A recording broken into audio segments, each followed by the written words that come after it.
You're listening to CBS Sports Radio. We are all sports 24 hours a day, 7 days a week. Strong opinions and your phone calls. Expect it here. CBS Sports Radio.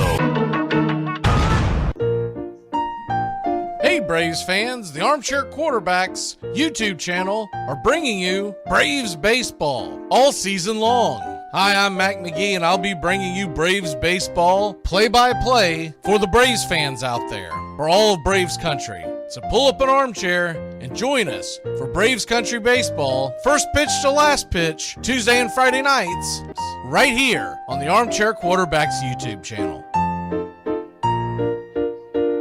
Armchair Quarterbacks Radio, living in an era of baseball where the impossible is unfolding right before our eyes. Salvador Perez, the 2-2.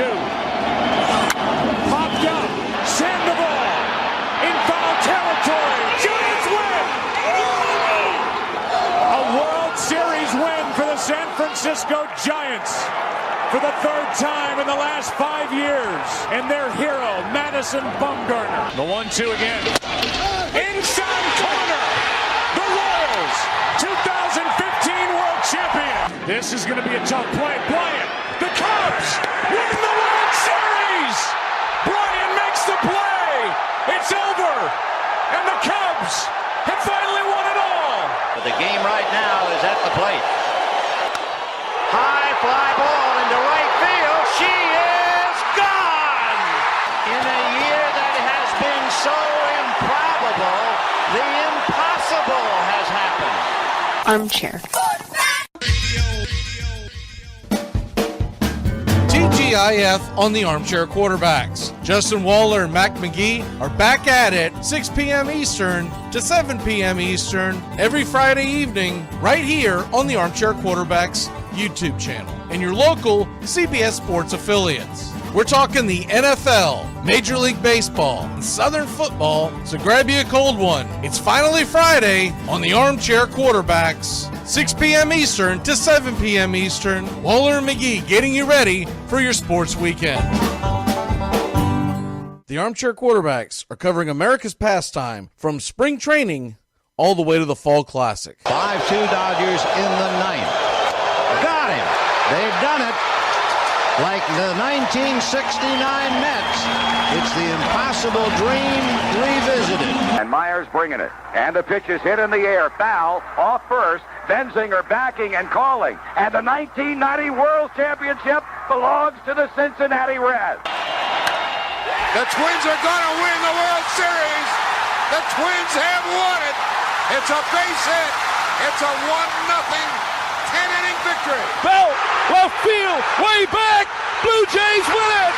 The Blue Jays are World Series champions as Joe Carter hits a 3-run home run in the ninth inning, and the Blue Jays have repeated as World Series champions. Touch them all, Joe. You'll never hit a bigger home run in your life.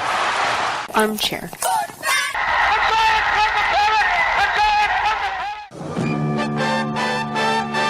Hey baseball fans, the Armchair Quarterbacks YouTube channel is going to bring you the baseball game of the week on Thursday nights. Tones Ariola and Mac McGee bringing you the action, the biggest game of the week in all of Major League Baseball. That's Thursday nights, this baseball season, the MLB game of the week, right here on the Armchair Quarterbacks YouTube channel.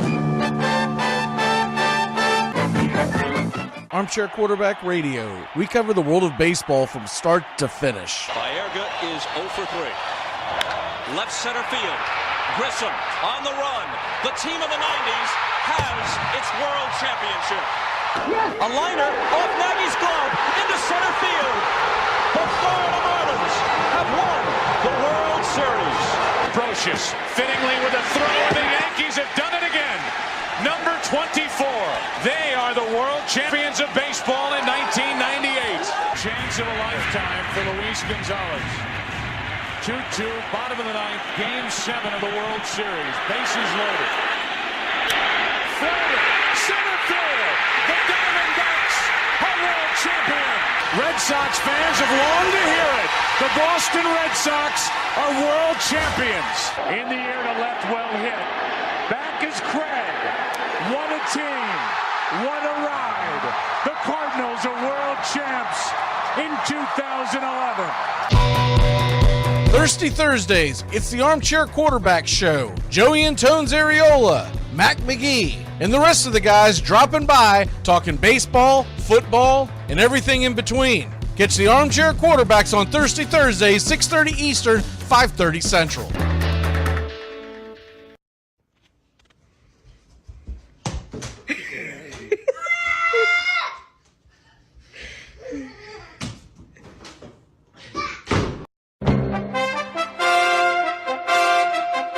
Armchair Quarterback Radio, the gunslingers of sports talk. And here's second-year quarterback Brett Favre out of Southern Mississippi by way of the Atlanta Falcons.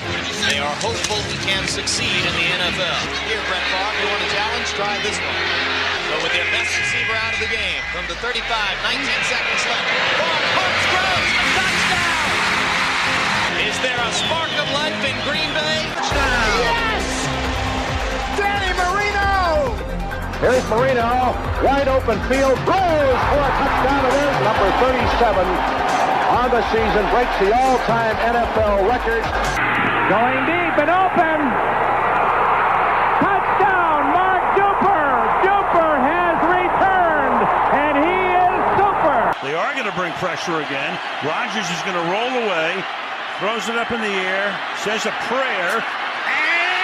Janis, does he stop it? Oh, please! Giants with a 10-1 lead. Alyssa Nacken now coaching at first. I think this is her first time ever in a big league game as a first base coach. Well, I mean, she is a big part of this team, and for her to be able to have that distinction, to be able to have that on her resume as the first woman to ever be a coach, number one, and now she's the first woman to ever be a first base coach during a game. It's just... Hey Braves fans, the Armchair Quarterbacks YouTube channel are bringing you Braves Baseball all season long. Hi, I'm Mac McGee, and I'll be bringing you Braves Baseball play-by-play for the Braves fans out there, for all of Braves country. So pull up an armchair and join us for Braves Country Baseball, first pitch to last pitch, Tuesday and Friday nights, right here on the Armchair Quarterbacks YouTube channel. TGIF on the Armchair Quarterbacks. Justin Waller and Mac McGee are back at it 6 p.m. Eastern to 7 p.m. Eastern every Friday evening right here on the Armchair Quarterbacks YouTube channel and your local CBS Sports affiliates. We're talking the NFL, Major League Baseball, and Southern football, so grab you a cold one. It's finally Friday on the Armchair Quarterbacks, 6 p.m. Eastern to 7 p.m. Eastern. Waller and McGee getting you ready for your sports weekend. Could you imagine, you ever get socks for Christmas? Yes, every year. The Jets are like, you know you're getting socks, right? You know it. But every December you think, you're like, this year, I'm not getting socks, I'm getting a Nintendo or an Atari or whatever, Super Mario, Wii, whatever you're gonna get. And then you're like, I'm gonna get, this is the year. This is the year I'm gonna get it. And then you open it up and the socks are even worse than the last year. They're used lightly, they're terrible socks, and you're like, I knew I was getting socks. Thirsty Thursdays, it's the Armchair Quarterback Show. Joey and Tones Ariola, Mac McGee, and the rest of the guys dropping by, talking baseball, football, and everything in between. Catch the Armchair Quarterbacks on Thirsty Thursdays, 6:30 Eastern, 5:30 Central.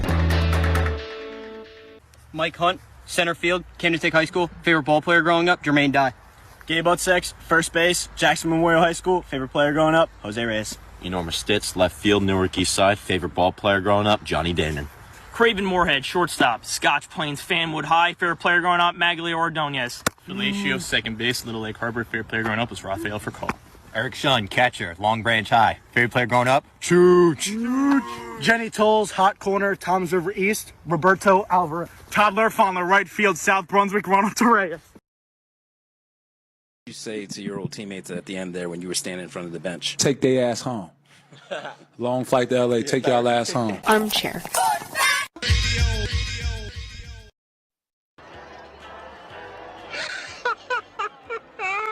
been hoodwinked, bamboozled, and flat out deceived. There's something kind of about a kid that's never played baseball. But what the hell, boy? Make sure to listen to the Armchair Quarterbacks. Good enough for us down here in the bayou. Go Tigers and the Armchair Quarterbacks.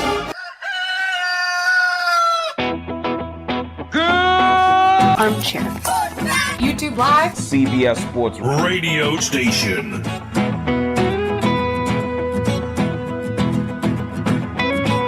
The radio station you can call your own. Do you know what listeners like about our station? It's everything. I like everything. Do you know what listeners like about our station? It's everything. I like everything. It's always on my radio.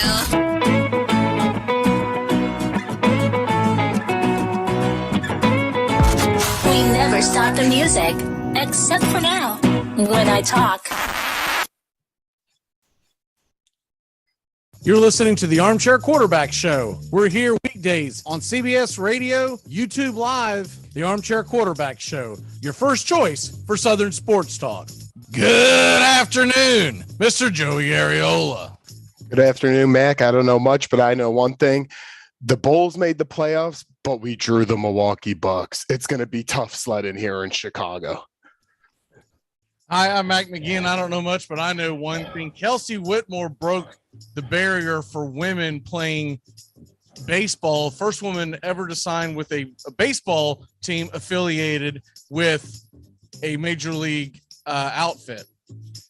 Then a few nights ago, Alyssa Nacken of the San Francisco Giants broke the barrier as the first female coach.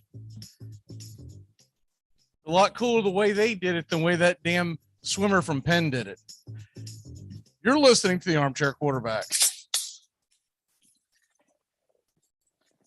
Armchair.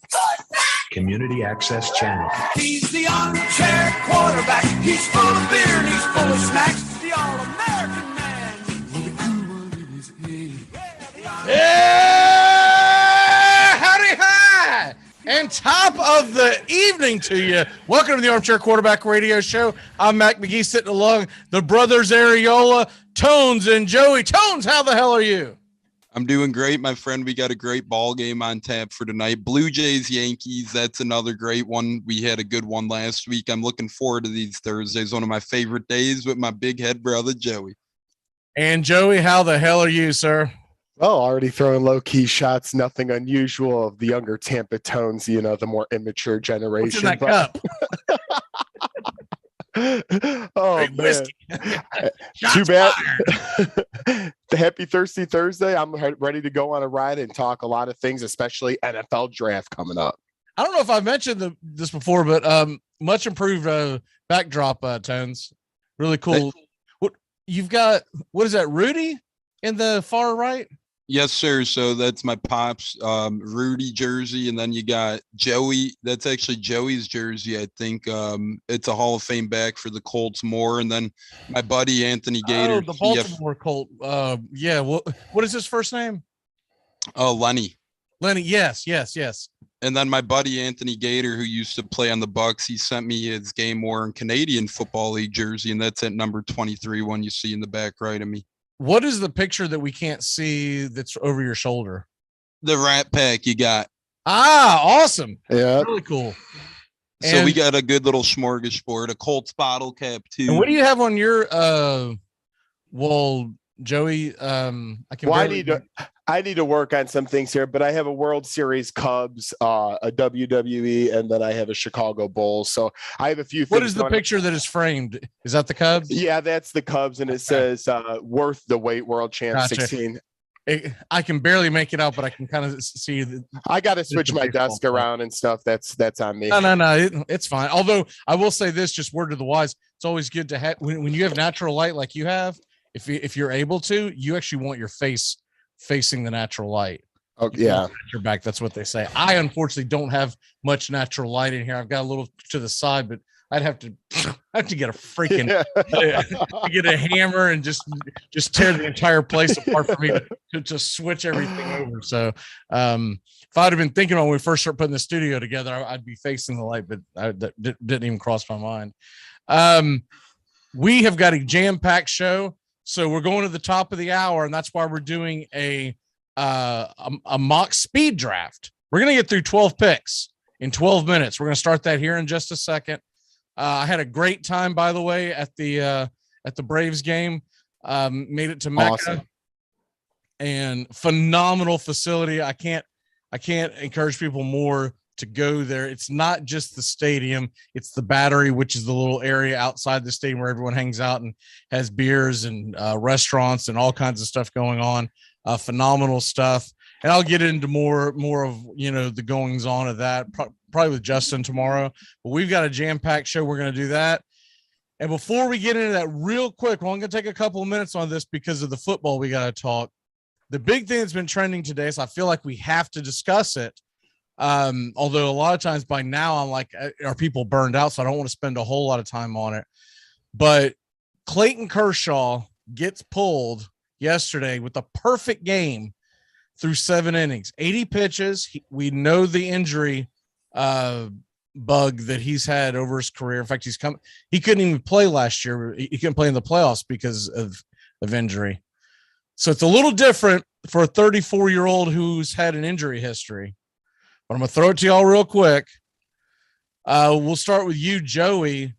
Would you have pulled him worrying about your team, or would you let him chase history?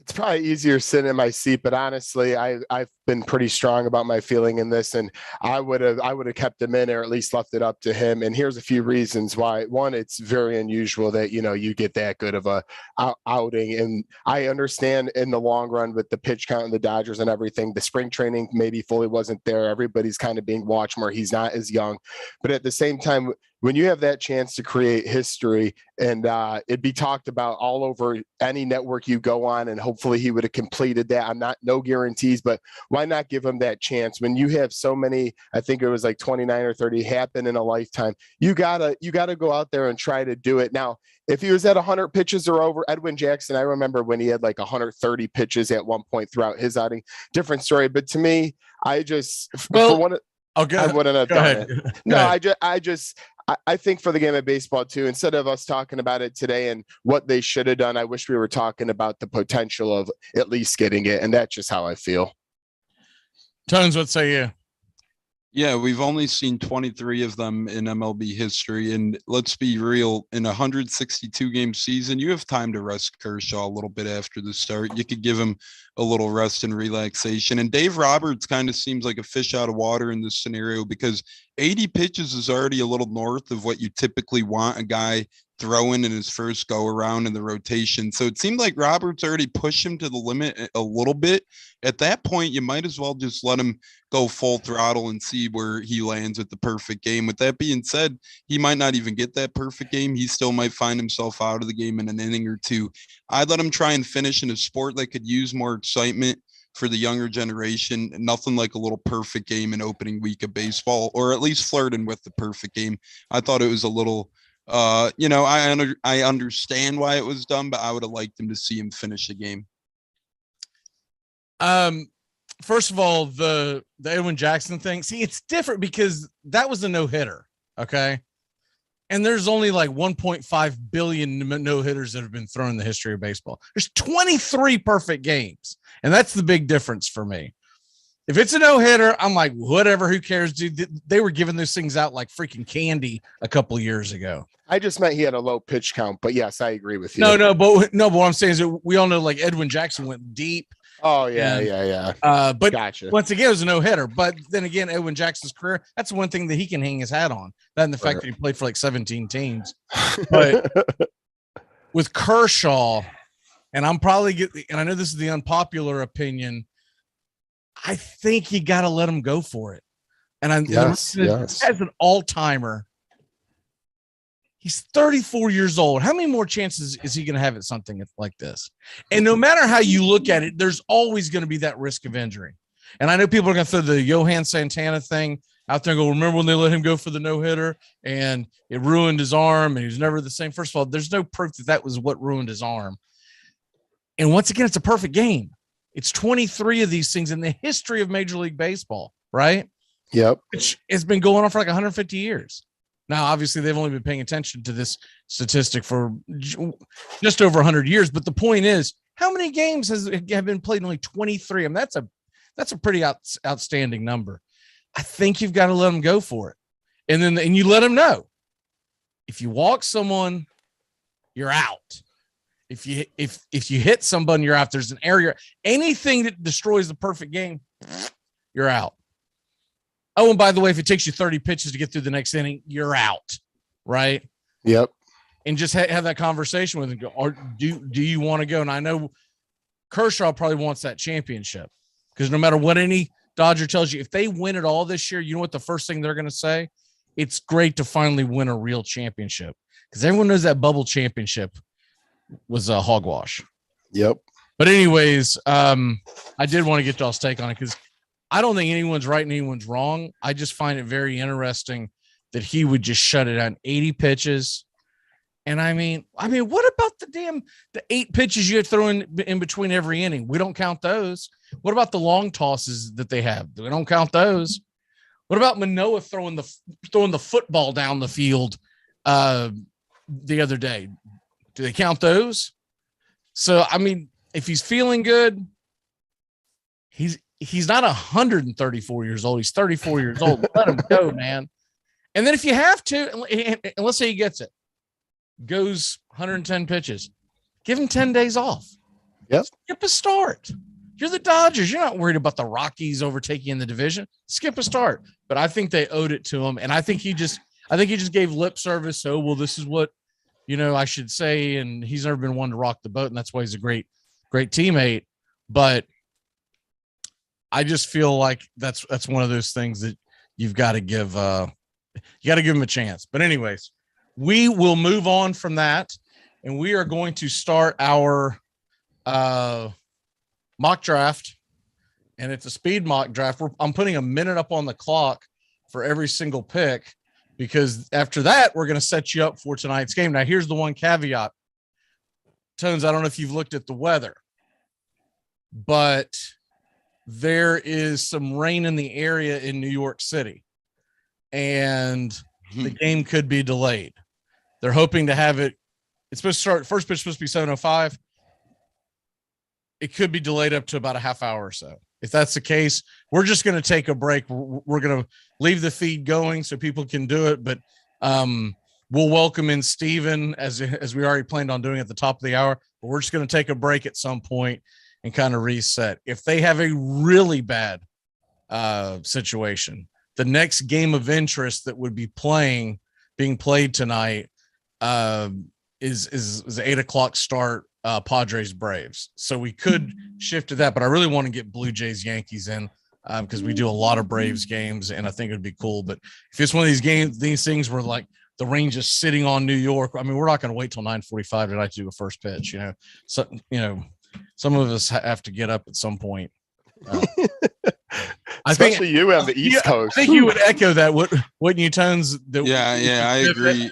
I'd rather get the wheels on the ground sooner rather than later in terms of the game. Yeah, I haven't had time to talk to y'all, but I just assumed y'all would prefer that. So worst case scenario, because they're supposed to have good weather out in San Diego, but I'm going to be doing that game tomorrow night anyways. I hope we get Yankees Blue Jays in, but if it starts looking like crappy weather, then we'll just pivot to the next game. That's usually there's a 7:45 game. I thought, nope, not today. Of course not. Why would there be?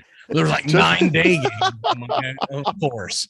All right, let's move on. Let's go ahead and start the mock draft. Yes. And let me find the little, there they are. Okay. All right. I just want to be able to find that really quick. All right. So I'm going to start the ticker. And here we go. I'm not going to take up much time. I've got the first pick. I've got the Jacksonville Jaguars. I've got the first pick of the draft. And for obvious reasons, I'm going Aiden Hutchinson. Aiden Hutchinson's got to be the guy here. He just simply has to be. Best player available, I believe. And also, you got to start rebuilding that defensive line that you lost in a lot of moves over the last couple of years when there was a complete overhaul. I know a lot of people would probably want them to go offensive line, but the fact that they did Calais Campbell again tells me that it'll be Hutchinson. So that's where I'm going with that. So that ends that. And then who's the number 2 pick? It's is it Tones with the Lions? Yes, sir. It is on to me. And I'm going with Trayvon Walker here, D lineman from Georgia. The Lions got to beef up their front. I know a lot of people have him taking Kayvon Thibodeau, but they took a couple projects in the past couple years and it didn't really work out for them. I think Dan Campbell takes a more sure thing here with an elite defender from Georgia who is an edge rusher. And, he could be a top 10 one in the game very quickly. So with the second pick, I got the Lions taking another impact defender, Trayvon Walker, D lineman from Georgia. Okay. Yep, I'm going to go with the third pick here onto the Houston, or I'm sorry, onto the New York, or yes, onto the Houston Texans. I almost had that screwed up. My apologies. I'm going to go with Evan Neal, tackle out of Alabama. I mean, this guy's 6'8", 337. You want to talk about stabilizing your line up front. The Texans, they don't really have their future quarterback yet, but they do have a young one in Davis Mills you want to keep upright. And to me, he's been compared to Mekhi Becton. He has a lot of talent and could be the blind side for a long time. So I'm going to take Evan Neal. He could be tackle or guard, they say, at 6'7", 305. Evan Neal. Okay, sorry. I'm trying to find him on my list so I can everything. There he is. Yep, out of Alabama. Okay. And y'all please bear with us because we did not exchange notes. So I'm trying to keep up with this because we're going to do this again next week. We're doing right 1 through 12. So I'm trying to be earnest with this. So that takes me to the next pick. And I'm trying to do 9 things at once. So bear with me, guys. All right. I know that everyone has the Jets going somewhere on the line. I'm going to pivot a little bit. And I'm going to go Garrett Wilson, wide receiver out of Ohio State, because I believe that the Jets need a playmaker. There was a lot of talk about the Jets going after a already established receiver in the NFL. They didn't get that trade done. They didn't get the DK Metcalf like it was speculated. They didn't get AJ Brown. So I think they're going to go wide receiver. He's a little small, but he is the number 1 receiver on Mel Kiper's board. If he doesn't do that, I would think they'd go Drake London. But I like that. I'm going to go Garrett Wilson. By the way, Chris Olive, to me, I don't know why he's number 3 on Bell's board. I feel like that had an incredible year, but I'm going to go off of Mel's board. He's been doing this a lot longer than I have. Okay, the next one, Joey. Yeah, so now the New York Giants, I get a couple of picks with them in this draft. So they have a lot of holes to fill. I love that receiver pick because that was going to be my first choice. Now I'm going to wait a little bit. Now that Kayvon Thibodeau out of Oregon, he's been left on the board. He had 19 sacks in 30 games at Oregon. I thought he might have been gone by now, but since he's there, I got to take him. He's 6'4", 254. I really think this edge rusher, to a defensive line and a new coaching staff, they need an edge rusher with power. They compare him to Khalil Mack. I'm going to go Kayvon Thibodeau out of Oregon, edge rusher for the New York Giants. Okay, Thibodeau. Yep. Okay. I'm up next here with the Carolina Panthers for pick 6. And this is one of those things where I call him knockoff Doug Heffernan, but Matt Rule, their head coach, he's fighting for his job here. So he's going to have to do something. And what do coaches fighting for their job do? They turn to draft a quarterback. I see him drafting a quarterback. I think it's going to be Kenny Pickett. A lot of people have Malik Willis getting taken, but I think they're going to go Kenny Pickett here. He's the most sure thing. Willis is more of a project quarterback. Do you want to work on a quarterback if you're a head coach potentially in his last year, or do you want a quarterback who's more likely to produce in their rookie year? So I think that Matt Rule gets fired regardless, kind of like Nagy did with Chicago, or a handful of other coaches who drafted a rookie quarterback. But to try and save his job, I think he takes Kenny Pickett, quarterback from Pitt. That's interesting. All right, Joey, I can't hold y'all's hand because I got 9 things going on, man. Let's go.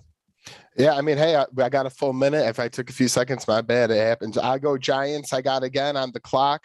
I took. You might have a minute, but we don't have dead air time for a minute. That's the point. Hey, help two-way street. Giants. I'm going to go with this time after going defensive line. I'm going to go with the second receiver off the board since Garrett's going to take Drake London, USC receiver. He's 6'4". He has that good size. To me, you got to give Daniel Jones some weapons. They're always usually hurt with what they have in Barkley and others like Shepard and Galladay. So to me, they need a reliable weapon. I'm going to go Drake London, USC receiver. Give him some height there. Quick question. So I had you draft both the Giants picks, right? Because I just kind of want everyone to have the same one. It makes more sense for you to be drafting the Giants twice as opposed to, us splitting it up. You don't think the Giants are going to go quarterback at all? You think Daniel Jones is it? And they're going to roll with it this year and then try to build the team elsewhere, correct? Yeah, I think so. And then if it fails with, their dab, I think next year, then they'll go after one in the draft where that seems to be a better quarterback draft. I think they're really trying to bulk around him right now. Give him one more chance. Okay. All right, Tons, I think that's you.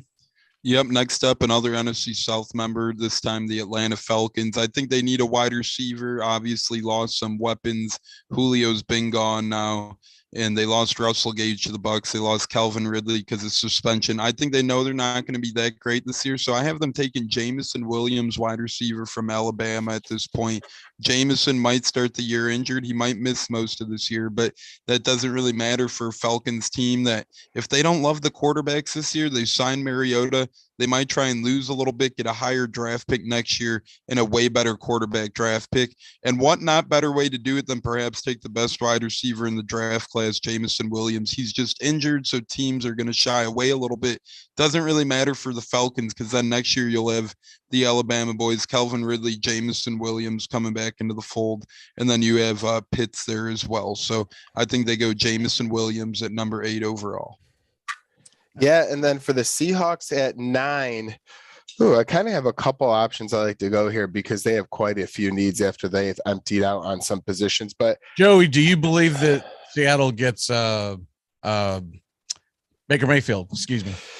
I thought so for a while, but now that they paid Geno Smith $7 million and have Drew Lock under contract, I'm really wondering what they're going to do there. I don't know if they're going to try to, if they like a guy in the draft, maybe in the first or second round, or Baker, if he bottoms out so much, maybe they're just waiting for his value to deplete and get him. But if I'm a Seahawks coach, I would absolutely get him and start him this year because he'd be much better than the options you have.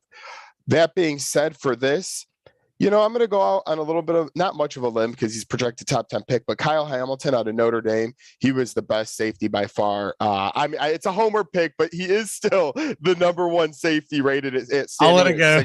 I know. Hey, I've had my hard troubles already today, but at 6'4", 220, I watched the game live on him last year. It's amazing how fast he can get sideline to sideline at his height. So I'll go Kyle Hamilton, Notre Dame. Homer pick. That's interesting. Okay, so it's back to the Jets, and there's a lot of ways that you can go on this. London was already taken, right? I've been writing so fast, so yes. So most mock drafts have them waiting to pick London with the number 10 pick, and then Thibodeau's already gone. What I'm going to look at here is. Yes, he is still there. Jermaine Johnson out of Florida State, another homer pick, right? Or Jermaine Johnson, for people who aren't familiar with him, he's actually a Georgia guy. He was like a 4-star recruit. He transferred to FSU his last year, had a phenomenal year. If you haven't watched this guy on tape, he has got a motor like no other, and I think that's where they're going to go. Jermaine Johnson, FSU. Next up, we got the Washington Commandos, I like to call them, but I got the Commandos taking a wide receiver here because they traded for their quarterback, Carson Wentz. All they really have is Terry McLaurin to throw the ball to. Logan Thomas is often hurt. Curtis Samuel didn't do much last year. So I got them taking Chris Olave here from Ohio State. As you alluded to, McGee, he had a heck of a season last year, and he's a speedster. I think that's something that Wentz would love to have, and with all the other wide receivers already taken in our draft with Garrett Wilson, Jamison Williams, and Drake London going, I think it's a perfect time for them to take Chris Olave, and he would match up with former Ohio State Buckeye Terry McLaurin. Those two would be very nice targets for quarterback Carson Wentz, and then they have Samuel in the slot. That's an offense that I could get behind. That's an interesting pick. You really screwed me because I was going to load up on the Vikings and have them just have a ridiculous offense. So I've got my bad.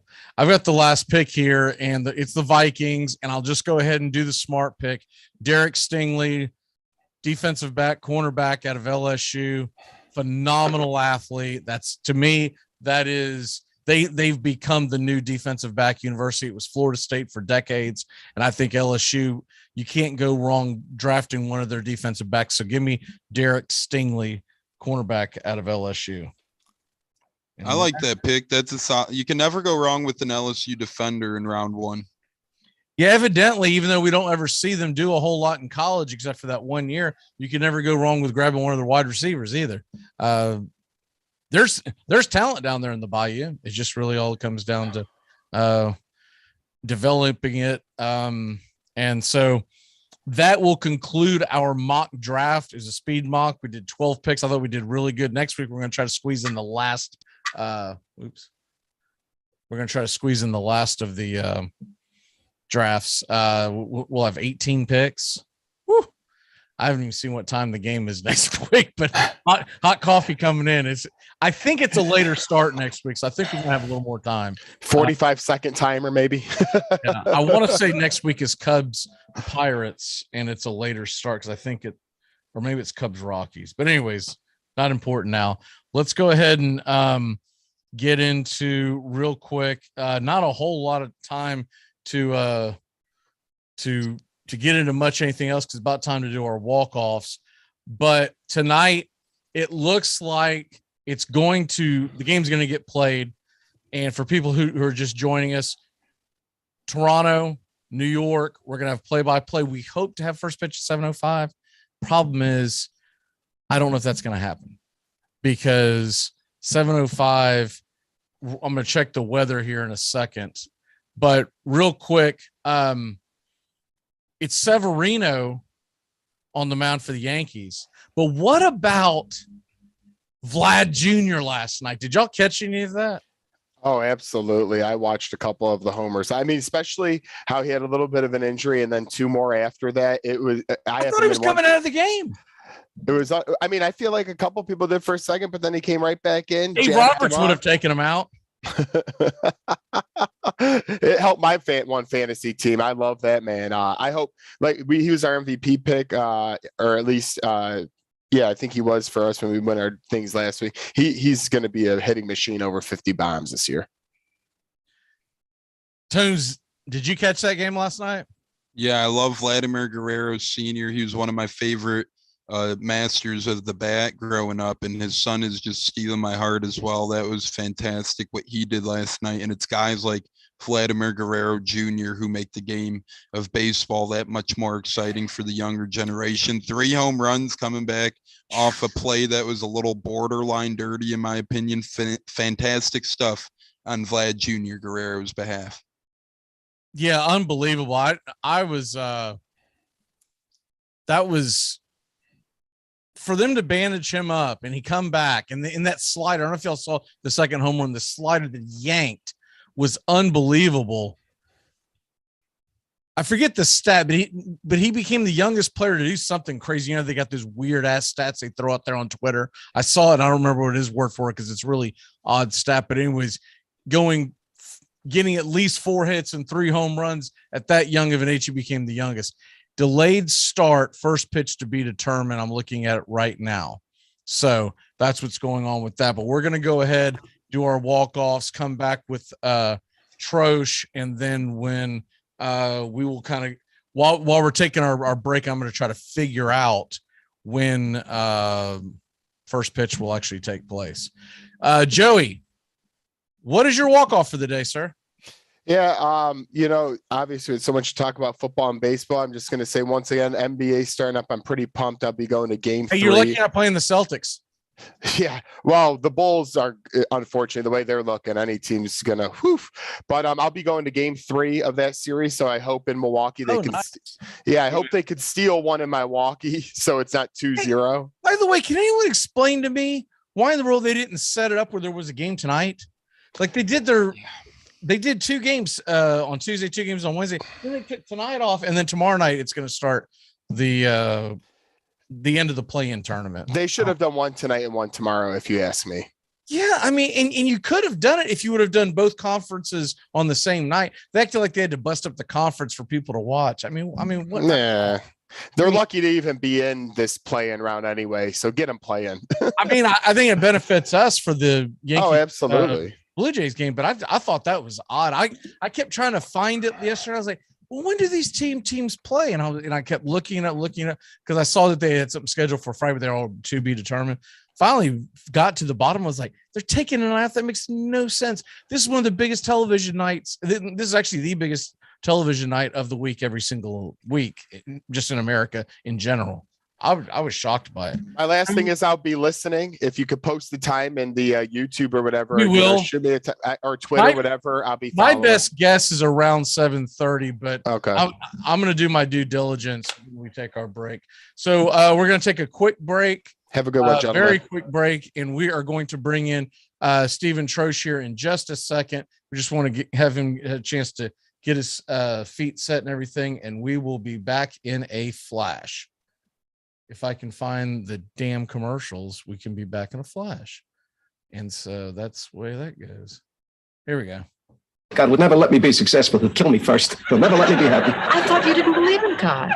I do for the bad things. Hey, Jacksonville, winter is the perfect time to start planning for your healthy, pest-free spring lawn with True Green, America's #1 lawn care company. True Green's science-based approach and local expertise will help give your lawn the year-round care it needs to be thick and weed-free. Go to truegreen.com/radio to save 50% on your first service. Just call 866-946-5956 or go to truegreen.com/radio today and get a lawn to be proud of. Armchair Quarterback Radio, your home for the SEC. Back third down on the 8. In trouble. Got a block behind him. Gonna throw on a run. Complete to the 25. To the 30. Lindsey Scott 35, 41. Lindsey 25, 20, 15, 10, 5. Lindsey Scott. Lindsey Scott. Lindsey Scott. Second down from the 3. Comes the blitz. Quick flip. Caught. Did he hold it long enough? The official says yes. Oh boy, is that going to be controversial. Gaffney, the freshman. My goodness. If he had it, he didn't have it very long, that's for sure. And this one's in the history books. And inexplicably, the Florida Gators go 91 yards to come from behind and edge the Tennessee Volunteers in an ending that will be talked about for years. SEC! SEC! Armchair. Stupid interviews. Hey, you're a member of the Buffalo Bills. Saturday mornings, 8:30 Eastern. Dixie Football Nation is back and better than ever. We've got Tony Agolini, Matt Carr, Tones Ariola, Bobby and Angelo, along with Mac McGee this fall. Dixie Football Nation heads to the gridiron, talking ACC, SEC, the Big Ten, and all the big games throughout the college football land. That's Dixie Football Nation, 8:30 Eastern, 7:30 Central, Saturday mornings on the Armchair Quarterback Show's YouTube channel, going live. Or catch the instant replay.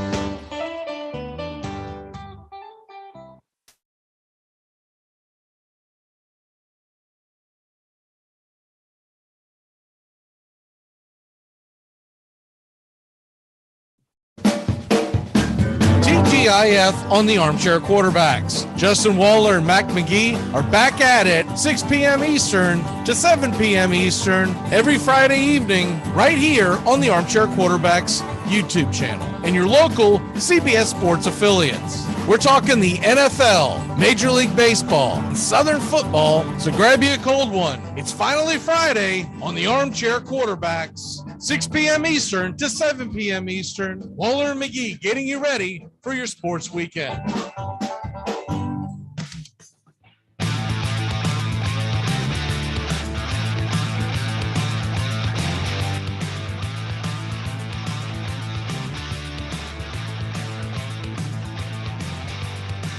Welcome back. As I wait for Tones and Steven to join us. I see Tones. Howdy. Hey, how's it going, everyone? Can't see you. Yeah, I'm not in a good spot for a camera tonight, unfortunately. God, don't answer that question. I don't want to know why. All right, fair enough. So once again, they're calling for rain. We're going to play this by ear. Steven, I don't know if you were listening earlier because I didn't have time to call y'all once I realized that the rain was still coming. The game plan is if the Yankees Blue Jays gets going within the hour, we just do that game. But if not, Padres host the Braves at 8. We could do that one as opposed to wait all night long to do a ball game. So if you're okay with that, we hope to get the Yankees game in, because wanting to do Yankees Blue Jays would be very cool tonight. I just don't know if Mother Nature is going to allow it. Yeah, I mean, last update I saw is there's gonna be rain till about 7:45, 8 o'clock ish, and even then, at like an 8:30 start is optimistic at best. Okay, well, if that holds pat, then we will keep the feed up just so we can jump in and out, but we might have to pivot to the Padres Braves, which starts at 8 o'clock. And so we'll just we'll deal with that. If that's the case, then most likely we'll come back on at 8 o'clock Eastern and kind of do a pregame and kind of get our feet wet, because we're going to be scrambling because these guys are doing the play-by-play and they've been preparing for Blue Jays Yankees, but I don't want to keep them up till 5 o'clock in the morning, there's no telling how stubborn they will be, considering we lost a week of the season. How stubborn are they going to be to try to get a game in? So we'll see what happens. And there is no game before that. Right now, real quick on the scoreboard update, Brewers are over the Cardinals 4-0. That game's about halfway done. And A's beat the Rays 6-3 earlier this afternoon. And nothing comes on earlier than that. Unless we want to stay up till 2 o'clock in the morning doing Cubs Rockies. I don't get, of course, the night where there's not another game at 6 or 6:15. It is strange. I guess they didn't consult our schedule. Well, come on, Manfred. I mean, they've got the Marlins playing the Phillies right now. Really want some thrilling baseball. Yeah. Well, we'll put a pin in that and see. I hate not to start a game off. If I would have realized this was going on, we might have jumped on early and just done Philly Marlins. But I hate to just come into the middle of a game. So Nats are playing the Pirates. That's a big one too. All right. We got games going on right now, just not the one we were lining up for. But you got some things in the world of baseball. How about the A's beating the Rays earlier again? 3 out of 4 they took. Yeah, that's hard to believe considering that the Rays started off so hot. I thought they were just going to hit the ground running, and about the time everyone started bragging on Tampa that they haven't been able to win a game. So, and Atlanta's kind of come out sluggish, which like I kind of expected it. I know a lot of Braves fans are freaking out, but I mean, dude, they won the World Series. It's a shortened spring training, and I just feel like I think the best thing for them is to go on the road and to get away from the distractions, because Thursday, Friday, Saturday, Sunday, and even Monday, if you want to count the fact that they gave the fans the fake rings out, they had something going on every single day, some ceremony. And I heard Riley mention it right before the game on Tuesday where the bats came alive. It's really nice to come to work and just come to work and play a game and not have to go through all that, so. I remember the year after the Cubs won the World Series, the same type of thing happened. They started sluggish probably until about May or June. Then they still ended up winning their division pretty easily or whatnot. But, after you win a World Series, that takes a hell of a lot out of you. Yeah, the only thing that concerns me is while they're being sluggish and out the gates, the Mets have hit the ground running. They took care of the Phillies 2 out of 3, and then they did what they're supposed to do, smoke the Nationals. Excuse me. That's the only thing that concerns me with Atlanta. It's not that they're 3-4. It's the fact they're playing the Reds and the Nationals at home. You kind of want to at least get 4 out of 7, if not 5 out of 7. Yeah. What's that dude's name? He came out of the gate. Not what's that dude's name, but Matt Olson came out of the gate swinging. Yeah, he's hitting hot. Yeah, he's been absolutely on fire. And I like the fact that I haven't had a chance to watch much of his career, obviously sitting out on the left coast, but he's very patient at the plate, which I had read about that, but you want to see it for your own eyes. And top of the order, look, Ozuna went crazy the other night, hit 2 home runs, almost got a third one. And Riley's hitting well. It's really the bottom of the order and their starting pitching that has struggled because the bullpens came out and pitched pretty well as well. What do the Marlins look like, Steven? I haven't had a chance. I was out of town all weekend, so I didn't really pay attention. I didn't keep up too much with them over the weekend. I got my parents in town, my daughter's birthday. I mean, I think they took 2 out of 3 in the weekend series. They've been struggling a little bit with the Giants. Let me see how that game's going right now. It's still pretty early, but I mean, I think overall, I mean, like we saw Luzardo the other night, 12 strikeouts. I mean, that is extremely promising, especially considering how little we paid for him. But I mean, like that rotation is going to be top of the line once again, and that offense is going to be like they're not going to be world beaters, but they're going to be one of those like frisky teams, as Sean would like to say, come September and October.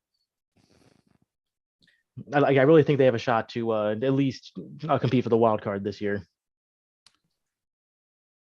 That's their pitching to me is always extremely underrated. You get about halfway through the year and you're like, man, if you're going to win fantasy baseball, you might want a Marlin on your team, right? Mm-hmm. I think the only thing that really hurts them is kind of what used to hurt the Rays there for a while, which was the offense, but the Rays have kind of figured out a formula as far as financially to be able to put an offense together. That's really the only thing that's holding them back. I still suspect that they're going to trade Soler by the end of the year because he's got 2 opt-outs, right?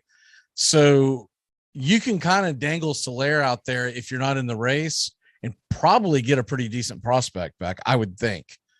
It's like the Twins and Correa, in my opinion. If the Twins aren't in it, I could see them dangling Correa too, because he's got those same options, I believe.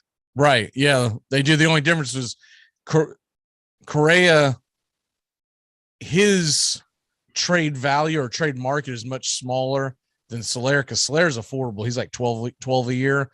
Correa is like 35 a year almost. So, I mean, what are we talking about? Like 3 teams that can afford him probably. I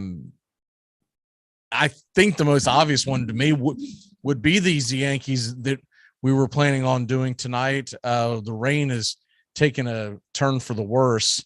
But the Yankees, I know they're overreacting because it's New York, but I was listening to New York radio this morning and they were just bashing on, I call them falafel waffle, but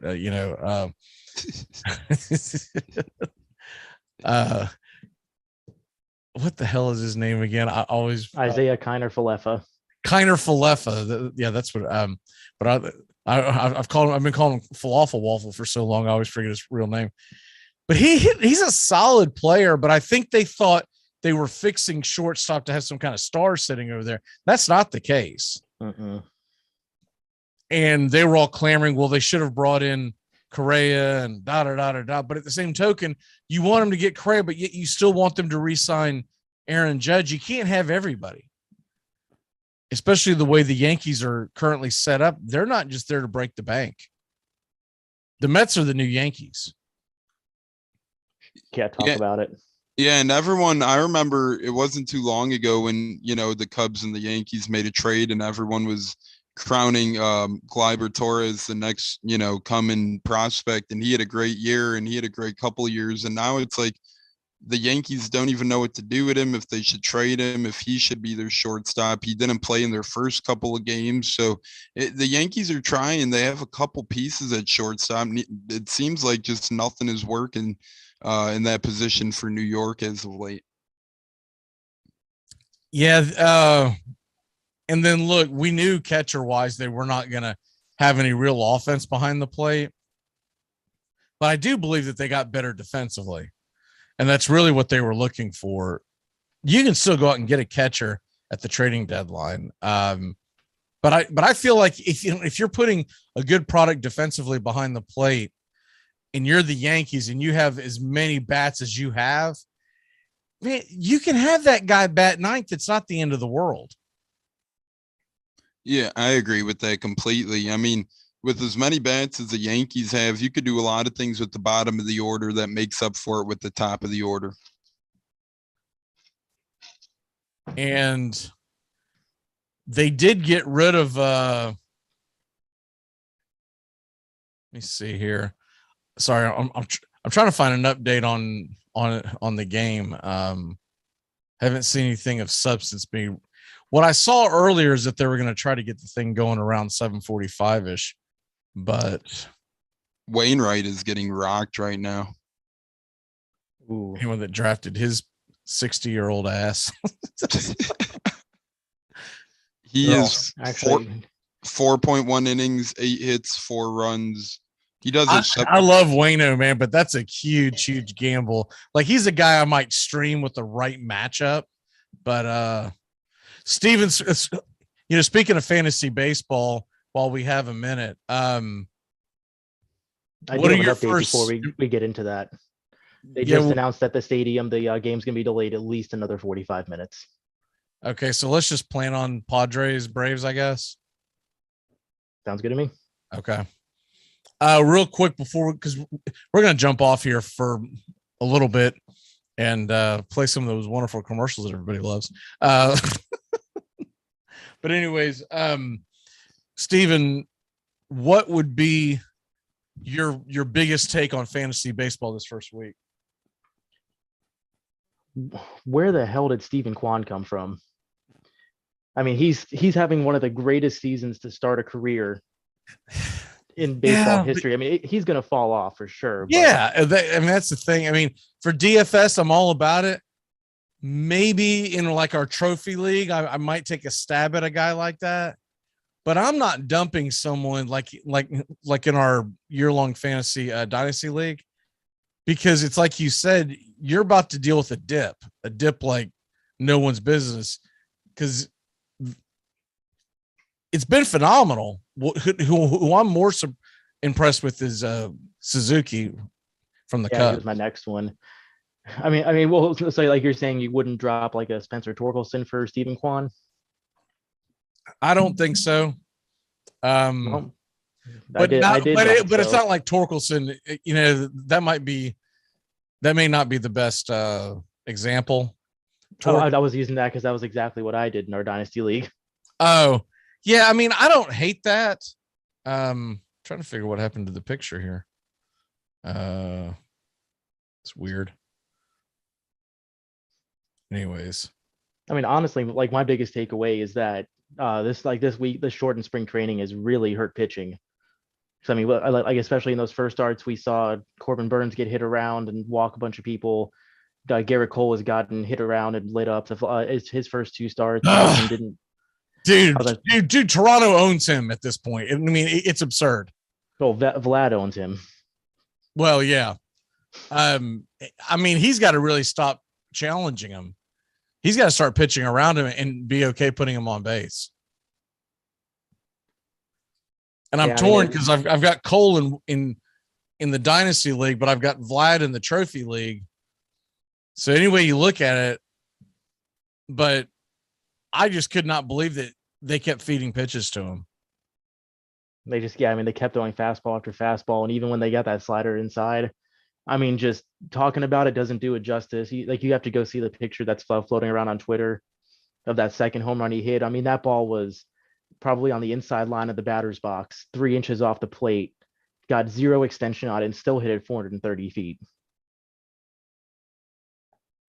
I hate when you go on Twitter and you're trying to find out some news for these games, and there's just some idiot going, rain delay, Yankees and rain delay in New York City? Question mark. It's like, dude, would you quit filling up my timeline with stupid questions? But I remember looking at the actual weather forecast a few hours ago, and it looked like it was waiting for first pitch. I was like, are you kidding me with this?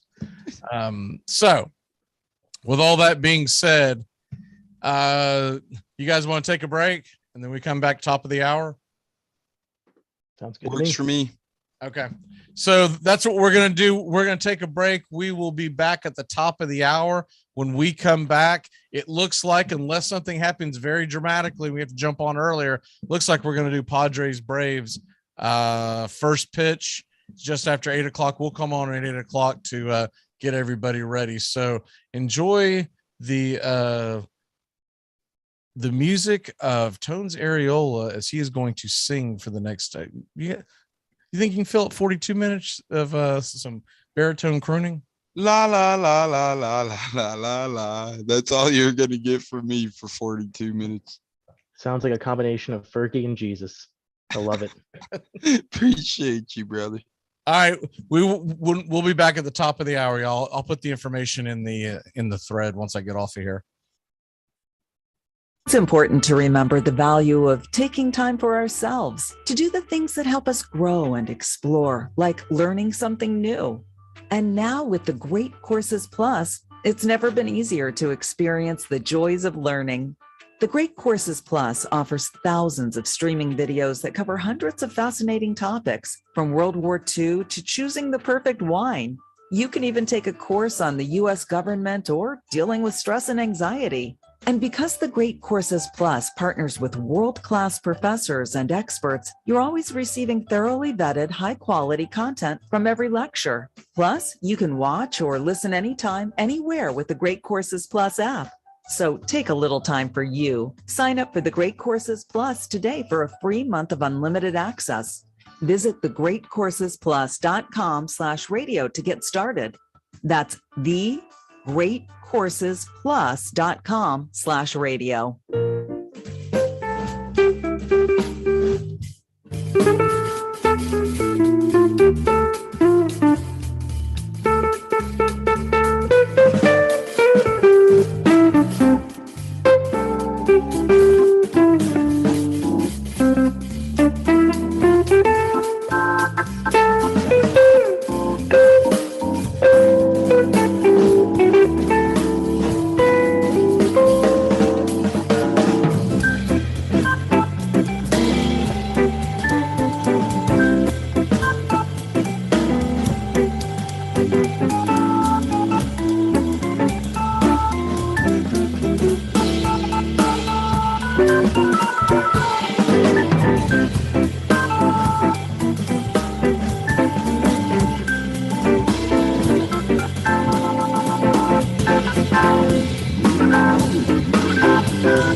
Hey, baseball fans, the Armchair Quarterbacks YouTube channel is going to bring you the baseball game of the week on Thursday nights. Tones Areola and Mac McGee bringing you the action, the biggest game of the week in all of Major League Baseball. That's Thursday nights. This baseball season, the MLB game of the week, right here on the Armchair Quarterbacks YouTube channel. Tom has been a teacher for over 40 years. One day, I think one of the students had asked the question and he didn't remember the answer. And I also noticed that he was letting his class out earlier than they were supposed to let out. I was really starting to worry. Levi and I talked about how it would change our lives, but he was there beside me. When something feels different, it could be Alzheimer's. Now is the time to talk. Visit alz.org/ourstories to learn more. A message from the Alzheimer's Association and the Ad Council. I'm Amy Lawrence, and I'm up late, always, after hours, hanging out with you on CBS Sports Radio. Check it out, 2 a.m. Eastern, 11 p.m. Pacific. Thirsty Thursdays, it's the Armchair Quarterback Show. Joey and Tones Areola, Mac McGee, and the rest of the guys dropping by, talking baseball, football, and everything in between. Catch the Armchair Quarterbacks on Thirsty Thursdays, 6:30 Eastern, 5:30 Central. Enjoy sun-drenched days, epic stays, and plenty of room to roam in Greater Fort Lauderdale. Our hotels, attractions, and restaurants have taken the Visit Lauderdale's Safe and Clean pledge so you can relax and explore with confidence. When you're ready for that well-deserved staycation, our 23 miles of golden beaches await. Find wide-open spaces to hike, bike, kayak, and paddleboard. Visit your favorite attractions, then dine out in style in socially distanced dining rooms or al fresco on waterfront patios. Learn more at sunny.org. To protect his family from disaster, Steve used his camera phone. Done. By taking pictures of his important documents, Steve can always have them stored online. Learn more simple disaster prep tips at ready.gov. A message from FEMA and the Ad Council. Remember, if for any reason you must leave your radio, please have the man at the door stamp your ear so you can listen again later. The Armchair Quarterbacks on YouTube Live, covering the AFC South and NFC South along with the rest of the NFL. Subscribe and like us today. Your first choice for sports talk live from the First Coast.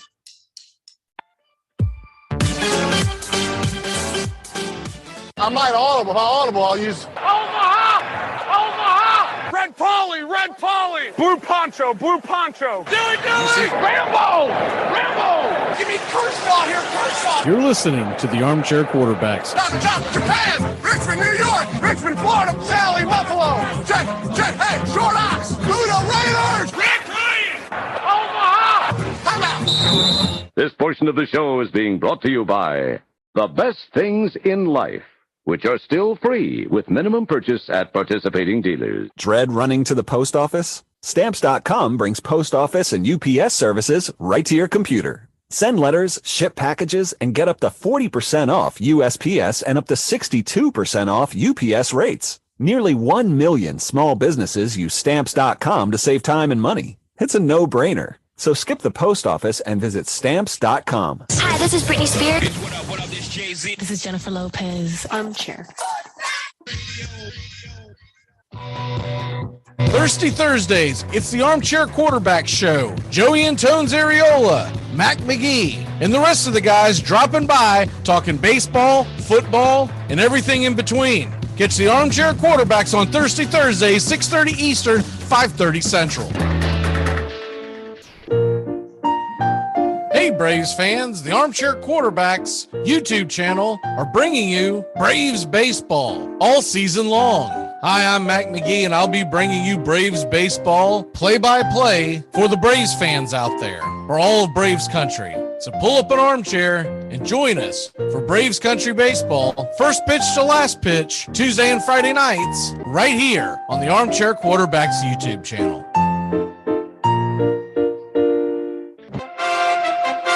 Armchair Quarterback Radio, the gunslingers of sports talk. And here's second-year quarterback Brett Favre out of Southern Mississippi by way of the Atlanta Falcons. They are hopeful he can succeed in the NFL. Here, Brett Favre, you want a challenge? Try this one. So with their best receiver out of the game, from the 35, 19 seconds left. Ball comes, Green Bay. Touchdown. Yes! Danny Marino! Here's Marino, wide open field, throws for a touchdown. It is number 37 on the season, breaks the all-time NFL record. Going deep and open. Touchdown, Mark Duper. Duper has returned, and he is super. They are going to bring pressure again. Rodgers is going to roll away, throws it up in the air, says a prayer, and Janis does he stop it? Oh, please!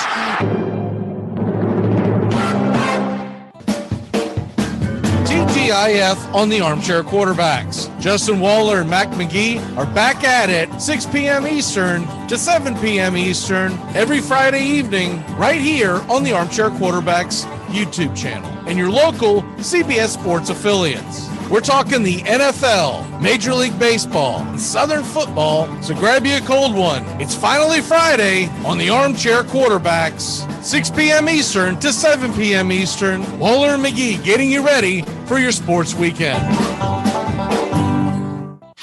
You're listening to CBS Sports Radio.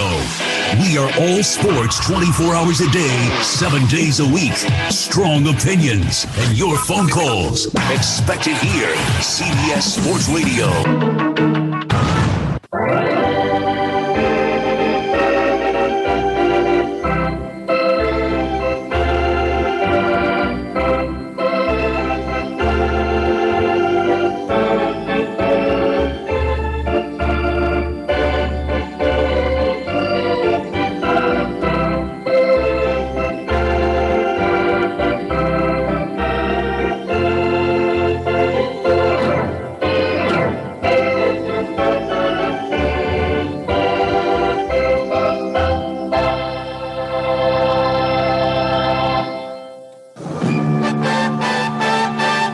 Baseball fans, the Armchair Quarterbacks YouTube channel is going to bring you the baseball game of the week on Thursday nights. Tones Areola and Mac McGee bringing you the action, the biggest game of the week in all of Major League Baseball. That's Thursday nights this baseball season, the MLB game of the week, right here on the Armchair Quarterbacks YouTube channel.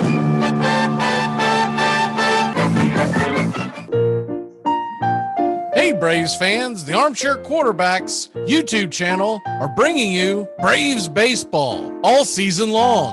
Hi, I'm Mac McGee, and I'll be bringing you Braves baseball play-by-play for the Braves fans out there, for all of Braves country. So pull up an armchair and join us for Braves country baseball, first pitch to last pitch, Tuesday and Friday nights, right here on the Armchair Quarterbacks YouTube channel.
It's important to remember the value of taking time for ourselves to do the things that help us grow and explore, like learning something new. And now with the Great Courses Plus, it's never been easier to experience the joys of learning. The Great Courses Plus offers thousands of streaming videos that cover hundreds of fascinating topics, from World War II to choosing the perfect wine. You can even take a course on the U.S. government or dealing with stress and anxiety. And because the Great Courses Plus partners with world-class professors and experts, you're always receiving thoroughly vetted, high-quality content from every lecture. Plus, you can watch or listen anytime, anywhere with the Great Courses Plus app. So take a little time for you. Sign up for the Great Courses Plus today for a free month of unlimited access. Visit thegreatcoursesplus.com/radio to get started. That's thegreatcoursesplus.com/radio.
Baseball fans, the Armchair Quarterbacks YouTube channel is going to bring you the baseball game of the week on Thursday nights. Tones Ariola and Mac McGee bringing you the action, the biggest game of the week in all of Major League Baseball. That's Thursday nights this baseball season, the MLB game of the week, right here on the Armchair Quarterbacks YouTube channel.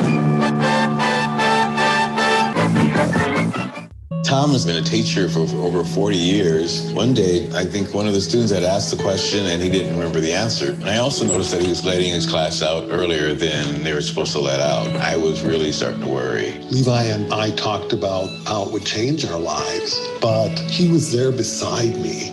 When something feels different, it could be Alzheimer's. Now is the time to talk. Visit alz.org/ourstories to learn more. A message from the Alzheimer's Association and the Ad Council. I'm Amy Lawrence, and I'm up late, always, after hours, hanging out with you on CBS Sports Radio. Check it out, 2 a.m. Eastern, 11 p.m. Pacific. Thirsty Thursdays, it's the Armchair Quarterback Show. Joey Antone's Ariola, Mac McGee, and the rest of the guys dropping by, talking baseball, football, and everything in between. Catch the Armchair Quarterbacks on Thirsty Thursdays, 6:30 Eastern, 5:30 Central. Enjoy sun-drenched days, epic stays, and plenty of room to roam in Greater Fort Lauderdale. Our hotels, attractions, and restaurants have taken the Visit Lauderdale's Safe and Clean pledge so you can relax and explore with confidence. When you're ready for that well-deserved staycation, our 23 miles of golden beaches await. Find wide-open spaces to hike, bike, kayak, and paddleboard. Visit your favorite attractions, then dine out in style in socially distanced dining rooms or al fresco on waterfront patios. Learn more at sunny.org. To protect his family from disaster, Steve used his camera phone. Done. By taking pictures of his important documents, Steve can always have them stored online. Learn more simple disaster prep tips at ready.gov. A message from FEMA and the Ad Council. Remember, if for any reason you must leave your radio, please have the man at the door stamp your ear so you can listen again later. The Armchair Quarterbacks on YouTube Live, covering the AFC South and NFC South along with the rest of the NFL. Subscribe and like us today. Your first choice for sports talk live from the First Coast.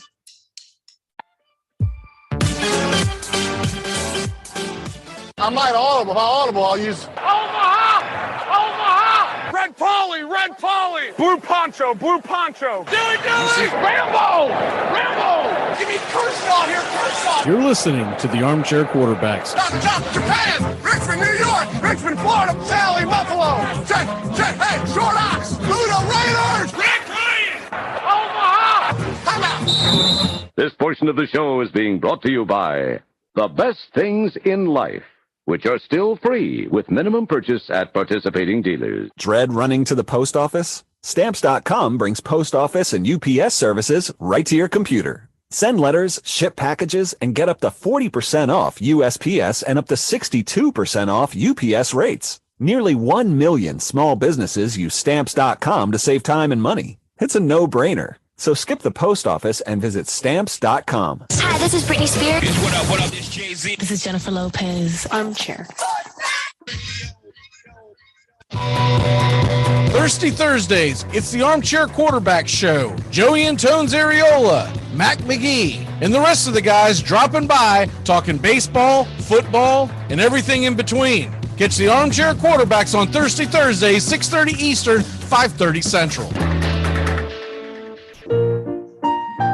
Hey Braves fans, the Armchair Quarterbacks YouTube channel are bringing you Braves baseball all season long.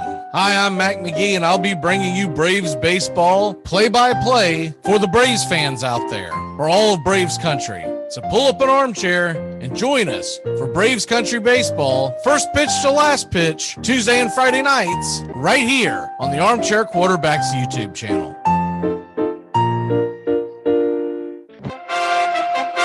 Armchair Quarterback Radio, the gunslingers of sports talk. And here's second-year quarterback Brett Favre out of Southern Mississippi by way of the Atlanta Falcons. They are hopeful he can succeed in the NFL. Here, Brett Favre, you want a challenge? Try this one. But with their best receiver out of the game, from the 35, 19 seconds left. Ball punch throws, touchdown! Is there a spark of life in Green Bay? Yes! Danny Marino! Here's Marino, wide open field, throws for a touchdown. It is number 37 on the season, breaks the all-time NFL record. Going deep and open. Touchdown, Mark Duper. Duper has returned, and he is super. They are going to bring pressure again. Rodgers is going to roll away, throws it up in the air, says a prayer. Janis, does he stop it? Oh, please!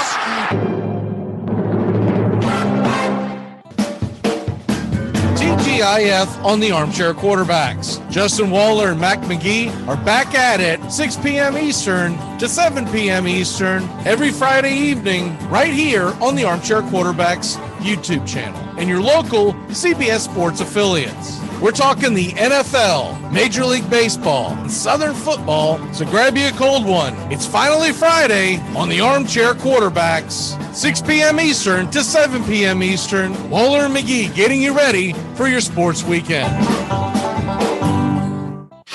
You're listening to CBS Sports Radio.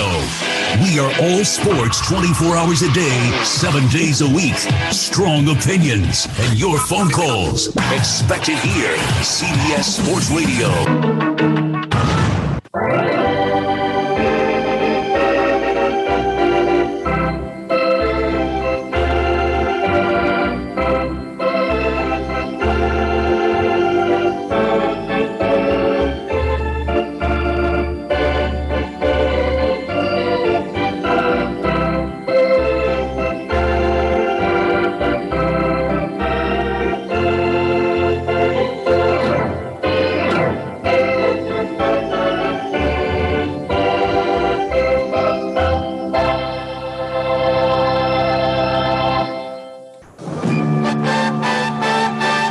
Baseball fans, the Armchair Quarterbacks YouTube channel is going to bring you the baseball game of the week on Thursday nights. Tones Areola and Mac McGee bringing you the action, the biggest game of the week in all of Major League Baseball. That's Thursday nights.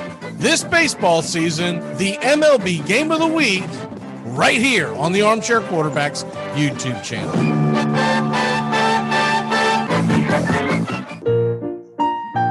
Hey Braves fans, the Armchair Quarterbacks YouTube channel are bringing you Braves baseball all season long.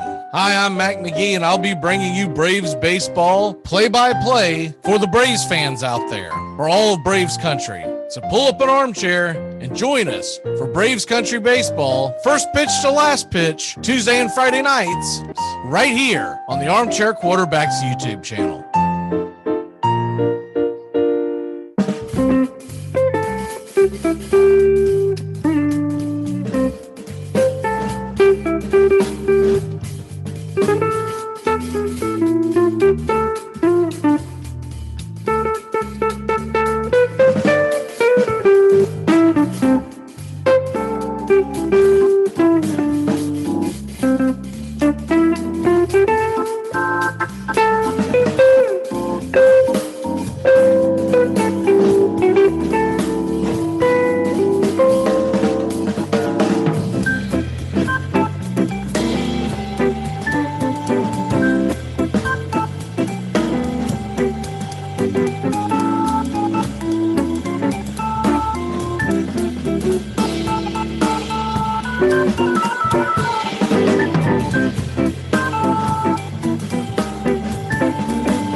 Baseball fans, the Armchair Quarterbacks YouTube channel is going to bring you the baseball game of the week on Thursday nights. Tones Areola and Mac McGee bringing you the action, the biggest game of the week in all of Major League Baseball. That's Thursday nights.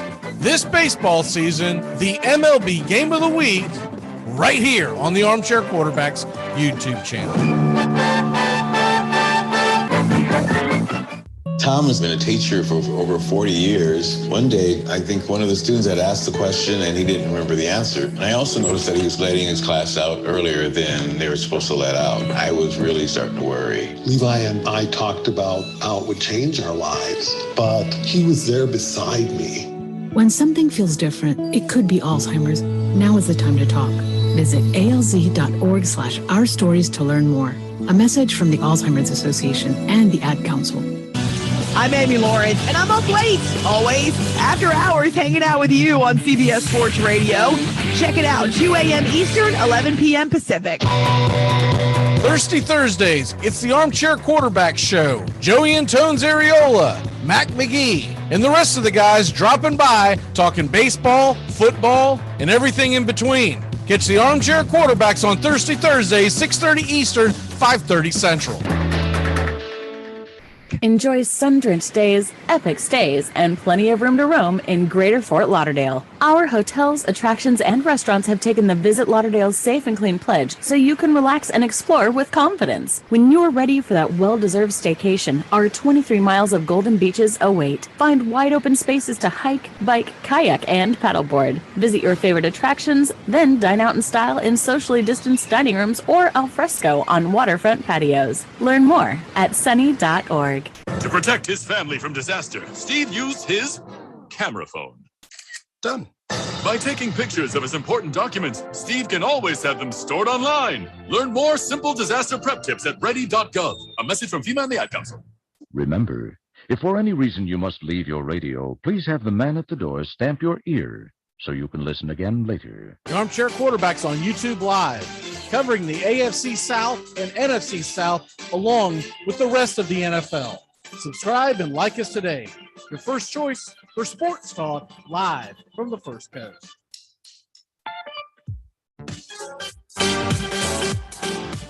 You come at the King, you best not miss. I might audible. If I audible, I'll use Omaha! Omaha! Red Polly! Red Polly! Blue Poncho! Blue Poncho! Dilly Dilly! Rambo! Rambo! Give me Kershaw here, Kershaw! You're listening to the Armchair Quarterbacks. Stop, Japan! Richmond, New York! Richmond, Florida! Sally, Buffalo! Check! Hey, Short Ox! Luda Raiders! Red Lion! Omaha! Come out! This portion of the show is being brought to you by The Best Things in Life, which are still free with minimum purchase at participating dealers. Dread running to the post office? Stamps.com brings post office and UPS services right to your computer. Send letters, ship packages, and get up to 40% off USPS and up to 62% off UPS rates. Nearly 1 million small businesses use Stamps.com to save time and money. It's a no-brainer. So skip the post office and visit Stamps.com. Hi, this is Britney Spears. What up, this Jay-Z. This is Jennifer Lopez. Armchair. Thirsty Thursdays, it's the Armchair Quarterback Show. Joey and Tones Areola, Mac McGee, and the rest of the guys dropping by, talking baseball, football, and everything in between. Catch the Armchair Quarterbacks on Thirsty Thursdays, 6:30 Eastern, 5:30 Central. Hey Braves fans, the Armchair Quarterbacks YouTube channel are bringing you Braves baseball all season long.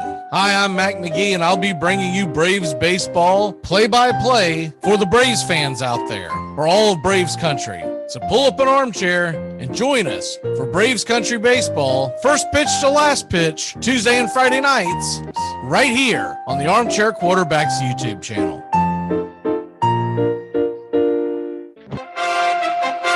Armchair Quarterback Radio, the gunslingers of sports talk. And here's second-year quarterback Brett Favre out of southern Mississippi by way of the Atlanta Falcons. They are hopeful he can succeed in the NFL. Here, Brett Favre, you want a challenge? Try this one. So with your best receiver out of the game, from the 35, 19 seconds left. Ball punch, throws, touchdown! His Is there a spark of life in Green Bay? Yes! Danny Marino! Here's Marino, wide open field, throws for a touchdown. It is number 37 on the season, breaks the all-time NFL record. Going deep and open. Touchdown, Mark Duper. Duper has returned, and he is super. They are going to bring pressure again. Rodgers is going to roll away, throws it up in the air, says a prayer, and Janis does not stop it. Oh, please.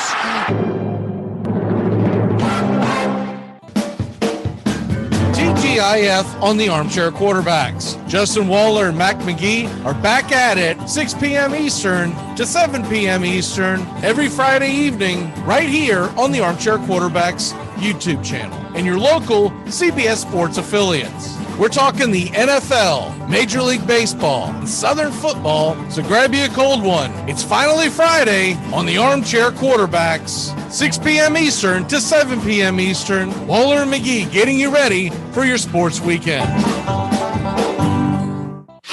You're listening to CBS Sports Radio. We are all sports 24 hours a day, 7 days a week. Strong opinions and your phone calls. Expect it here. CBS Sports Radio.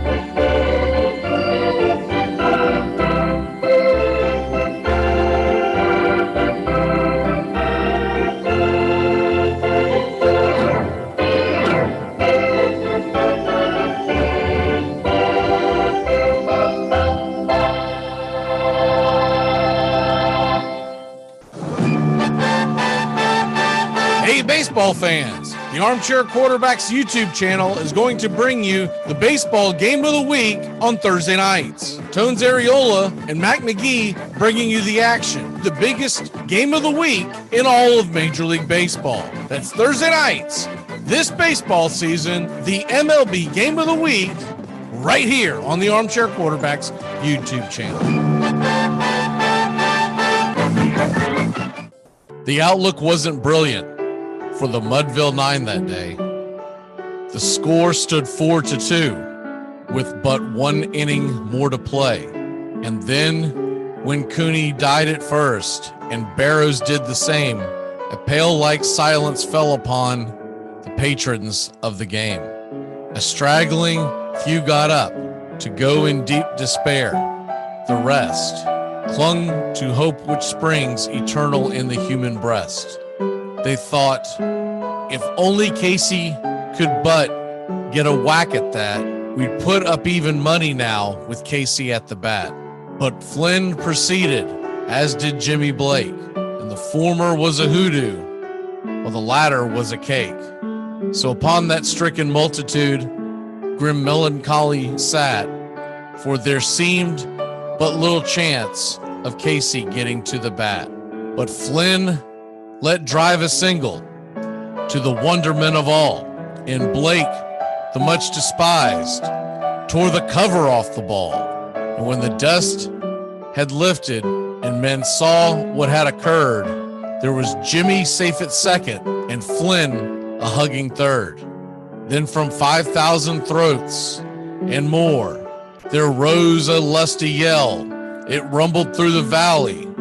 It rattled in the dell.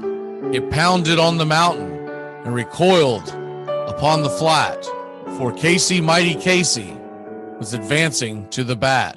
There was ease in Casey's manner as he stepped into his place.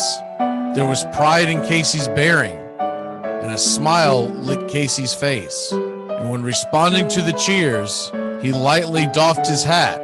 No stranger in the crowd could doubt 'twas Casey at the bat. 10,000 eyes were on him as he rubbed his hands with dirt. 5,000 tongues applauded when he wiped them on his shirt. Then while the writhing pitcher ground the ball into his hip, defiance flashed in Casey's eyes. A sneer curled Casey's lip. and now the leather-covered sphere came hurtling through the air, and Casey stood a-watching it in haughty grandeur there. Close by the sturdy batsman, the ball unheeded sped. "That ain't my style," said Casey. "Strike one," the umpire said. From the benches black with people, there went up a muffled roar, like the beating of the storm waves on a stern and distant shore. "Kill him! Kill the umpire!" shouted someone on the stand, and it's likely they'd have killed him had not Casey raised his hand. With the smile of Christian charity, great Casey's visage shone. He stilled the rising tumult. He bade the game go on. He signaled to the pitcher, and once the dun sphere flew, but Casey still ignored it, and the umpire said strike two. "Fraud!" cried the maddened thousands, and echo answered fraud. But one scornful look from Casey, and the audience was awed. They saw his face grow stern, and cold they saw his muscles strain, and they knew that Casey wouldn't let that ball go by again. The sneer is gone from Casey's lip. His teeth are clenched in hate. He pounds with cruel violence his bat upon the plate. And now the pitcher holds the ball, and now he lets it go. And now the air is shattered by the force of Casey's blow. Oh, somewhere in the favored land, the sun is shining bright. The band is playing somewhere, and somewhere hearts are light, and somewhere men are laughing, and somewhere children shout. But there is no joy in Mudville. Mighty Casey has struck out.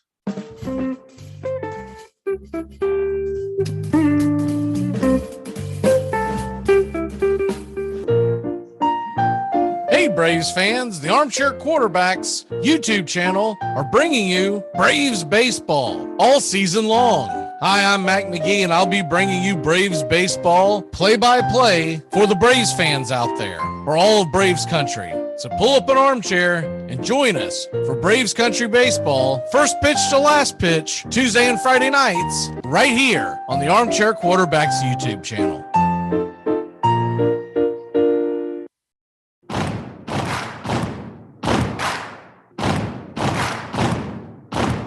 Baseball is a beautiful thing. It's more beautiful in an old park that's asymmetrical and quirky. But even in a dome with artificial turf, it's beautiful. The way the field fans out, the choreography of the sport, the pace and rhythm of it, the fact that that pace and rhythm allows for conversation and reflection and opinion and comparison. In right field, the crowd is tormenting Strawberries, singing Darryl, Darryl. Little roller up along first, behind the man. It gets through Buckner. Here comes Knight, and the Mets win. And there's a fly ball deep to left. It's on its way. There it goes. And the Yankees are going to the World Series. Aaron Boone. Ground ball stabbed by Folk. He has it. He underhands to first for the first time in 86 years. The Red Sox have won baseball world championship. Can you believe it? It's a pastime, something you do. It's entertainment, something you watch, and it's a shared experience, something you talk about and read about. But you can apply those same three criteria to other things. What makes baseball special is that it's the best game that's ever been devised. Smith corks one into right down the line. It may go. Go crazy, folks. Go crazy. Sure as God made green apples, someday the Chicago Cubs are going to be in the World Series. A little bouncer slowly toward Bryant. He will glove it, throw to Rizzo. It's in time, and the Chicago Cubs win the World Series. Win! What a lucky break! The good Lord wants the Cubs to win. I cannot be romantic about baseball. If there's a bigger thing going on right now, I don't know what it is. Here's the 1-2 pitch, and it is swung on and hit high and deep down the right field line. Is it fair? Is it? It is gone, baby! Ram-a-lam-a ding-dong, zip, boom, bam! A 3-run shot! That thing looked like it was curving foul, and it is absolutely scooping down the line. Oh, say can you see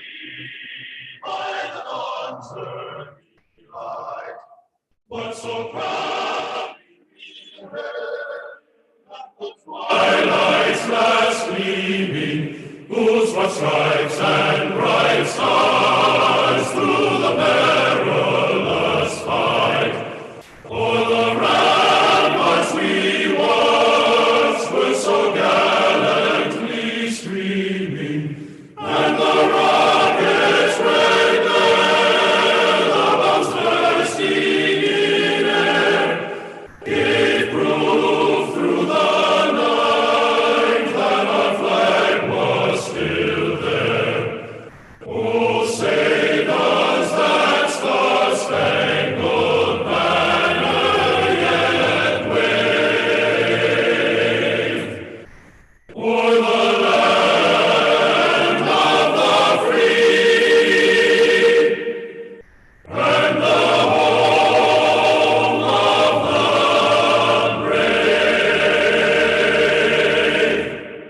Play ball. Welcome here to our Major League Baseball game of the week. I'm Mac McGee alongside Stephen Troche and Tampa Tones, and we are set for Braves baseball. Excuse me, I'm so used to doing Braves games. We are set for Yankees and Blue Jays baseball, but the game is in a delay, and so we are going to be instead going to San Diego for about an inning or so. They're expecting to get Yankees Blue Jays going here around 8:20 Eastern. So we're going to just kind of get warmed up, and bring them on to the show are the guys behind the action, and we'll start it with Mr. Tampa Tones. Tampa, how are you? Good. Weather changing things a little bit tonight, but what can you do? We're prepared for anything, and that's what the Armchair quarterbacks do. We're going to keep bringing you the content. So whether it's Braves, Padres, Blue Jays, Yankees, we're ready to roll. And we should have Mr. Stephen Church with us. Stephen, how are you, sir? I'm doing fantastic. I'm excited. I was excited to call one baseball game, and now I get to call two. Couldn't ask for a better night. So I'll go ahead and hand it to y'all. Tones, if you want to take the controls, kind of get everyone set for tonight's game. I'm going to start figuring out the ins and outs. I'm going to be kind of basically stat boy tonight and try to get the production going. So take it away as we're starting Braves Padres. I have put it in the notes. In about 13 minutes, we expect Yankees Blue Jays as advertised to be on. Well, at least with the Braves and Padres game, we do start with the good pitch matchup there. Although the Yankees have Severino, Gausman, Braves Padres still produces a good one, as well as you got Musgrove going for the Padres, who's really developed over the past season or so as one of the top pitchers in not only fantasy but in baseball and for the Padres in general. And then you look at the other side of the ball, and you got Charlie Morton, one of the best there is. And for the Braves, he's really their lead dog. So it'll be a good battle for that matchup. And then you got Severino, who's coming back off a big injury. Didn't have a great first start, but it was good just to see him get out there throwing the baseball around and whatnot. Then you had San Fran's ace last year, got paid by Toronto this year, Kevin Gausman. So we got some pitchers matchups tonight, fellas. I'm particularly looking forward to seeing if the Braves can get their bats going early against Musgrove in that one. What say you, fellas? No, I mean, I'm feeling the same thing. One thing I'm really looking forward tonight is, especially with San Diego, they're going to need Musgrove to go deep into this game. They had Blake Snell go to the IL today, so they're going to be bringing up Mackenzie Gore to have a spot start tomorrow. And man, I like that is a tough first matchup for your major league debut facing the former World Series champions. That is a really tough matchup, and we also do have Ohtani on the mound tonight for the Angels as well. So a lot of good pitching around baseball. Again, we're going to bring you guys Blue Jays, Yankees here shortly. We're waiting out the rain on that one. We'll have more to come on that one, as that is our game tonight. But as we await that, we are going to bring you Atlanta Braves, San Diego Padres, and a battle of two NL teams that many people think will be playoff bound. And as Steven alluded to, tomorrow is the much anticipated debut of Mackenzie Gore, but it's a tough task. It's a vaunted task. You got to face a lineup with the likes of Matt Olson, Marcelo Zuna, and so forth. Steven, I know it's early in the year, but what one Brave in this lineup has impressed you in particular for early fantasy baseball week 1 owners? I mean, one guy, he killed it last year. Austin Riley is still one of my favorite I like favorite players for fantasy. He looked like an absolute superstar last year, true category player. And he's continued that hot start this season, and I'm really looking forward to see if like how high his ceiling can go.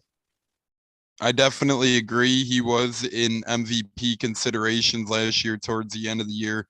Didn't really get too much hype, but his season is or his ceiling, not his season. His ceiling is sky high. It's skyscraper high. And in that lineup, you're surrounded by other superstars. You're surrounded by other good bats.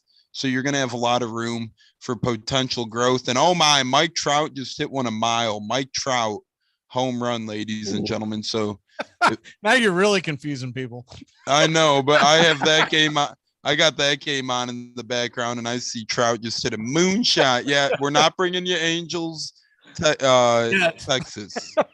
Hey, there is no bad time to talk about him. Talk on Mike Trout. He is like probably one of the best players, and he is the best player in the game, maybe one of the best players of all time. I love Mike Trout. I just saw that highlight myself. He he tattooed that over the center field wall. Literally smoked that, and I got him in the trophy league, I believe. So that's good for me. It's in Texas, right? Yeah, man. I mean, that's not really supposed to be a pitcher's park, but that ball flew out of there. Yeah, that they're in Texas, Globe Life Park. It's a newer ballpark, obviously, of the MLB variety. But as we shift back focus here, my apologies for sidetracking. You know what? We're just going to announce a little bit of every game tonight, actually. We're going to bring you a little bit of this, a little bit of that. No, but we're focusing in, and they're showing the Padres outfielders. One outfielder or one player in particular who I have my eye on for this game to see if he could keep it up is Jerkson Profar. Oh yeah, no, I mean he's one of those. Probably he was a vaunted prospect when he first came up, and he just really can never put it together. But he's really earned his starting spot out in San Diego. Be really interesting to see what they do with him once Tatis comes back. But I mean, I love the fact that he was able to carve out a role here, and truly become a contributor to this potential World Series team.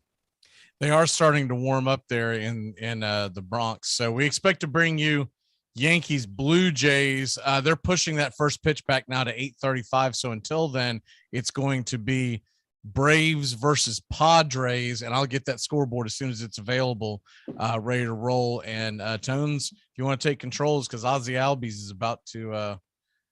Yeah, absolutely. Albies is toeing the batter's box. Musgrove is looking around, stretching out. He's ready to go. It's a battle of the big dogs here. Musgrove, Albies, first pitch 93 miles an hour in there for a lower strike, and these Padres fans are amped up on this Thursday night to be in San Diego for the world champion Braves visiting town. And we'll get to the Braves lineup here. You got Albies leading off, Olson second, Riley third, Ozuna cleanup, Travis D'Arnaud fifth, Eddie Rosario sixth, Duvall seventh, Dickerson eighth, Swanson ninth, and Morton on the bump. Musgrove coming in. Pitch number 2 is a ball. Misses high at 82 miles an hour. So Musgrove is just trying to settle in here, trying to toe the line here, seeing his limits against a dangerous hitter like Ozzy Albies.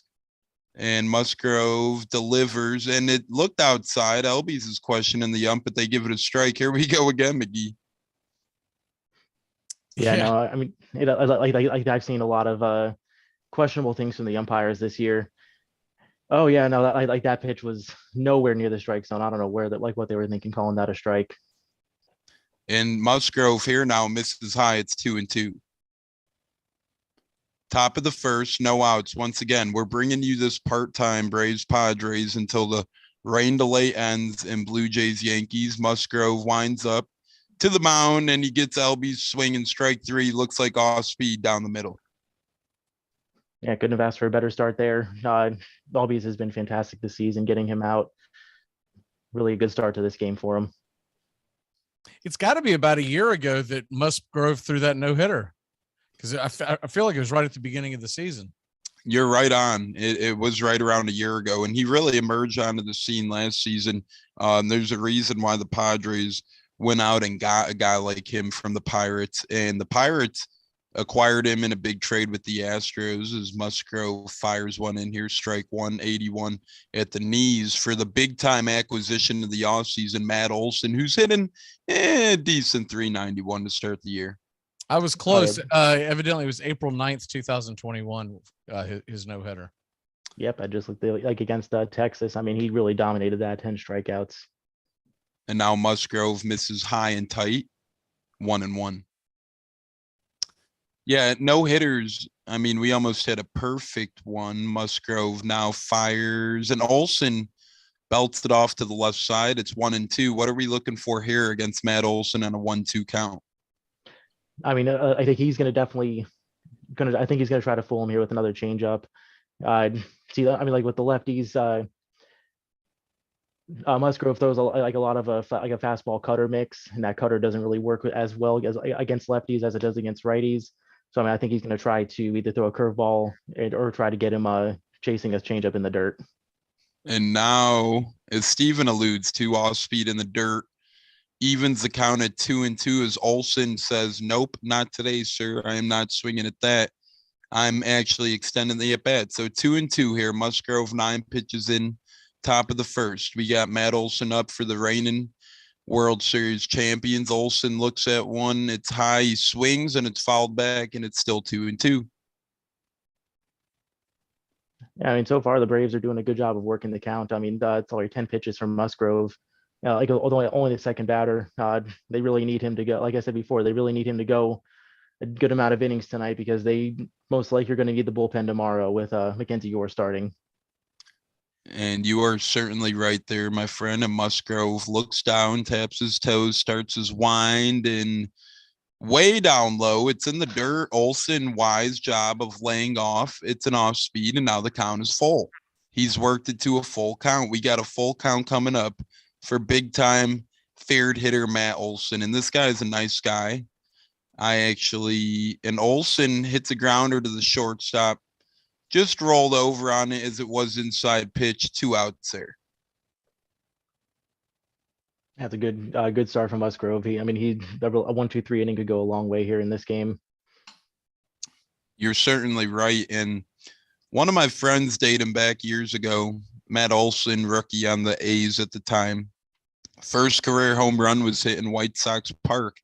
My buddy actually caught Matt Olson's first career home run, and Olson had an A's representative run out there and say, "Hey, we'll do a trade." And he's like, "I just want to meet him." So after the game, my buddy and his family, and here comes Austin Riley to the plate. Musgrove fires, and Riley lines it to the short, and it's out with CJ Abrams, the top prospect there, to put it away. Should we go to break or keep it here, McGee? We can go to break, and we'll be right back here in a flash. He only has 3 rings. Hey, baseball fans, the Armchair Quarterbacks YouTube channel is going to bring you the baseball game of the week on Thursday nights. Tones Areola and Mac McGee bringing you the action, the biggest game of the week in all of Major League Baseball. That's Thursday nights. This baseball season, the MLB game of the week, right here on the Armchair Quarterbacks YouTube channel.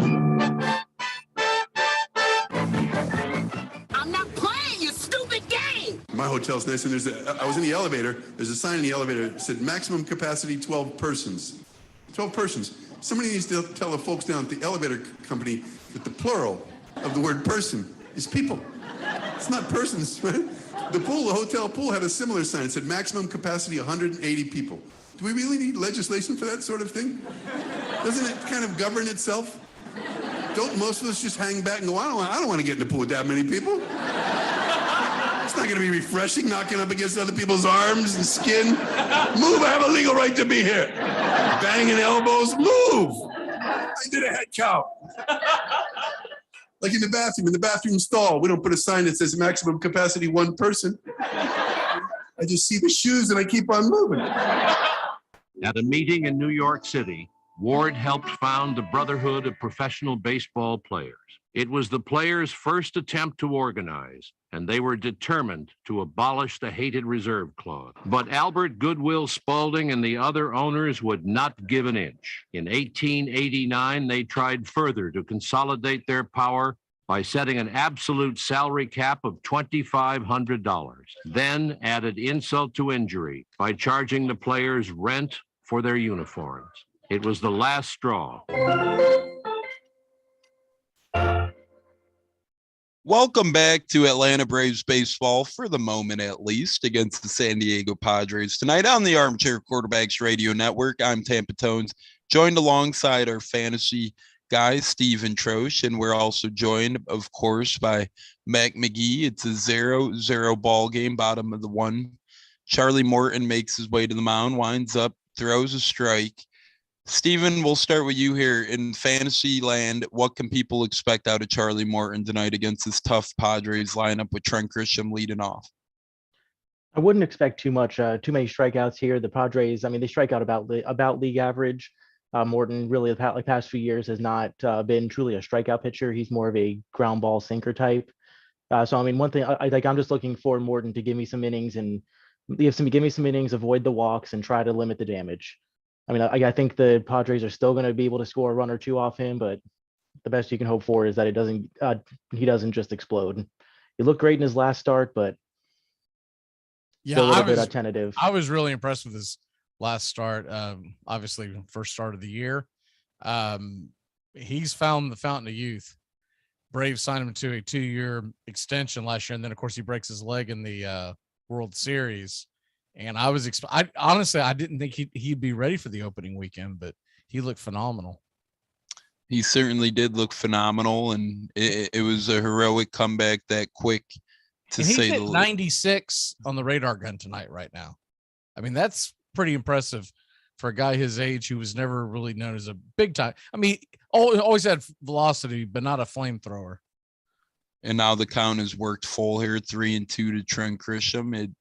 No outs here, bottom of the first, 0-0 ball game in San Diego, Atlanta. And Morton looks into the catcher's mitt. Catcher's signal is in, and Morton winds up, and it's fouled back here. Good battle from Grisham out of the leadoff hole, still 3-2.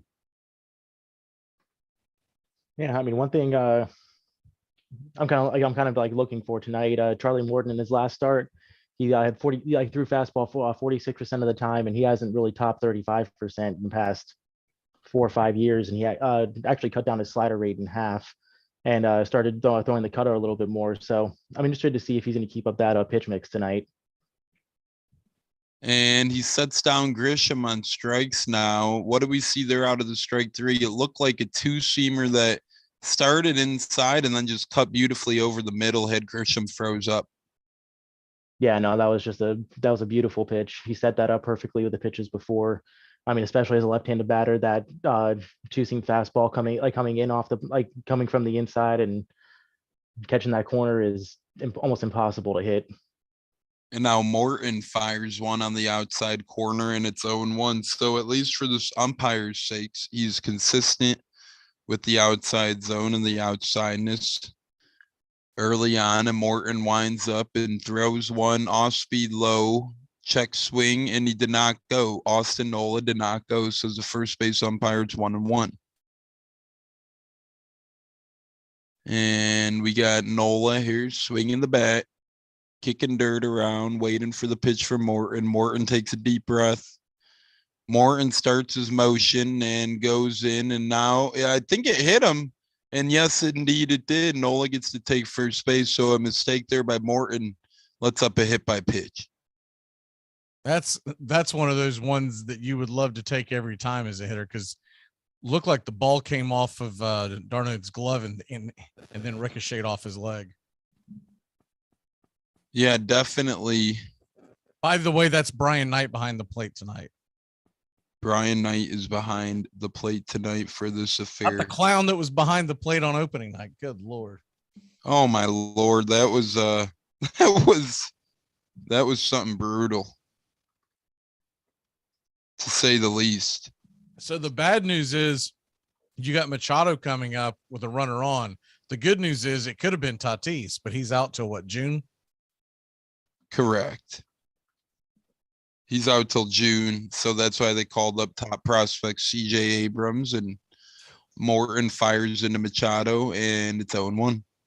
What did y'all think of the Padres offseason? Started slow, ended well, I think. Yeah, no, I mean, I like they really, I think, solved a problem at first base by adding Luke Voit. As good as Hosmer was with his glove, he just is not a hitter you want. He's not the type of hitter you want as your first baseman. So, I mean, to be able to get Voit to hit DH and then fill in at first base when necessary really adds some power to that lineup, gives some protection behind Tatis, Machado, and the likes. I know they're still trying to move Hosmer, but I don't think there's going to be takers, because what was it, 3 years ago that he signed that $138 million contract? I mean, that's a lot of money to take on for a guy that really isn't, as Steven says, he doesn't have that quite the pop with the bat you want at first base. And now it's 2-1 here to Machado as Morton digs in. And I agree. I think I'm a big Sean Manaea fan, so I really like that move. I think that he's going to bolster the rotation, give it some depth. We already seen Blake Snell get banged up, Darvish banged up. So, Clevenger's coming back off a huge, and that ball is shot up the gut to the right, and that's through for a base knock. So now we got men on first and second, and Padres are threatening early here with one out in the bottom of the first as Machado's on with a single. Yeah, the Braves last year at this time, they were one of the lowest teams in the shift. By the time they came out of the All-Star break on, they ended up being one of the highest teams using the shift. I think it was a 52% rate, which is an extraordinary amount of shifting, which hopefully will be fixed by next year. Indeed. You are correct on that, my friend. And now we got All-Star from last season, Jake Cronenworth, making his way to the plate. Batting .292 this season, no home runs yet. Morton fastball low. Oh, it looked like a low strike, but they're going to call it a ball. It's 1-0. Yeah, and Cronenworth was a pleasant surprise for the Padres last season. He just kind of came out of nowhere as a 300 hitter, like you said, made the All-Star team. Yeah, that was definitely a strike. I mean, the Padres got a gift there, but no, I mean, Padres have a lot of weapons all up and down the order, even from their catcher spot. They have Austin Nola, and then they signed Jorge Alfaro from the Marlins in the offseason. He's kind of a little bit shaky at the plate, but he's got decent power, and he can steal a base or two. So, I mean, there's a lot of potential in that lineup, especially when Tatis comes back. Nice curveball there for a strike from Morton. And the nice thing is with Cronenworth too, the versatility on defense, you could pretty much find a spot for him, and it's fouled back by Cronenworth. Now it goes to 1-2. He could pretty much play anywhere on defense in the infield. So any night you need to give a guy off, and now with the designated hitter, you could shift a guy like Machado there, Luke Voit there. Today you got Cronenworth, and he could pretty much play anywhere. He's one of those guys who's a feisty hitter and a very good defender as well. So this Padres team is really loaded, in a loaded division, though, with the Dodgers and Giants, as Morton now steps off the mound, tells Travis, hey, let's reset, let's refresh here. 1-2, bottom of the first, one man out, men in first and second for the San Diego Padres ball club. And Morton fires to the plate, fouled back at 97 miles an hour, and now it still remains at 1-2. Yeah, I mean, Morton's doing a good job of hitting his locations here. Even on that last hit by Machado, it was a perfectly placed fastball in the outside corner. Machado just got enough of it to hit it through the shift. So, I mean, Morton's definitely looking good so far. We'll see if he could keep it up. He has the most strikeouts via the curveball in 2021, so last season. And now Morton throws one of those beauties, but it lands in the dirt. So now it's 2-2. Cronenworth dances out of the way a little bit. There wasn't a real threat to hit him. 2-2 remains as Morton looks in. 19 pitches so far in the first. Only one out here for the Braves ball club. Men on first and second. Morton trying to limit the damage here early, not let any runs in. Morton fires, and it hits Cronenworth in the foot. It looks like yet another hit by pitch in the inning, and now the bases are loaded. Definitely not an ideal start for the Braves here. Now they get Luke Voigt up. I mean, he has not had a strong start to the season. He's only batting 190, no home runs, but when he gets hot, he is a massive power threat. Okay, so here's the thing. We're about to come up with first pitch of the Yankees Blue Jays. We're going to go ahead and hit that intro one more time when we come back. We're going to start the Yankees Blue Jays broadcast. So hang tight. We'll be back in a flash. This is the way it was supposed to start, but it's been a little clunky because of the weather. Yankees Blue Jays, we're beginning the broadcast now. If you're just joining us, I'm seeing some people jump in if they're wanting to know what's going on. We will begin that in just a second, folks. Got to get the national anthem in.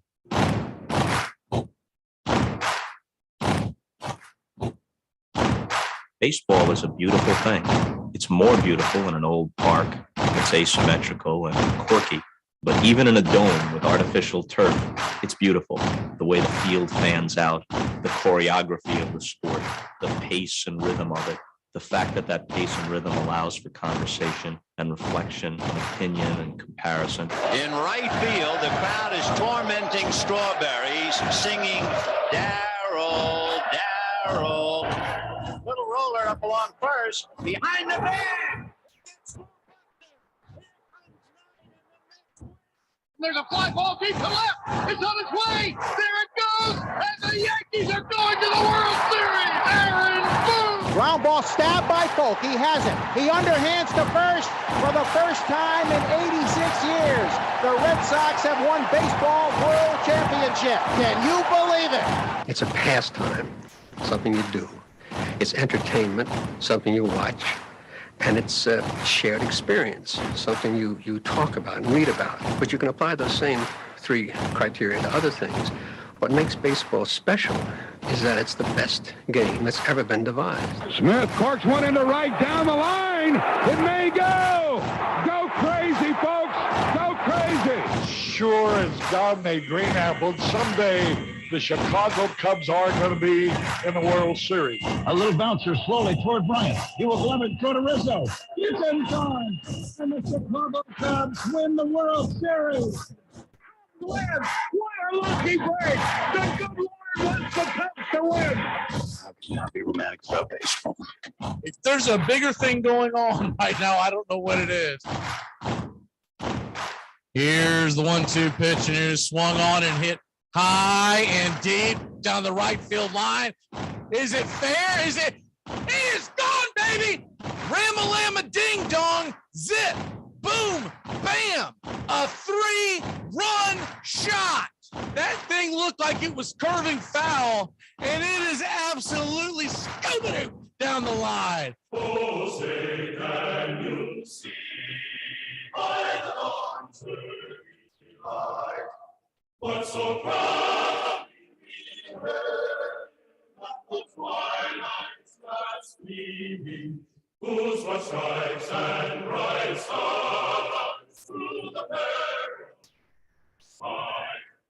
For the ramparts we walls were so gallantly streaming, and the rockets and the bombs bursting in air gave proof through the night that our flag was still there.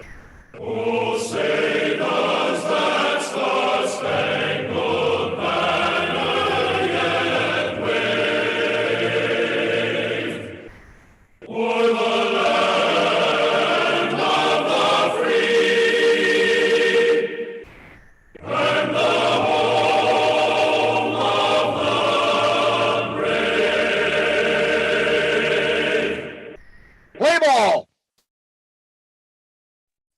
Welcome to Thursday Night Baseball here on the Armchair Quarterbacks Network. And The rain delay is finally over with. It's Yankees, it's Blue Jays. They're about to have first pitch. Tones Ariola, Stephen Trosh, and I'm Mac McGee. Tones, take it away. Yeah, we got an exciting one. If you're tuned in for the first time, or if you were with us for the brief stint of Braves Padres, welcome you into the Armchair Quarterbacks Radio. I'm Tampa Tones alongside McGee and Steven, and we got a good pitchers matchup tonight. We got Luis Severino, Kevin Gausman, with two behemoth lineups. Steven, who's your players to look out for tonight? Like kind of similar to what we talked about in the Braves Padres game. Severino, I think the Yankees really need Severino to keep his command in check and go deep in this game. That bullpen has been heavily used the past couple days, and especially on the fourth game of this series, going into another full series in the weekend, they really need to give them a rest. So I'm looking for Severino to go deep into this game, and I'm looking for the Yankees to start hitting a little bit. Gausman got, after a phenomenal season out in San Fran, he got hit a little bit hard in his first start this year. So, I mean, I'm looking for the Yankees to really just kind of pick it up there. And also one thing to note for the Blue Jays lineup, they are going to be without Teoscar Hernandez tonight. He just hit the injured list, so be interesting to see if they can make up for his for what he brings to that offense. Big loss there, and play ball. George Springer steps into the box. Severino deals, and it's hit on the ground by Springer. It is a rocket, but the Yankees do a nice job of corralling it over to first, and a nice job by Rizzo there of holding on to that ball. One man up, one man down. And we got the start of the lineup here for the Blue Jays tonight. We got George Springer leading off at designated hitter, Bo Bichette playing shortstop, batting second, Vlad Guerrero Jr. in the 3-hole at first. We got Lourdes Gurriel Jr. in left and cleanup, Tapia fifth and right, Alejandro Kirk catching, Kevin Biggio, and then Espinal at third, eighth, Bradley Zimmer, that is ninth and center, Gausman pitching. And we got a fly ball, deep right field. That thing's going back for Bichette, and that thing's off the wall. Bichette's rounding first. Bichette goes into second, and it's a double with one man out off Luis Severino for Bo Bichette. Yeah, and he really needed that. He's had a really slow start to the season, batting only going 1 for 20, batting 222 to start the year. So that is huge for them and gets the Yankees off to a good start, or gets the Blue Jays off to a good start. My bad. Well, we've had a whirlwind of games and teams announced tonight, and it's one of those nights where a lot of baseball action's going on. And now we're here in Yankees Blue Jays, and we're off with some fireworks after a Bichette double off the wall. Severino is wheeling a little bit as he looks around. He comes onto the mound, and he fires one low at 90 miles an hour. It's 1-0. Yeah, I mean, especially after what they saw last night, I'd be extremely hesitant to throw anything near the zone to Vlad.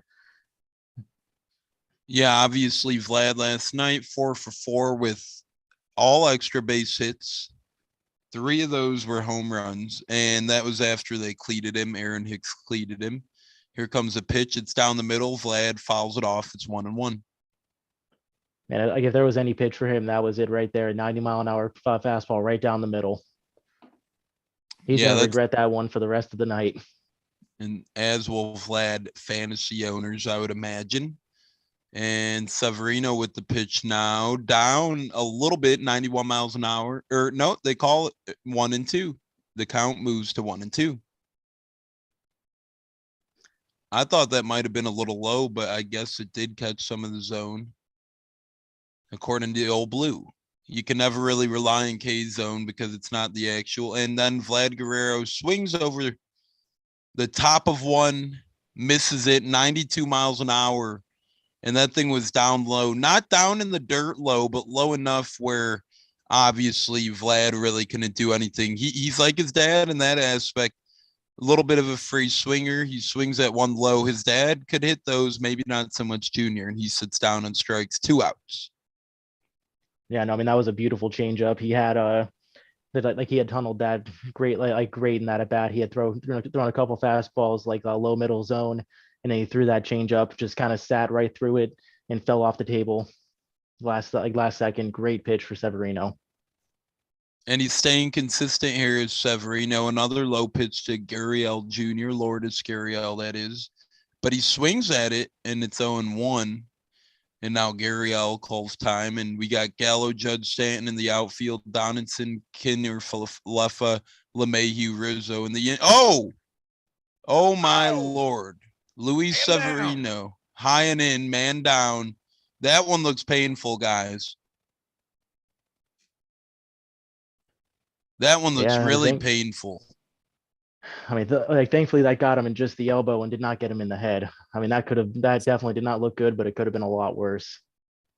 The gun showing 98 miles an hour that hit him. And as Steven alluded to in pregame, they already put a man on the IL tonight, Teoscar Hernandez. So this is a team who's already a man down, and now you see Gurriel Jr. getting up. They've got to legalize something.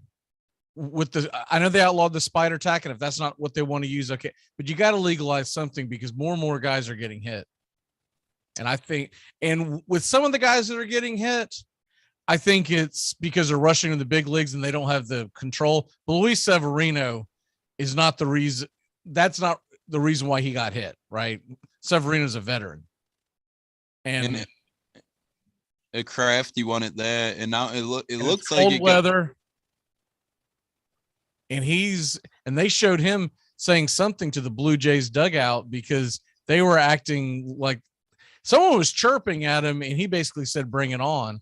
But I don't think that was an intentional throw. Yeah, no, not at all. I mean, it better not be. I've got him on two of my fantasy teams. He's out of there, and it's 1-0 now as Raimel Tapia steps in. He's hitting 100 on the year. It was a ball in the dirt, but he's a crafty outfielder. They acquired him from the Colorado Rockies this offseason, so he'll get more exposure playing in the AL East for sure. And now one misses outside, and it's 2-0 in a hurry. Yeah, I mean, this is not looking good so far for Severino. His control's been like a little bit shaky. Hasn't really been able to find the zone too much. That slider's nasty, though. Oh yeah, I mean, hey, the velocity. It's. I mean, he's only pitched 24 innings in the past 3 seasons, going back to 2019. So I mean, it's going to take a little bit to get his control underway. And now it's 2-1 after a fastball down the middle has plated, and we get if the Yankees are going to make the playoffs. Severino's got to be the man. I mean, that's all there is to it. Yeah, I mean, they really don't have a true. I mean, I hate to say it now, but with how Garrett Cole has looked since Spider Tack was banned, he is not looking like a front of the line starter. So they really need someone to step up and really take command of that rotation. Well, actually Cole looked pretty good back half of last year, but he has not looked good against the Blue Jays. That's for sure. Oh well, of course there, but. No, I mean, like with the Spider Tack, he was top 2, top 3 pitcher in baseball. He was almost unhittable, and he looks human ever since they took it away. Yeah, last couple of months of the season, he was pretty good, but the Red Sox and the Blue Jays have his number, and that might just tell you that they're seeing him too much, right? Well, yeah, I mean that, and it's just, I mean, they're just in a hard division overall. You've got the Rays, who have gone deep in the playoffs the past 2 or 3 years. You've got the Red Sox, who retooled this season with Trevor Story. Blue Jays are as strong as they've been in the past 10 years, 10, 15 years. And Tapia lines out to third, and that'll end the inning. All right, we'll be back in a flash here on the MLB Game of the Week. Blue Jays and Yankees are scoreless. That's not what he said, you ignorant wretch. Spanish is worse than your English. To protect his family from disaster, Steve used his camera phone. Done. By taking pictures of his important documents, Steve can always have them stored online. Learn more simple disaster prep tips at ready.gov. A message from FEMA and the Ad Council. Nix again with 36 seconds left. Ball at the left hash mark. 2 wide outs to the right, 1 to the left. Florida's got the big rush on Nix. He floats 1 in the end zone. It is called touchdown Auburn. Sanders caught it. Touchdown Auburn. Touchdown Auburn. Frank Sanders from Nix. Auburn's ahead. Auburn's ahead. Touchdown of 8 yards. Nix to Sanders. Can you believe it? Can you believe it? Auburn has I've seen it, but I do not believe it. Yes, the streak is alive. Auburn 36, Gators 33. Number 1 has fallen by the wayside. Thirsty Thursdays, it's the Armchair Quarterback Show. Joey Antone's Areola, Mac McGee, and the rest of the guys dropping by, talking baseball, football, and everything in between. Catch the Armchair Quarterbacks on Thirsty Thursdays, 6:30 Eastern, 5:30 Central. With the help of several would-be owners, Ward and the Brotherhood started a rival league, the Players League. At first, the new league did well. 56 top players defected to its teams and brought their fans with them. I am for war without quarter. I want to fight until one of us drops dead. From this point on, it will simply be a case of dog eat dog, and the dog with the bulldog tendencies will live the longest. Albert Goodwill Spaulding.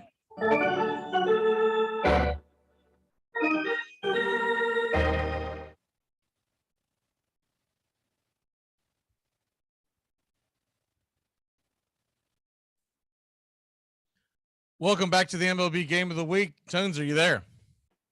Yes, sir. I am here. We got Blue Jays on the mound. I was letting you two finish your convo if you needed. Don't want to step on anyone's toes. And we got Gausman toeing the mound. And it looks like he fires it in, and it's inside at 95 miles an hour, and the count is 1-0. Here to the leadoff man, Josh Donaldson. As strange sentence, the leadoff man, Josh Donaldson. But here we are. I mean, with this lineup, they have a lot of power, but they don't have too many people that can truly just get on base. And when Donaldson is at his best, he is a high OBP guy, probably 270, 280 hitter, and really can really set the table. They don't need like his power too much, having Aaron Judge and Giancarlo Stanton, Joey Gallo, Anthony Rizzo. They need someone to get on base, and there's really no one better in this lineup. I would say if they can get IKF going, that would be the ideal leadoff guy, but he is putrid right now. 059 batting average. No, I know going into New York is a really tough thing to do. Especially with how much pressure they put on him for what he has been throughout his career. And it's 1-2, foul the way here. And real quick, the lineup is Donaldson leading off, Judge batting second and center, Rizzo batting third at first, Giancarlo batting cleanup and right, DJ LeMahieu fifth at second, Gallo sixth and left, Gleyber Torres DH at seventh, IKF at short at eighth, and Jose Trevino catching at ninth. And this pitch is fouled back by Donaldson, and it remains at 1-2. I mean, one thing, we're only 5 pitches in, and one thing I've seen so far is Gausman's splitter is on point. That pitch is one of the best in baseball. If the Yankees have any chance of doing anything tonight, they're going to need to jump on every fastball they see, because they're not going to have any chance to get any kind of offense off that splitter. And now it's fouled back here, remains 1-2. That's right off of Alejandro Kirk's catcher's mask, it looks like. So an uncomfortable foul ball there. Pat Hoberg is your home plate umpire. First base, Paul Emmel. Second base is James Hoy, and third base umpire is Bruce Dreckman. And here we go. None out. 1-2 count. Blue Jays, Yankees, bottom of the first in the battle of the behemoths of the AL East. And we got Gausman with the pitch, swing and a miss down low, but he gets Donaldson to chase, as he often does, and he's down on strikes, 1 out. Like I was saying, that splitter is just unhittable. That was a beautiful pitch. He's been doing a great job locating it so far. Still early, but. And he's really rejuvenated his career, Gausman. He was never terrible, but last year in San Fran really revived him. And then he ended up getting a nice payday this year from a really good ball club like the Toronto Blue Jays. And you're going to have to earn your money if you're Gausman this year, you have the Red Sox, the Yankees, and the Rays. You have your hands full. Orioles, not so much. Aaron Judge steps to the plate. First pitch is hit in the air to center. Not too deep, not too shallow. Moderate, and the center fielder is there, and it's out number 2. Yeah, and going back to that, it's not even the fact that he has to face those types of lineups. It's like most of it is just like tonight, having to play in Yankee Stadium, having to play in Fenway. Those are just two of the most historic. I mean, this obviously the Yankees are in a new stadium, but those are two of the most electric environments in baseball and one of the most daunting as an opposing pitcher. You're not lying there. It's 2 outs now here with former Cubs strolling to the plate, Anthony Rizzo, and the pitch line the first. Vlad Guerrero Jr. has got his hot mitts on, though. That one retires the side. We're here on the Armchair Quarterbacks Radio Network. It's Blue Jays Yankees going to the second 0-0. Playoffs? Don't talk about playoffs. You kidding me? Playoffs? I just hope we can win a game. But beware, my friend, and let me warn you. They're thinking of taking a punch to California. Let's keep the Dodgers in Brooklyn. Our house is not a home without some love. Don't let them leave our premises. LA will be their nemesis. But Brooklyn fits the Dodgers like a glove. Tom has been a teacher for over 40 years. One day, I think one of the students had asked the question and he didn't remember the answer. I also noticed that he was letting his class out earlier than they were supposed to let out. I was really starting to worry. Levi and I talked about how it would change our lives, but he was there beside me. When something feels different, it could be Alzheimer's. Now is the time to talk. Visit alz.org/ourstories to learn more. A message from the Alzheimer's Association and the Ad Council. TGIF on the Armchair Quarterbacks. Justin Waller and Mac McGee are back at it 6 p.m. Eastern to 7 p.m. Eastern every Friday evening right here on the Armchair Quarterbacks YouTube channel and your local CBS Sports affiliates. We're talking the NFL, Major League Baseball, and Southern football, so grab you a cold one. It's finally Friday on the Armchair Quarterbacks, 6 p.m. Eastern to 7 p.m. Eastern. Waller and McGee getting you ready for your sports weekend. 3 big leagues, the National League, the Players League, and the Old Beer and Whiskey League, simply proved too many. Attendance dipped dangerously low for everyone. By the end of the 1890 season, the league had lost more than $340,000, more than its investors could endure.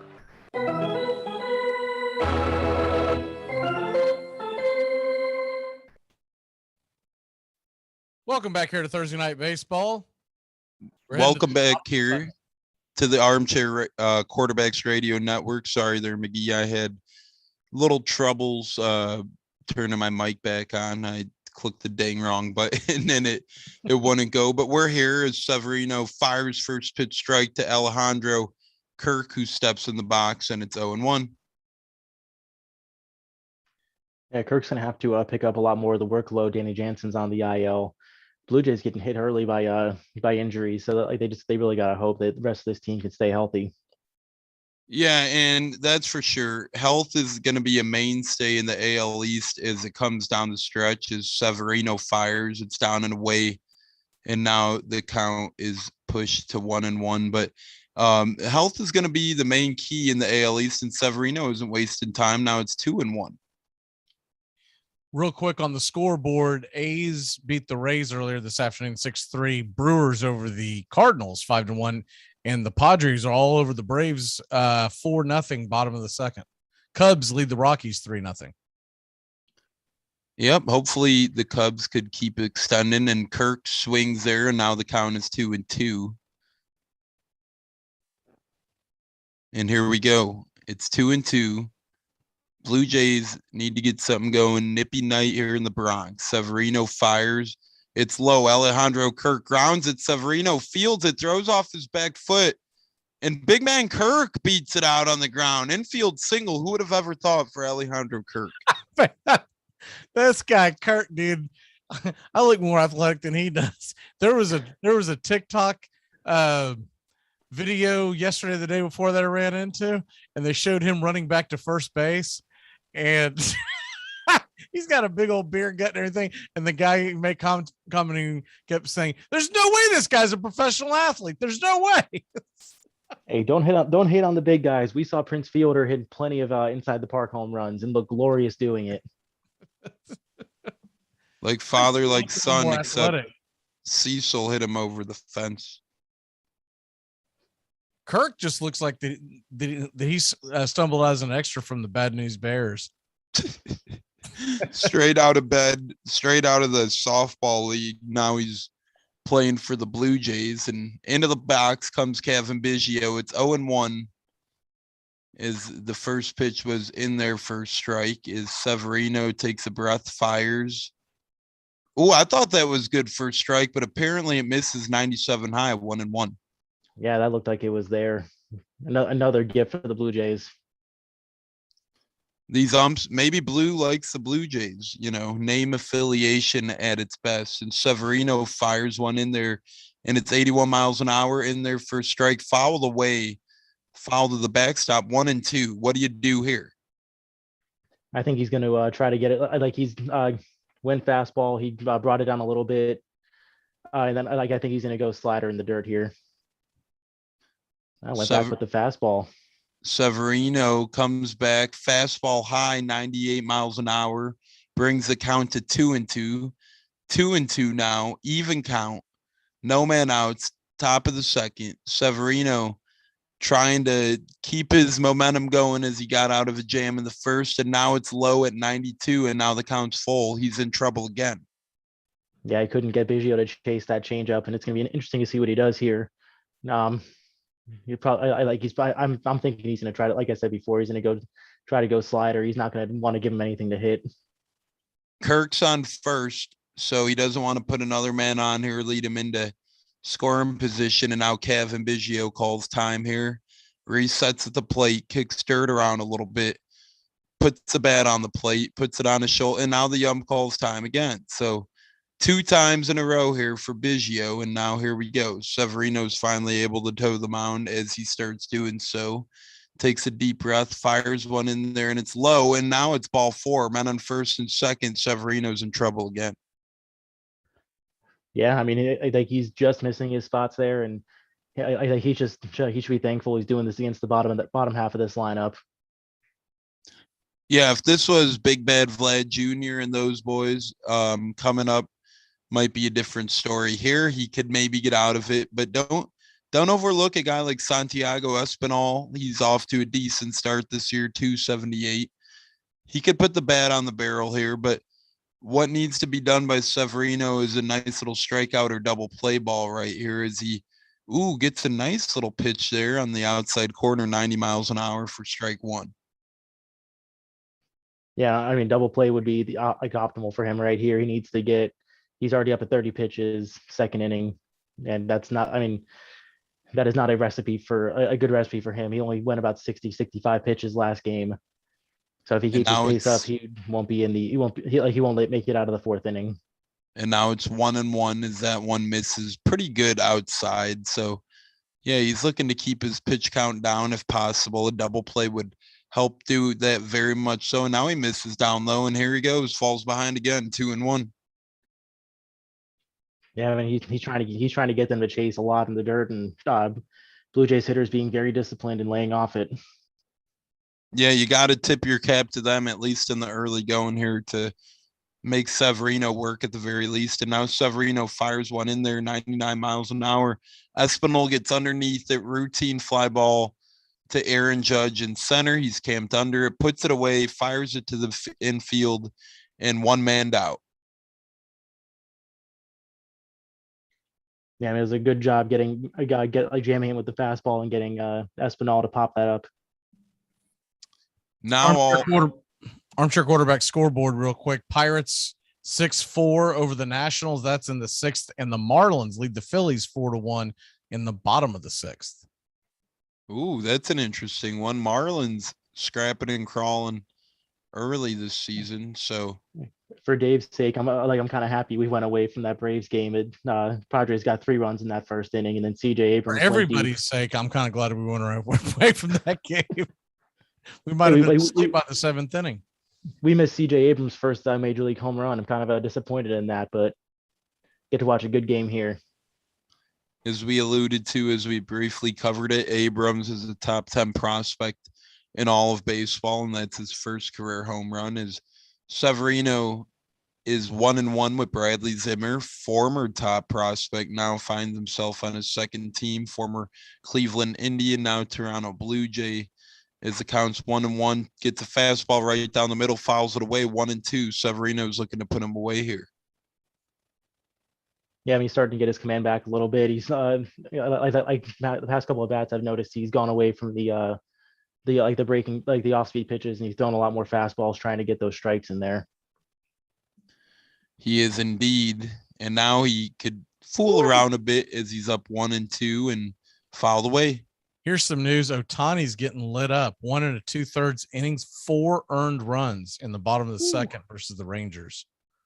Ooh, that's not what you like to see there. If you're a Shohei Otani fantasy owner, he had a decent first outing. Now, I think he gave up a grand slam, perhaps it says. But now here. By the way, that Trout home run that we talked about earlier, 472 feet. Moonshot. The count on Zimmer remains 1-2. He fouled another one back in the dirt. So the count remains 1-2 on Zimmer. As Kirk is at second. It's so you don't have the most speedy runner on a single. It could be a play at the plate. Zimmer grounds one to the second baseman. His only plays at first. Rizzo drops the ball, it looks like. A rare miss for Anthony Rizzo. And that's going to load the bases with 1 out. I mean, that was just a bonehead. That wasn't a difficult catch at all. It hit him in the bad place, right in the glove. Yeah. You don't see major league players do that very often. I think he took his eye off of it, was worried about the runner. Yeah, wow. It looks like it palmed his glove, perhaps. That one awkward spot in the mitt where it's hard to come down with. It looks like it juiced him up right over there, and sadly for his behalf, it hurts big time as now the bases are loaded. And who else? Steven alluded to it earlier. You don't want the top of the order coming up. Here comes George Springer. The next guy that gets hit by a pitch might be Rizzo, because Severino might just go and fire one at him for dropping that one. It might be coming as it's 0-1. That was a nasty slider. Really nasty. Springer's off to a good start this season, hitting north of 350, couple of home runs. Swings over this one, and now Severino's got him where he wants him, 0-2. I'd try and dance around him a bit. Yeah, I mean, this is a great pitcher's count. I mean, like he's got him, so you got him swinging on 2 sliders. I expect him to go right back to it here. And we'll see if he does. He toes the rubber. He looks in. He throws. Fastball down the middle. Hit out to right field, not too deep. Right fielder camped under it. Stanton catches it. Stanton throws home. Alejandro Kirk doesn't even think about running. The bases remain loaded this time with 2 outs. The Yankees couldn't have asked for a better man on third base. There's no way Butterball was coming home on Stanton's arm. No way. Not a chance.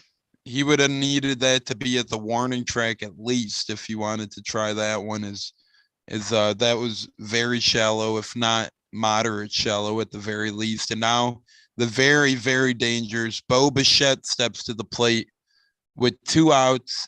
Bases juiced, Severino at the 40 pitch mark. And we got a good one here early on in the Yankee Blue Jay matchup. Oh boy, what's going to happen? Severino fires fastball right down the middle. Bichette tries to swing big and misses 0-1. And 99 miles an hour. I mean, any concerns about Severino? He like that velocity is back. If he can keep this up and get his command under control, man, he can be dangerous this year. Severino fires low now, 91 miles an hour in the dirt. Bichette doesn't care that it's in the dirt, swings, and now Bichette and the Blue Jays are in a world of trouble, 0-2 with 2 outs. Yeah, and I mean, that was just a beautiful 2-pitch sequence. He threw the fastball 99 down the middle and then tunneled that with that slider. So I like the way Bichette sees it. He sees another fastball coming right down the middle. He swings at it and just swings right over as the slider falls off the table. And now Severino throws. How about that stat? Bo Bichette 7 for 23 with the career with the bases loaded. That is incredible. He's an incredible hitter. Fouls that one back, remains 0-2. He's one of those rare guys that may be better than his dad. And his dad was a really damn good player in his own right. Yeah, that's not often that happens, but there's a handful of guys, perhaps him, Ken Griffey, and Prince, maybe, perhaps. But Cecil Fielder was a hell of a player, too. So Severino throws it down the middle. Bichette grounds it to third, and wow, what a job by Severino to get out of it. So we're moving to the bottom of the second on the Armchair Quarterbacks Radio Network. Should have gone to law school McGee. or high school.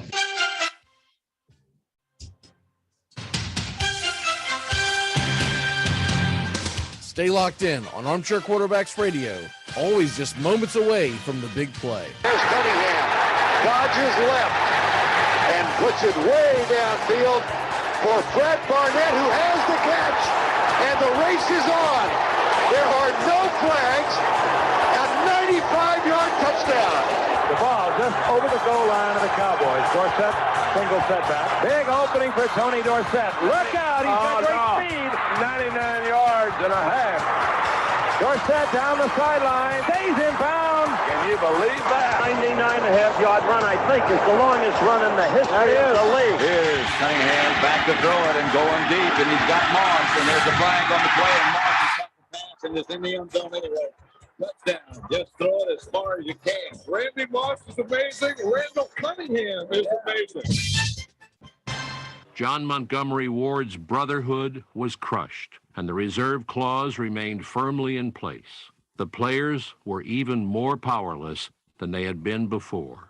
Albert Goodwill Spaulding's National League swallowed up both its rivals, and now, swollen to 12 teams, held a monopoly on Major League Baseball. The Players' League is deader than the proverbial doornail.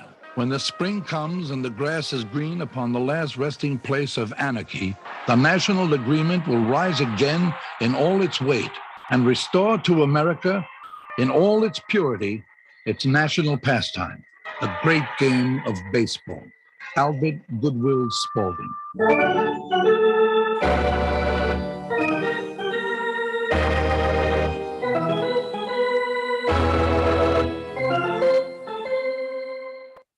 Welcome back to Blue Jays Yankees here, AL East Division Clash. I'm Tampa Tone, sitting alongside Mac McGee and Stephen Troche. Fellas, we have had many chances for the Blue Jays, yet so far results in nothing. Goose eggs across the board. Yeah, I mean, Severino got a little bit wild there. It started to look pretty bad, but he was able to reel it back in. You have a phenomenal 2 at-bats against two of the best hitters, not only in on the Blue Jays, but in the division, in Springer and Bichette. And here we go. Now Gausman, who did a very nice job in the first inning, only 9 pitches, very efficient, has to go toe-to-toe with Stanton. As Stanton steps in, looks at one and says, all right, that's what you got. It's 0-1. Part of the order here, Yankees love to get something going here. I mean, you got Stanton, LeMahieu, and then you got to worry about where Gallo's going to strike out in the middle of this. And now the ball in the dirt, 1-1 on Stanton. I mean, Gallo is really the most pure 2 outcome player in this league. He's either going to hit a home run or he's going to strike out. Yes, it's like him, and then the catcher for the Rays, Zunino. Oh yeah, it's unbelievable. It's literally feast or famine. Another one of those guys, a Eugenio Suarez of the Mariners nowadays, is Stanton looks at 1, and now it's 1-2. And he's left 2 fastballs right down the middle. Hasn't even touched them. I mean, those are the pitches to attack against Gausman. And now it's 2-2 as one's in the dirt. For that catcher, Kirk, as chubby as he is, he's not very big. Like he basically comes up to the belt buckle of Stanton. I mean, Stanton's also 6'5", so. Right, but I'm saying for a heavy guy, he doesn't take up much of the screen like you would expect him to. Smaller little guy, and now pitches it looks low, not in the dirt, and Gausman has a strikeout. Stanton's down swinging, one man out here in the bottom of the second. I guess my point is he's fat and out of shape, but he makes up for it for being short. You got to pull for this guy. You just have to. He's a good target back there he's an aggressive, nimble catcher for being a little bigger. He's honestly a good catcher back there on his toes. So I like what I see from Kirk so far in the early going here as Gausman wheels and deals into Kirk now. Fastball 95 miles an hour, hits the inside corner, and it's 0-1. Yeah, I mean, just to put this in perspective for Gausman, with his splitter, he's got a 46% strikeout rate, and batters in 2021 only hit 133 against it. And now LeMahieu lines one to the second baseman, and Biggio says, "Not today, Junior," catches it on a line. 2 quick outs as Gausman is efficient tonight, opposite of Severino, 16 pitches. Like for me, it's always fun to watch the Blue Jays. So I mean, like, especially like with like the lineup they have tonight, three quarters of their infield are sons of former players, and it's just cool to see that next generation really starting to take over. Especially considering how good Vlad and Bichette are. Wish I could say the same about Biggio, but yeah, he might crawl along, but not looking like it at this time. But Gausman here now faces Gallo, and here's a guesstimate of a strikeout, and it starts off in the right direction as it's 0-1. Yeah, I mean, the umpire is really showing he's liking that outside edge. I mean, that was a very questionable strike. It certainly was. This Blue has been a little bit all over the place. He was not the same Blue, obviously, but when McGee and I did Reds Braves a week back, he was the same way. And now it's a fastball swung on and lined, just fouled down the third base side. It's 0-2 in a hurry on Joey Gallo. Yeah, I mean, this is the perfect. Gausman definitely resurrected his career out there in San Francisco. That they had him go to a split finger pitch, and he has cashed that in. Yeah, and now Gausman, could feel it. Hair flapping in the wind on a big night in the Bronx. It was a rain delay, but they're here now. 0-2 to Joey Gallo. Gausman with the leg kick, fires it, misses way high, 95, 1-2. Yeah, I mean, it's interesting to see him going all fastballs here, especially with the kind of power that Gallo has. Yeah, my guess is we'll see another out of zone pitch from him here as he's up 1-2, 2 outs, no men on. Don't leave anything too good for Gallo to hit, but we'll see what happens as Gausman has his signal, leg kicks, and he throws one outside of the zone for 85 miles an hour, sets him down and strikes. Armchair Quarterback Radio Network 0-0 going to the top of the third. Why is that pancake in the silverware drawer? I mean, why is there silverware in the pancake drawer?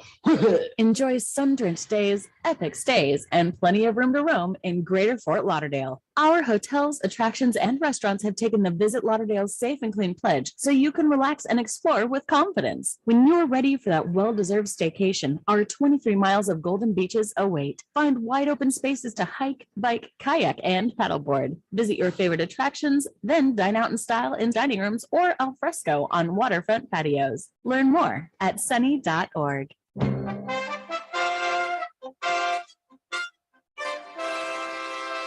Don't miss a moment of heart-stopping NFL coverage on Armchair Quarterback Radio. Riggins.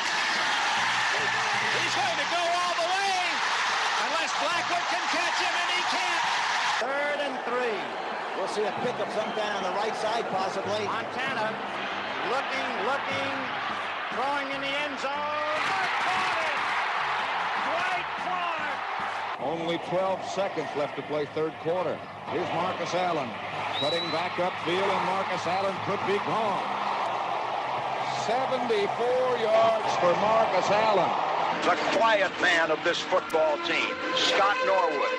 He can fire the shot heard round the world now. Here we go with 8 seconds to play. High drama here in the Super Bowl. But in the end, it's not the distance.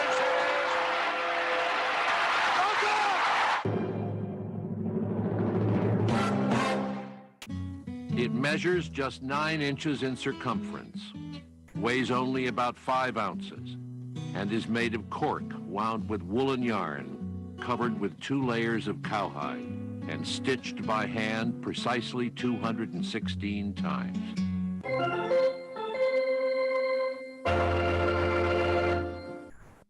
Welcome back here.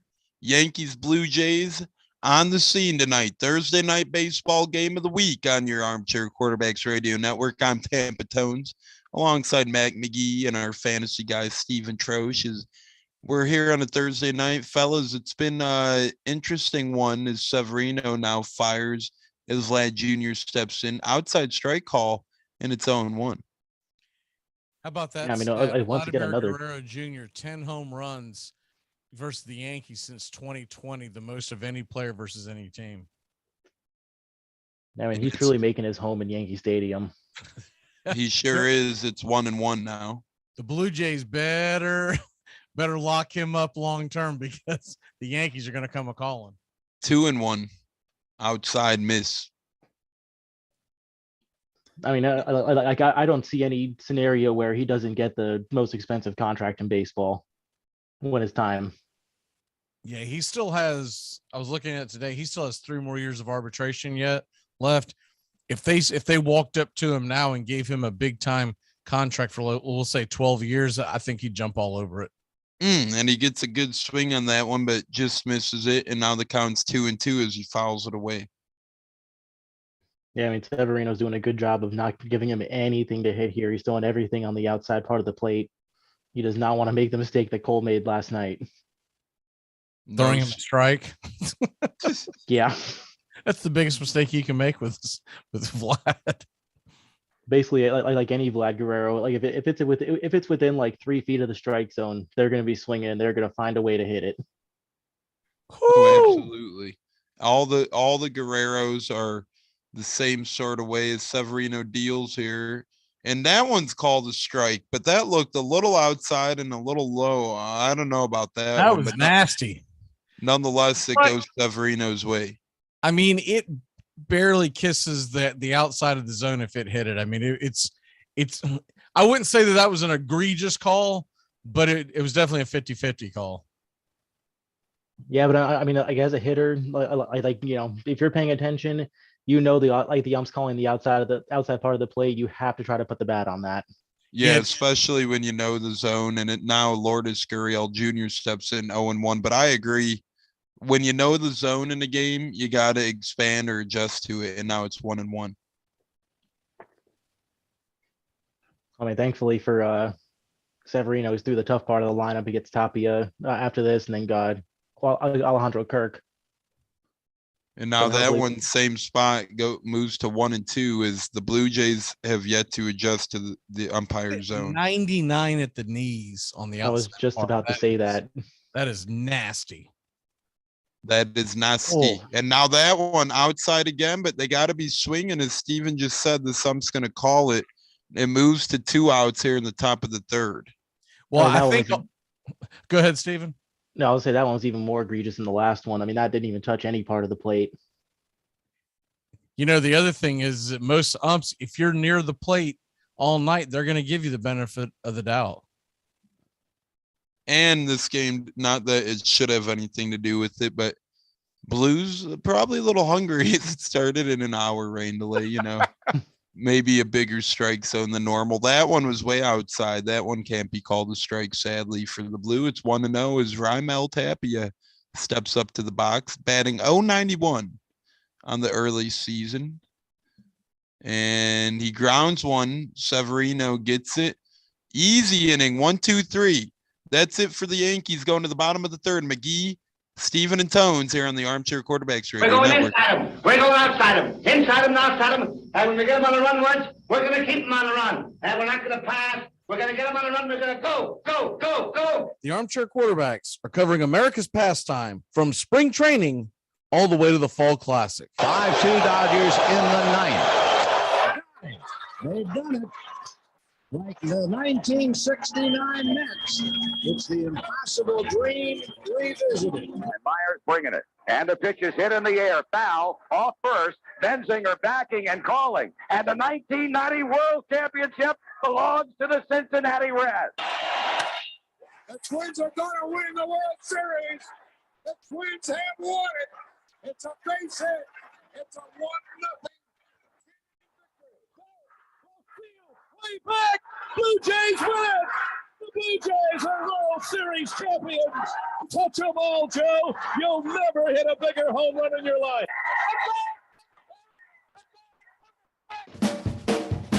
TGIF on the Armchair Quarterbacks. Justin Waller and Mac McGee are back at it 6 p.m. Eastern to 7 p.m. Eastern every Friday evening right here on the Armchair Quarterbacks YouTube channel and your local CBS Sports affiliates. We're talking the NFL, Major League Baseball, and Southern football, so grab you a cold one. It's finally Friday on the Armchair Quarterbacks, 6 p.m. Eastern to 7 p.m. Eastern. Waller and McGee getting you ready for your sports weekend.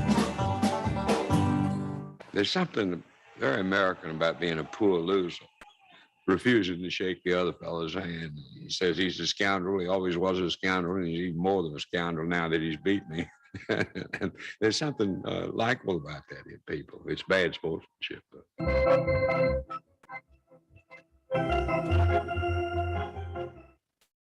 Here we are. Welcome back here. Thursday night game of the week on the Armchair Quarterbacks Network. Tampa Tones alongside McGee and Steven. And early preview to next week. We will be here.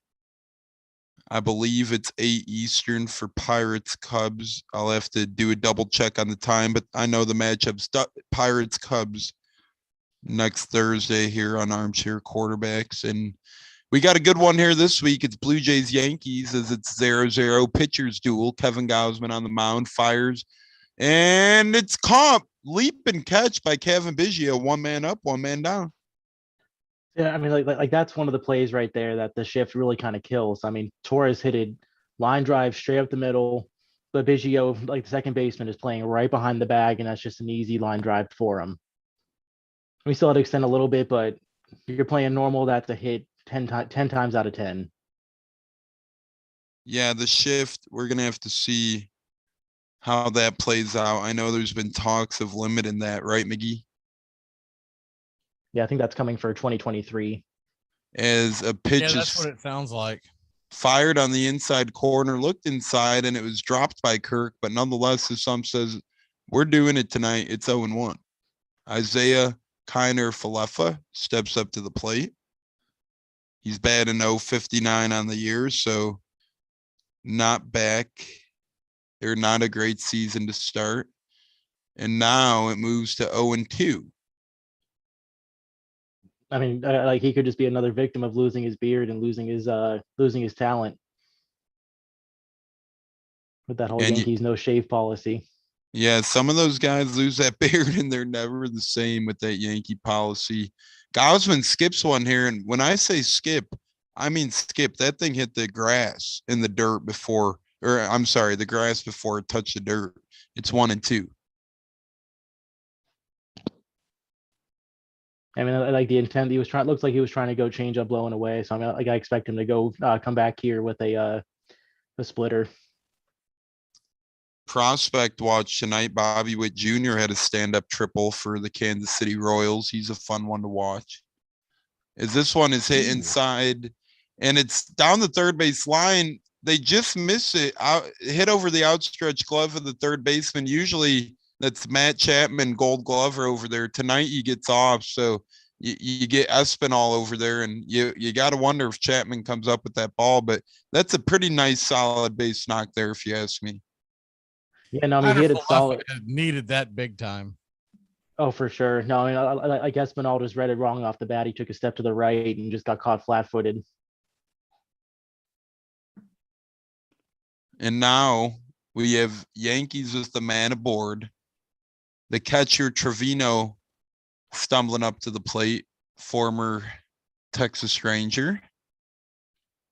Bat on his shoulder here. 1 man out, 1 man on. First pitch, high cheese, gets him at 93 miles an hour, 0-1 swinging. It looks like something happened there. For like Connor Falefa's on second base now. Yeah, They I call it a can't balk. tell. Let's see if we could see what happens here. Maybe a balk, it looks like the first base umpire might have called. No, I like they kept the they scored it a balk. Now I didn't see anything there, but those umps are a lot closer to the action than we are. Yeah, I didn't see anything there either, but as you alluded to, the umps are closer to the action than we are. So maybe Gausman turned his inner shoulder and outer shoulder simultaneously, which is a maneuver which could lead to a balk. Sometimes it doesn't take much. It's honestly one of those things where it's honestly a judgment call sometimes by these umpires, but nonetheless, IKF gets awarded second base, which is big for the Yankees. And now the count gets clean slated, 0-0. Gausman works another inside pitch, fastball this time, fouled back, and now it is 0-1 again, deja vu. I remember this issue with Gausman when he was in Atlanta. It's his style. If you notice, he rocks back and forth on the mound, and sometimes the umpire doesn't think he comes to a complete stop, and so that's usually why he gets called for balks. That would make sense. He does kind of have that shuffle where his front forward his front foot forward keeps rocking a little bit, and now he makes his way to the plate.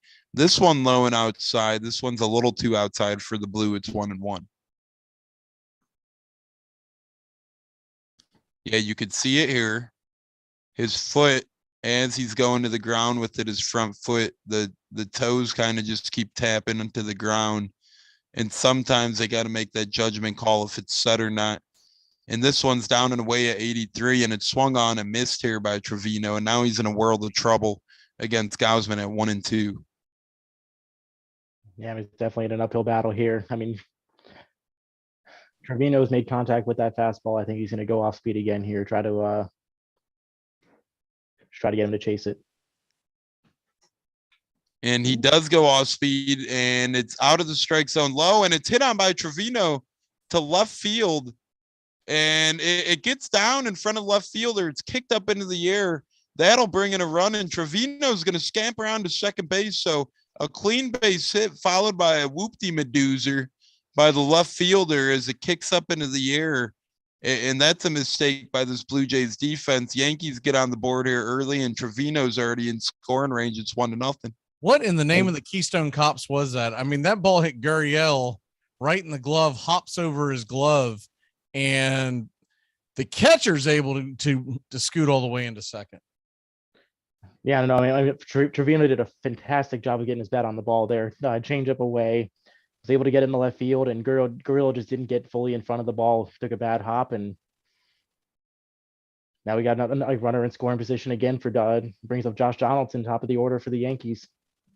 When the catcher's able to scamper to second, that's how you know it was probably not the best play by the defense. As Donaldson stares at one, a little bit low, a little bit inside, and now he's up on the count 1-0 after he struck out in the first. He's looking for retribution, and Blue's hearing it from someone. Blue is hearing it from the Blue Jays dugout. He takes off his mask and he says, "Shut up, fellas. I'm the Blue in this one." 1-0 here, bottom of the third. 1-0. Yankees on top. Now it is 2-0. That one's low and outside in the dirt. That goes back to the old adage, put the ball in play and good things can happen. And that's why I don't think these analytics sometimes value the ball in play as much as they should, because these guys swing and miss at such a high rate. Now, if you can just get the ball in play, you never know. And I don't think the defense is what it used to be years ago either. Yeah, I tend to agree with you there, my friend. And now Gausman with the leg kick fires it in. It is a strike, and it's fouled back, and it's 2-1. So I'm touching on that a little bit. I mean, for hitters, I definitely agree when you're evaluating them. We don't see it too much, but one of the most important statistics I've seen recently is it's called the CSW percentage, which is called strikes plus whiffs, and that's been one of the better indicators for pitchers. I mean, basically for exactly what we just talked about, for keeping the ball off the bat. So I mean, it is definitely a valued tool. Just I don't think for the right set of players. Well, for in layman's terms, you don't see guys choke up on the bat enough with 2 strikes anymore because they're still trying to go yard. If you put that ball in play, like we just saw with the way the defense is nowadays, anything could happen. I mean, like we saw Rizzo get a bunt single last night, bunting into the shift. Exactly. Yeah, Rizzo would do that with the Cubbies sometimes back in the heyday. So, he's one of those guys who takes advantage of the shift. And Gausman fires one and it's fouled away, evens the count. 2 balls, 2 strikes to Donaldson, as we still have a man on second.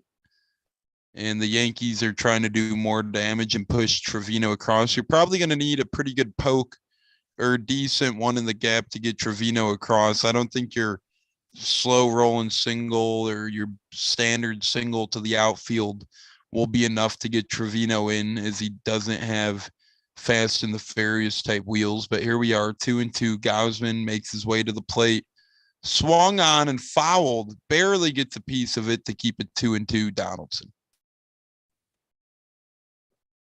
They're showing the replay here, and that one down the line, and Espinal looked like he was in a world of pain trying to get that line drive east. That might make you want to put Matt Chapman in at some point tonight. Actually, one thing I saw that kind of absolves Espinal a little bit.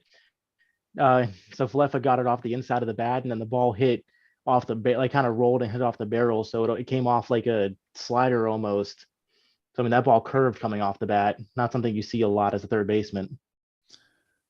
You're not kidding. That was quirky for sure. And this one, right off the hands here, fouled back for Donaldson. Now we remain 2-2. That one right off the fists on a cool night. That one tends to sting a little bit. Yeah, I mean, he's like, I've seen a lot of pitches inside this at bat. I mean, like, you got to think at some point he's going to try to throw something like low and away, or just something in the dirt to try to get him to chase.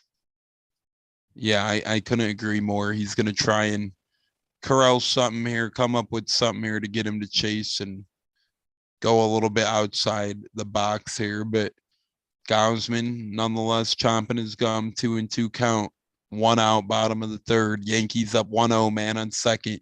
Donaldson at the plate. Donaldson fouls off a low pitch. This time it hits Donaldson again. Donaldson doesn't even flinch. It remains 2-2. Another great splitter there. Donaldson just got a piece of it. I mean, I right now I'm expecting a slight, like him to go a slider away. Something like that should bring up the pitch sequence. It's like throwing four fastballs, then mixed in the splitter the last 2 pitches. A lot like mixed in the splitter with those last 4 pitches. Yeah, he's been doing a decent job tonight of intertwining his pitches and trying to keep these batters off balance. But Yankees were fortunate enough to push a run in here this inning, looking to make it more here as they're threatening. 1 man out. One of the better pitchers in the game on the bump here, Kevin Gausman. In a 1-0 game controlled by the Yankees at this point, Gausman takes a deep breath. He's set in the stretch. And Donaldson awaits a 2-2. And it looks inside. Does it get a piece of him? It looks like it got him, but it doesn't. I thought that at least clipped his jersey. Somehow it missed him. And if you're Donaldson, you got to try selling that. And it doesn't. It just misses the jersey, it looks like. But if he does one less setup this offseason, that thing gets him. Should have ate that extra hash brown from McDonald's this morning, but I'll send him my regimen. I'll send him my regimen later. I mean, do you want 97 to the rib cage though? You could get the official Armchair Quarterbacks workout program, and that one, Donaldson doesn't like it, but to me that was actually a pretty decent call. Yeah, I mean, Donaldson had no business looking at that pitch. That was a pure strike right down the middle. You got to be swinging. Yeah, that was right on the corner. I mean, you cannot. If you're going to ask that to be a strike when Severino's on the mound, that is easily a strike when Gausman's on the mound. Yeah, I mean, that thing is right in there. I mean, that thing is literally, it's such it's such in the zone. It doesn't even touch the K zone. That's how in the zone it is. Not, again, not that K zone is the Bible and the gospel, but here we are. This feels like it's a big batter here in this game, ladies and gentlemen. All rise. All rise.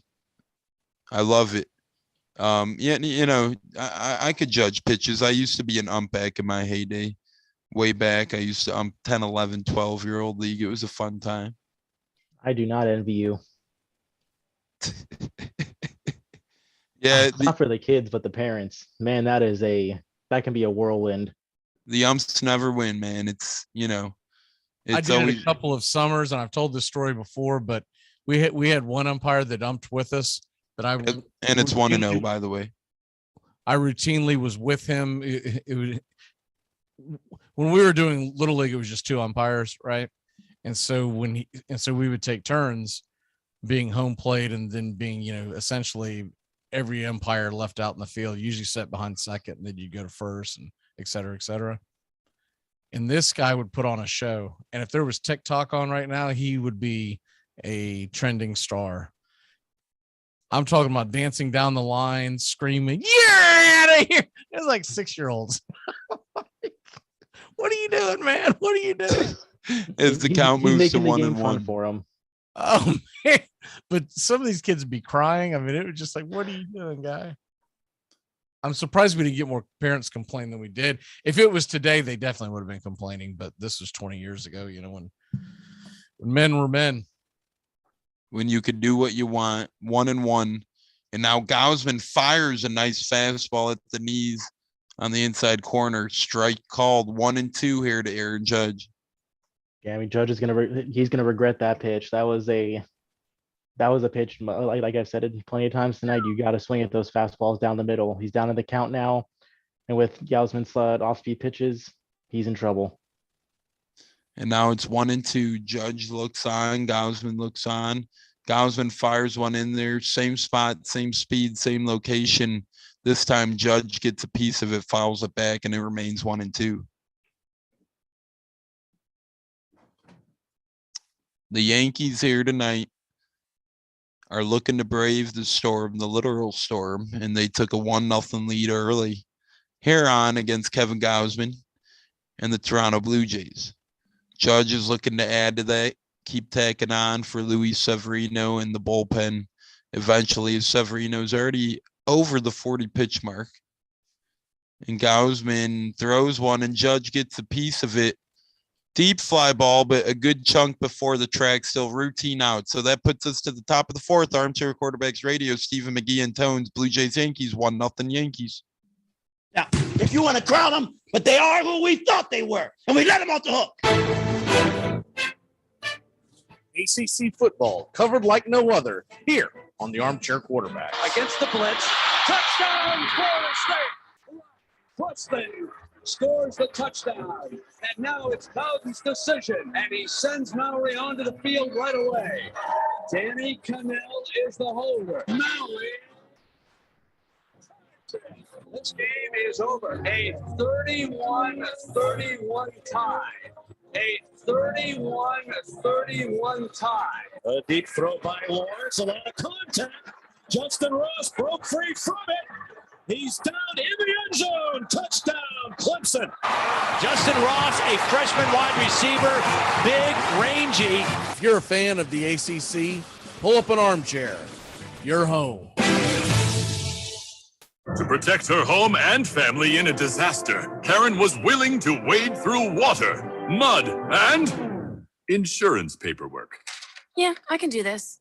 You go, Karen! By simply understanding and updating what her insurance covers and doesn't cover now, she'll be better prepared no matter when disaster strikes. Learn other simple ways to protect your home and family before a natural disaster at ready.gov. That's ready.gov. A message from FEMA and the Ad Council. Sit short. I'm not playing, you stupid game. Baseball was mighty glamorous and exciting to me, but there's no use in blinking at the fact that at that time, the game was thought by solid, respectable people to be only 1 degree above grand larceny, arson, and mayhem. And those who engaged in it were beneath the notice of decent society. Connie Mack.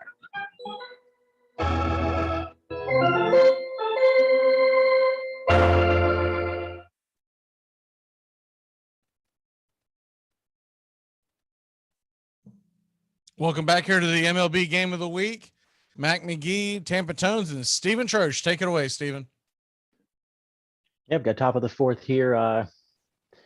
Good spot for the for Luis Severino. Gets the 6, 7, 8 hitters and Alejandro Kirk. Sorry about that. Alejandro Kirk, Kevin Biggio, and Santiago Espinal to start the inning.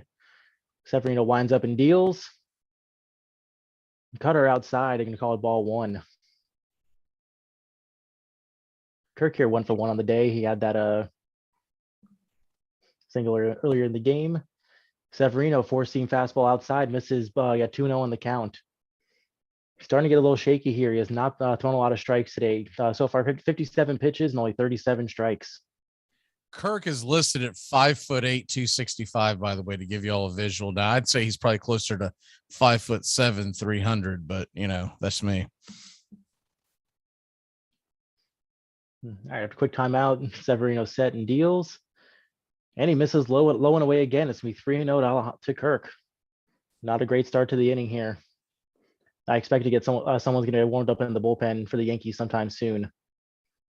And he gets a 96-mile-an-hour fastball over for strike one. What's he at, 60 pitches? 60 pitches right now. Yeah. And that's high. Another fastball high and in. Kirk fouls that off. Count is now 3-2. A lot of places that Severino can go here. Yeah, I feel like he needs to be challenging him and not dancing around him. I mean, this is the bottom of the order. Yeah, I was just about to say that. Like this is the part of the order where you need to attack the zone and just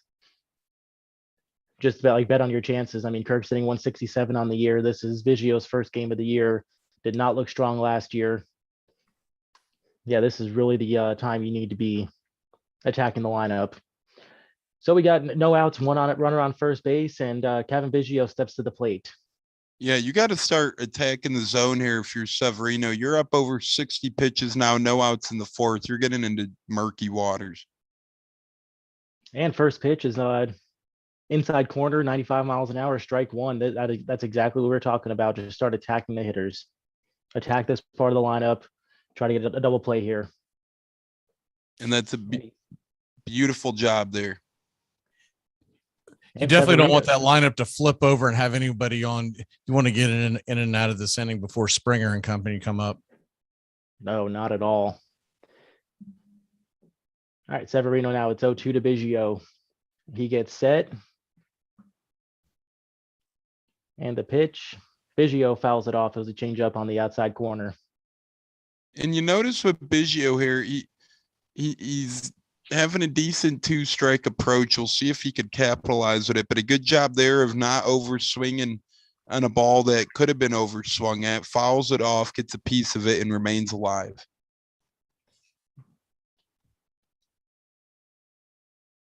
All right, Severino deals, and he gets him swinging. Strike three, change up on the outside corner. You see there, that time he got fooled a little bit. It was a little outside. He still swung at it with this you have to. So good job there for protecting the plate. Swings right through it. Probably expected a different pitch. That's a big time out here for Severino. Yeah, I mean, like he went 3 straight changeups. He saw that Biggio was having trouble with it, and just that's one of the things I always learned when I was pitching. If you see a guy is not handling it well, you keep throwing that pitch at him. And once again, there's another changeup. Gets Espinal swinging for strike one. Espinal almost came out of his shoes there. Yeah, I mean, that's a nice what he's throwing his fastball at 99 today, so nice little 10-11 mile an hour difference. That makes a big difference. I agree with you there. And he gets a slider on the outside corner, strike two. Severino really starting to settle in here. Yeah, we'll see if he could get him here now. We'll see what he goes to the well with on an 0-2 count. Checks over at first base, and he is set. And the pitch. Another slider, strike three, gets Espinal swinging. That's 2 outs for the Yankees. Severino's 5th strikeout of the night. Espinal, you could tell there, just was a little outmatched all at bat. Looked a little uncomfortable there at times. Went down, tried and made contact with it. Couldn't get it as he reached out of the zone. So good job by Severino here after letting a man on base to start the inning. He gets back-to-back outs in a hurry as he tries to limit his pitch count to less than 75 pitches through 4. All right, first pitch is a fast, sticking with the off speed, another changeup, a miss is just low, ball 1. Bradley Zimmer 0 for 1 of the day, but he did reach on an error in the second inning. And at one point, Zimmer did have a lot of potential, and now he's looking to resurface here in Toronto. Yeah, I mean, he's a fantastic depth piece. I mean, this team is just incredibly deep. Incredibly. All right, so 1-1 count. Severino's getting set, looking in.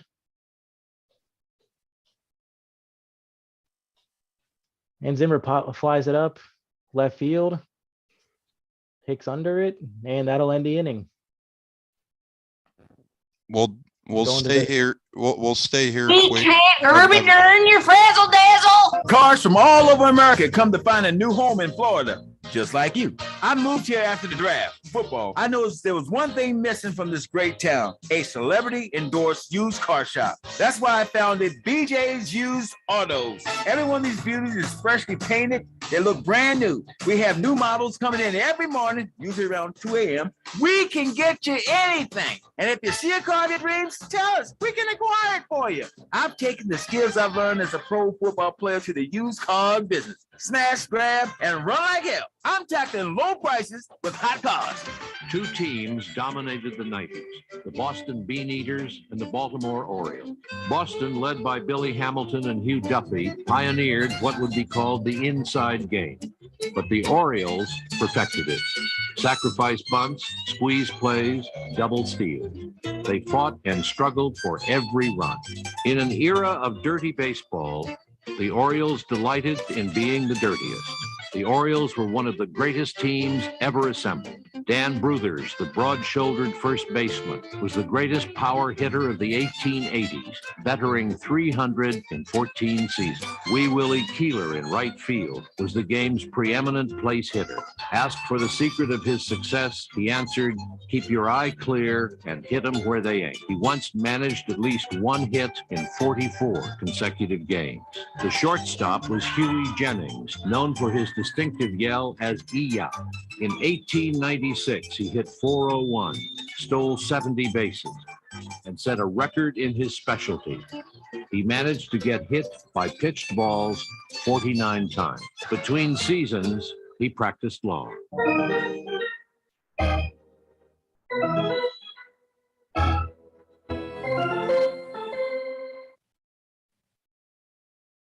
Welcome back to the MLB Game of the Week, Thursday Night Baseball here on the Armchair Quarterbacks, Stephen Troche and Tampa Tones. I'm Mac McGee. Stephen, take it away. Yeah, so bottom of the 4th here, Yankees get the heart of their order up here. Gausman gets to face Rizzo, Stanton, and LeMahieu. He's at 43 pitches so far. I mean, he had a little bit of blunder in the last inning, but he's been looking great overall tonight. He sure has, and it's been a nice pitchers matchup. 1 run is across the plate, but really both pitchers have done a good job at limiting the damage for the most part. And first pitch of the inning, and Gausman gets it. Rizzo swinging on a splitter, low and away, 0-1. We'll see if Rizzo can make up for that palm drop, which didn't cost him, but you know, a guy like Rizzo would still like to make up for it with his stick. Oh, for sure. I mean, he's a guy they really need to get going. And Gausman set. Second pitch of the at-bat. 95-mile-an-hour fastball right down the middle. Rizzo fouls it back off the glove, off the mask of Kirk. We got an 0-2 count. And just previewing the hardwood court games for tomorrow, the NBA play-in games, you got Hawks Cavs at 7:30 Eastern in Cleveland. And you got Pelicans Clippers at 10 o'clock Eastern in LA. Loser goes home. Winner advances to the playoffs. That's the NBA. Hawks Cavs, Pelicans Clippers tomorrow night at 7:30 and 10 o'clock Eastern. And for some reason, Rizzo tried to bunt there on 0-2, fouls it off, and that's going to be strike 3. That's a head scratcher there, right? Because the only situation that even works out in that case is if you get on base, because even if you get thrown out there, it's a dumb call. You're better off just hitting there. So, and unless Rizzo is certain to get it down there, I think that's a bad mistake with 2 strikes. I mean, yeah. Do you think he thought that there was 1 strike? I don't understand that. I mean, what is it? Is this Tom Brady against the Bears on Thursday Night Football? I don't know. It just doesn't. It's strange. It's really strange. So he gets Stanton on a strikeout. He gets Rizzo strikeout on 3 pitches, and first pitch to Stanton's a strike. It is low and away. It is really strange that Rizzo would risk laying one down and striking out on a foul bunt in that situation. Oh, and again, Stanton just looks silly trying to swing at that slider in the same spot. 0-2. You got to imagine he's going to go right back to it. Stanton looks like he has no idea what's going on. Stanton's waving at this thing, and it's not even touching the opposite batter's box. That's how outside it is. And Gausman throws another slider there, but leaves it a little bit in too much, and Stanton fouls it off. Still 0-2. Padres lead the Braves 5-0, bottom of the 5th, and the Cubs 3-0 over the Rockies. They're heading to the bottom of the 4th. I'm kind of surprised that the Padres did that much damage off the Braves so early. Now it actually looks like we have some action in the Yankees bullpen. Castro's warming up right now. And Gausman gets Stanton swinging on a splitter, swings right over it. Second strikeout of the inning. And he is at 6 strikeouts on the day. And as McGee alluded to earlier, Gausman really worked on that Arsenal splitter to up his performance last season in San Fran. Here so far in this game, you see him carry on that same success with Toronto. Tremendous job to get that downward movement and the strike 3 call on one of the better hitters in the game. That brings up DJ LeMahieu, 0 for 1 on the day, 2 outs. Gausman pitches, misses with a slider low and away, ball 1. LeMahieu knew better than to swing at that one. Oh, yeah. It's kind of interesting watching Gausman pitch, because I mean, they just showed his splitter grip, and it almost looks like a circle change coming out of his hand. So I mean, that kind of speed and action is just almost impossible to hit. LeMahieu fouls off another splitter to be a 1-1 count. Yeah, Gausman is typically a 2-pitch pitcher. I mean, he throws the fastball and the splitter primarily. He will try to mix in the slider, but he's essentially a 2-pitch pitcher, which you don't see a lot in from a starter. Yeah, I mean, like one thing I kind of noticed, like from his first start last week, he was generally around like a 50 to 55% fastball rate, and he actually lowered that to 42%, incorporated his slider a lot more. Oh, and he just makes LeMahieu look silly there in another splitter. I mean, that pitch is just on point tonight. It's going to be 1-2 count, 2 outs. For you Tampa Bay Lightning fans listening, Lightning just won in overtime 4-3 against the Anaheim Ducks. All right, Gausman ready for the 1-2 pitch.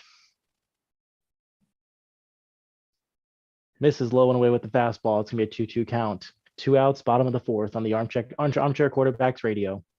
And that's one thing you got to love about DJ LeMahieu if he's on your team. Very rarely does he expand the zone, right? One of those guys who's very hard to strike out. You got to overpower him with something in the zone almost if you hope to do. Well, I have a date too. Who is it? What's his name? His name is not important. What's important is he's better than you in every conceivable way. Well, damn, Jackie, that could be anybody. Thirsty Thursdays, it's the Armchair Quarterback Show. Joey and Tones Areola, Mac McGee, and the rest of the guys dropping by, talking baseball, football, and everything in between. Catch the Armchair Quarterbacks on Thirsty Thursdays, 6:30 Eastern, 5:30 Central. Enjoy sun-drenched days, epic stays, and plenty of room to roam in Greater Fort Lauderdale. Our hotels, attractions, and restaurants have taken the Visit Lauderdale's Safe and Clean pledge so you can relax and explore with confidence. When you are ready for that well-deserved staycation, our 23 miles of golden beaches await. Find wide open spaces to hike, bike, kayak, and paddleboard. Visit your favorite attractions, then dine out in style in dining rooms or al fresco on waterfront patios. Learn more at sunny.org. Hey, baseball fans, the Armchair Quarterbacks YouTube channel is going to bring you the baseball game of the week on Thursday nights. Tones Areola and Mac McGee bringing you the action, the biggest game of the week in all of Major League Baseball. That's Thursday nights this baseball season, the MLB game of the week, right here on the Armchair Quarterbacks YouTube channel. The famous Baltimore chop. They would intentionally hit down on the ball, hoping to get a large bounce, which would give the runner time to make it all the way to first base before the shortstop or second baseman could even field it. They would, opposing teams to combat this would flood the area in front of home plate so that when they hit down for the Baltimore chop, the ball would just stop there and the catcher would pick it up and throw the guy out at first. It was an entire set of strategies, tactics, and most importantly, attitudes, which I think that story reveals, that really defined baseball at the time.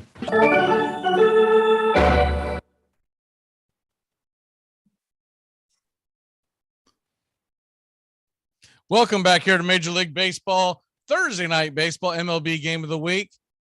Tampa Tones, Mac McGee, and Steven Troche, take it away.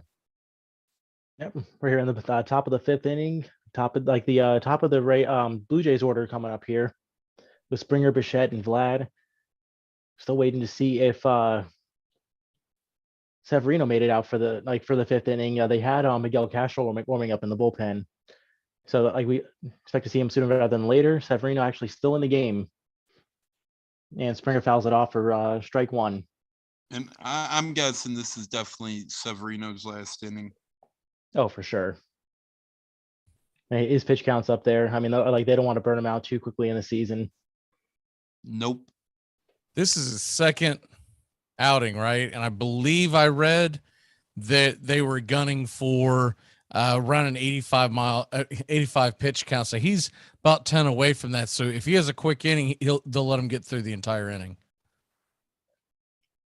That's easier said than done because Bichette and Guerrero are on the way. No, I agree.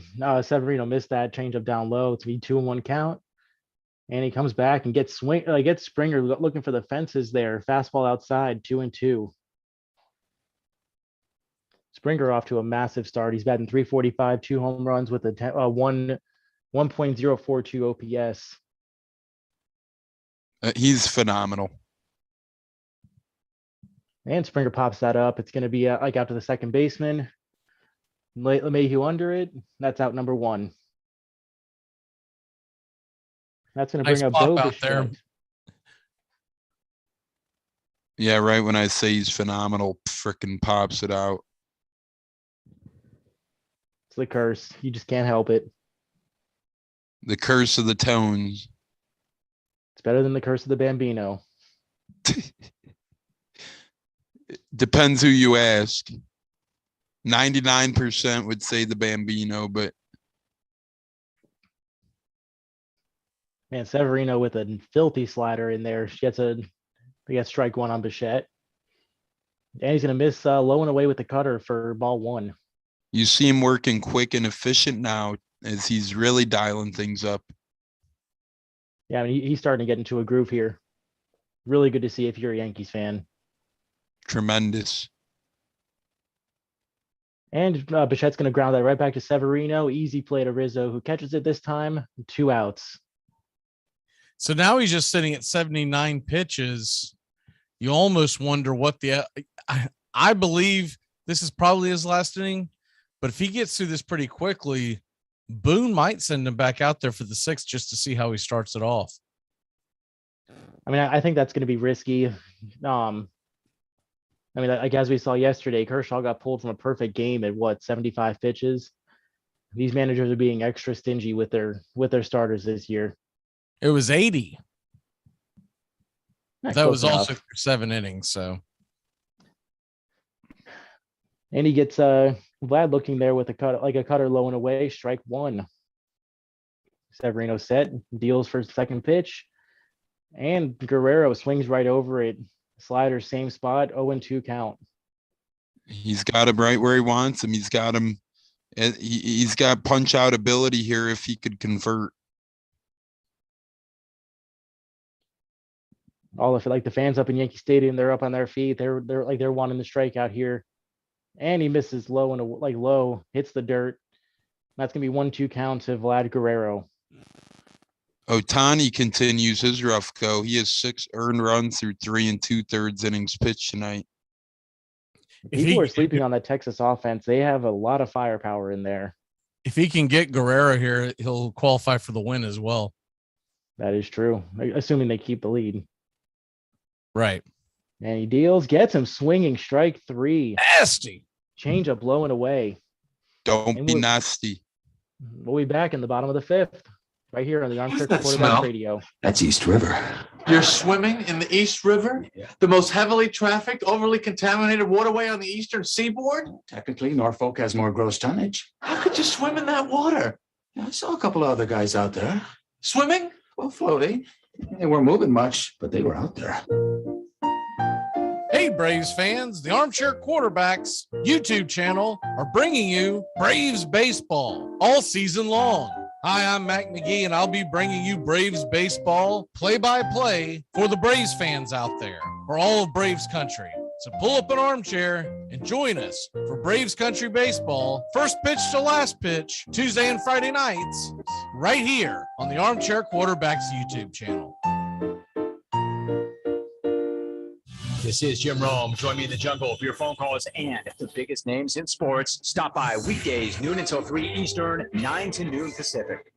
You ever heard this one? Why go out for hamburger if you have steak at home? Well, what if your steak has a attitude problem? The most pugnacious Oriole of them all was the third baseman, John Joseph McGraw. McGraw was born in Truxton, New York, the first of 8 children of an Irish immigrant railroad worker and his wife. When diphtheria struck his village in 1884, one by one, he watched as first his mother and then 4 of his brothers and sisters died. His father took out his grief and anger on his son, beating him so often and so mercilessly that at 12 he feared for his life and ran away from home. He supported himself at odd jobs until he won himself a place on the Olean, New York professional team at 16, and never again willingly took orders from any man.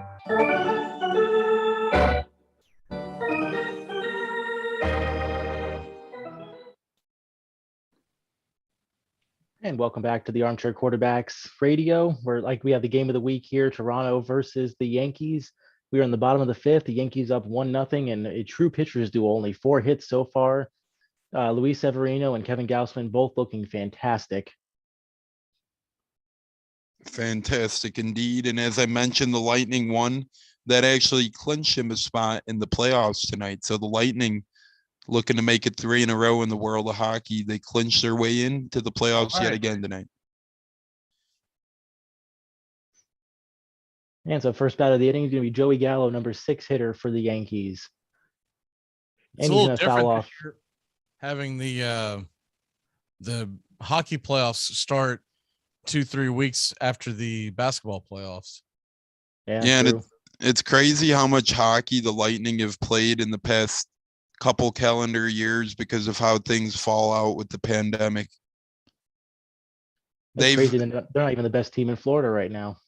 No, they've had a rough couple of months, but their championships came back to back within 1 calendar year of each other. They won 2 championships.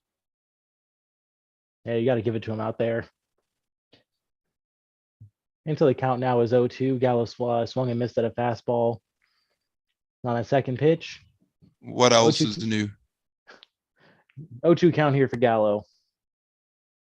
Let's see what Gausman dials up.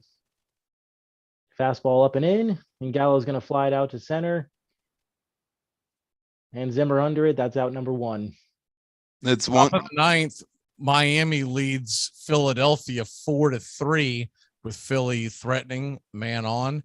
And Pittsburgh 9-4 over Washington, bottom of the 8th inning, while the Tigers and Royals are tied in the 6th. And Brian Reynolds has gone deep in that Pittsburgh one. He's off to a decent start this year. Well, since you just brought up that Marlins game, they just got a double play. So that's gonna be two outs in the top of the 9th. Hopefully they can hold on there. And Gausman set first pitch to Gleyber Torres, gets him swing and a miss on a slider low, slider low, 0-1. And Gausman just looks unhittable tonight. Cubs 3, Colorado nothing, bottom of the 5th, and Reds in LA, they're about to begin. The battle of the Bauer. Tomorrow night, 9:40 Eastern, first pitch, Braves Country Baseball will have the call, Braves versus the Padres. And sadly enough, Kyle Wright's become the Braves stopper. He'll be on the mound for the Braves tomorrow. That'll be a fun one here on the Armchair Quarterbacks Radio Network. All right, 0-2 count. Gausman deals, and Torres hits a slow ground ball to Espinal over to first, 2 outs. Now, how many pitches do we think Gausman's going to have? He's at 61. It's only the 5th inning. What do you think? He's got at least another inning in him, right? I mean, I think they'll let him go as long as he can. I mean, he's cruising right now. I mean, he may be down 1-0, but I mean, their bullpen pitched a lot last night. Trevor Richards threw 20 pitches. Romano threw 13. They've gotten a lot of work in this series, so I think they're going to want to give their bullpen as much of a rest as possible. I think they got their eyes set on at least, if he keeps his pace up, 6 innings, at least 7. Connor Falefa hits a sharp ground ball to short. Bichette cannot come up with it. Ricochets off his glove. That's going to go into left field, and Falefa is going to end up with a double. What in the world is going on? It's like bouncy ball going on here for some of these Blue Jays defenders. This one, nothing Bichette could do. He goes to all 4s, but then it gets past him, and that's a big get pass, because if Bichette keeps it there, he's holding him to an infield single. Instead, he's able to stretch it and leg it into a double.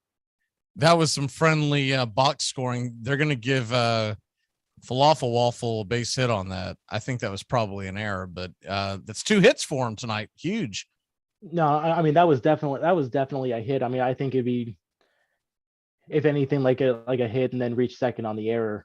That brings up number 9 hitter Jose Trevino. He's 1 for 1 today. He had that liner to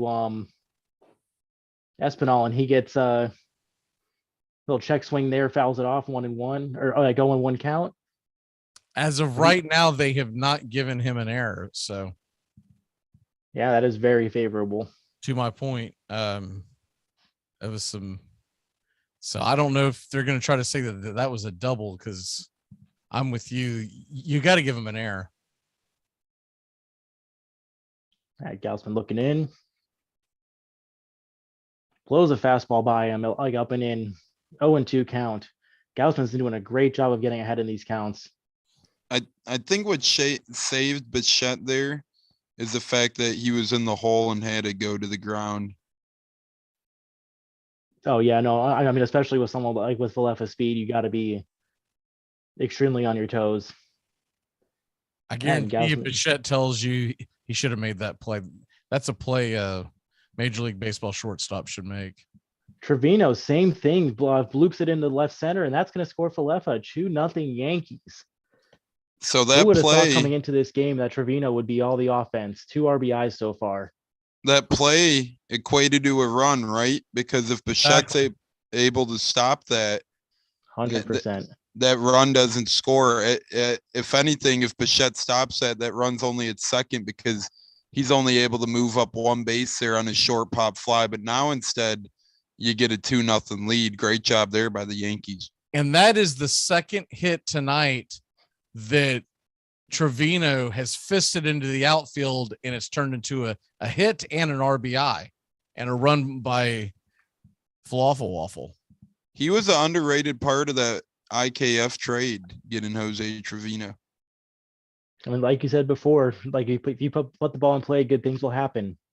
All right, that'll bring up Josh Donaldson. He's 0 for 2 on the night with 2 strikeouts. Runner on first, 2 outs. They've got to get into the. They've got to get JD going. Yeah. And Donaldson swings over at a splitter, 0-1 count. He did okay last year too, but we haven't seen the true, real Josh Donaldson in a couple of years now. It's feeling like he really needs to revive this year. I mean, like it's almost worth asking, is he like truly past his prime? I mean, he's how old is he now? Mid-30s? Yeah, because in 2020, in the COVID year, he only played 28 games with 6 bombs, and then last year he only hit 247. He did have 26 dingers, but that average a little bit lower than you'd expect. Josh Donaldson, is that who you're asking age? He's 36. Yeah. Okay, yeah. So I was right. Yeah, I was right up there. He's on the backside of 30. He'll be 37 later on this year. Steven was right on. They actually just showed a note on Severino. This is the Severino's struck out Vlad 3 times today. As the first time in Vlad's career he struck out 3 times in a game. Gaussman 0-2 count. Oh, and Trevino steals second base. Man, he is really just piling it on for the Yankees tonight. He's doing it all, one-man wrecking crew. And as good of a hitter Vlad Jr. is, it's kind of surprising given the day and age of baseball we're in, of the swing and miss abilities of these guys at the plate. I wouldn't be surprised if they challenged that here. Like on replay, it looks like Biggio may have gotten the tag in time. Yeah, it looks like he might have clipped that right heel as he goes to slide there. The right foot kind of sticks back. And actually, it looks like he might have got his butt cheek or the batting glove hanging off his butt cheek. It looks like they're going to roll with it, though. Jose Trevino steals second base. It's the night of the big men running. It's a no cheek zone, I guess. So we got a 1-2 count to Josh Donaldson. Gaussman is set.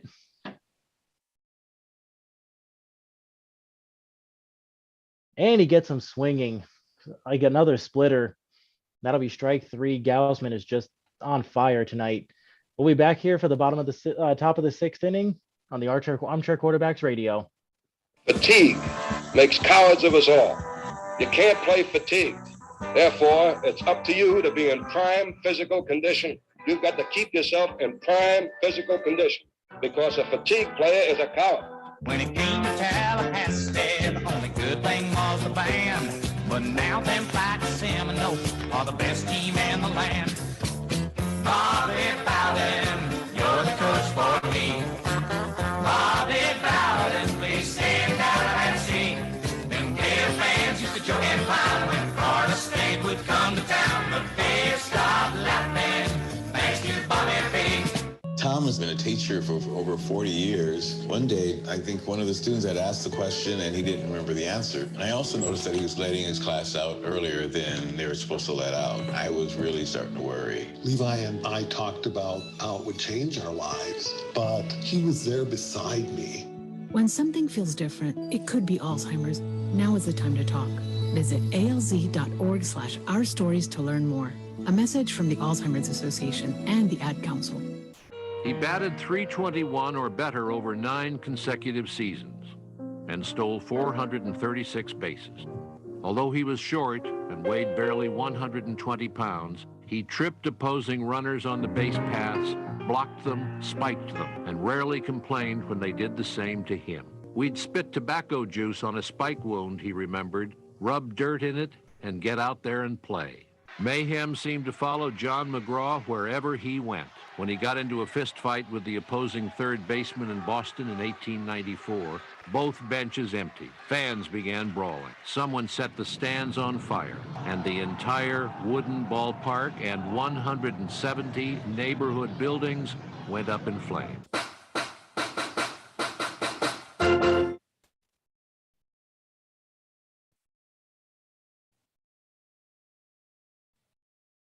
Welcome back here to Thursday Night Baseball, Major League Baseball Game of the Week. Blue Jays, Yankees. Stephen Church, take it away. Yeah, and it looks like Luis Severino is done for the night. They're going to be bringing left-hander Lucas Luque. He's had 2 games on the season, 2 innings pitched. 3 strikeouts in those 2 innings, looking good so far. Has not given up a run. This is his second year in New York. Definitely gets a favorable spot of the lineup. Facing the 4, 5, 6 hitters of Gurriel, Ramel Tapia, and Alejandro Kirk.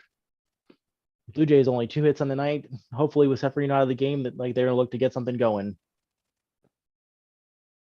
And Lukey, first pitch in, gets a cutter, jams Gurriel on the inside. It's gonna be strike 1, fouls it off. So for 1 of the night, and he was hit by a pitch in the first inning. Good jam job there.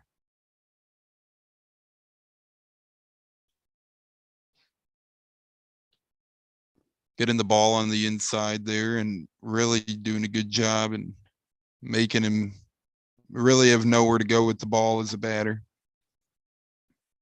Catcher setting up inside again, and same pitch, same spot, cutter inside, but Gurriel lays off at this time. 1-1 count.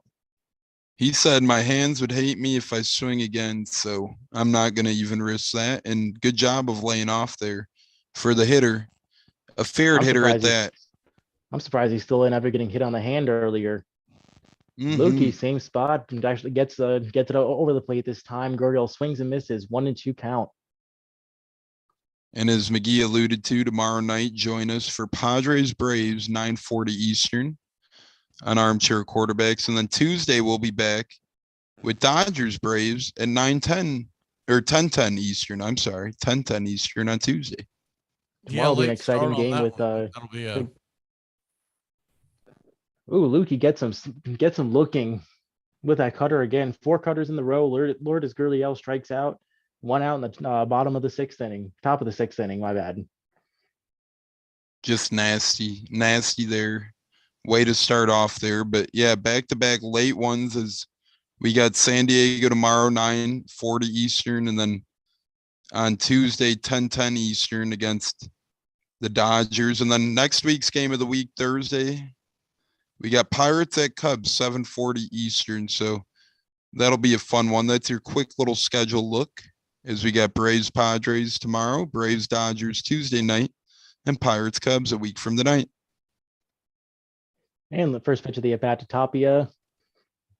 Slider inside, and Tapia looks at it, strike 1. Beautiful job of painting that inside corner. Now that Tapia trade was interesting because it really, both teams got a solid outfielder, I feel like.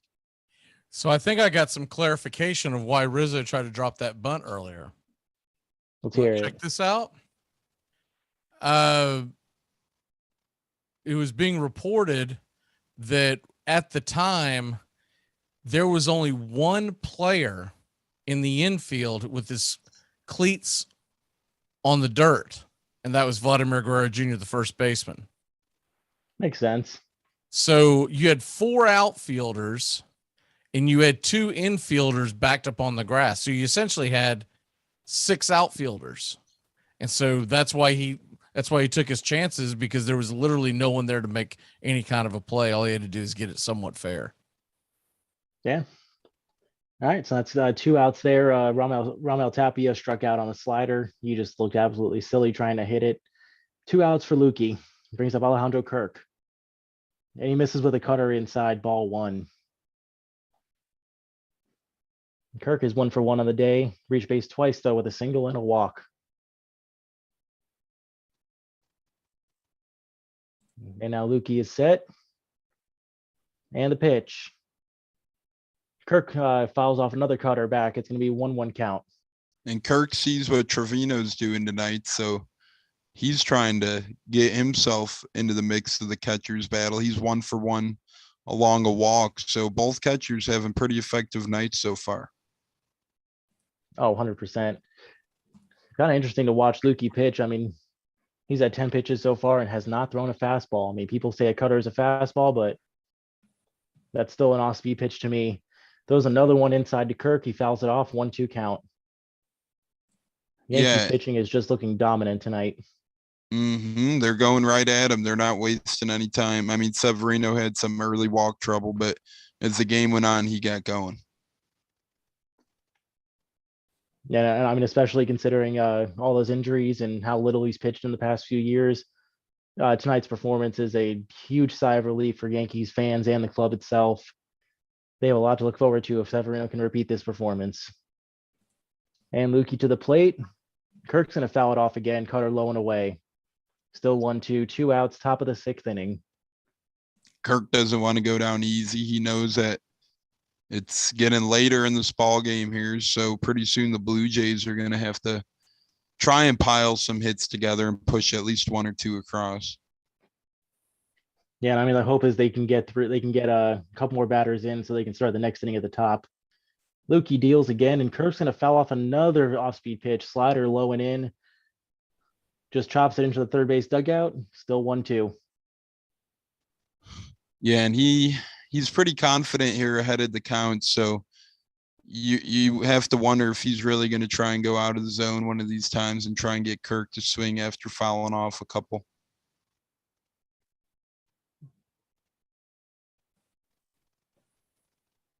All right, Lukey to the plate.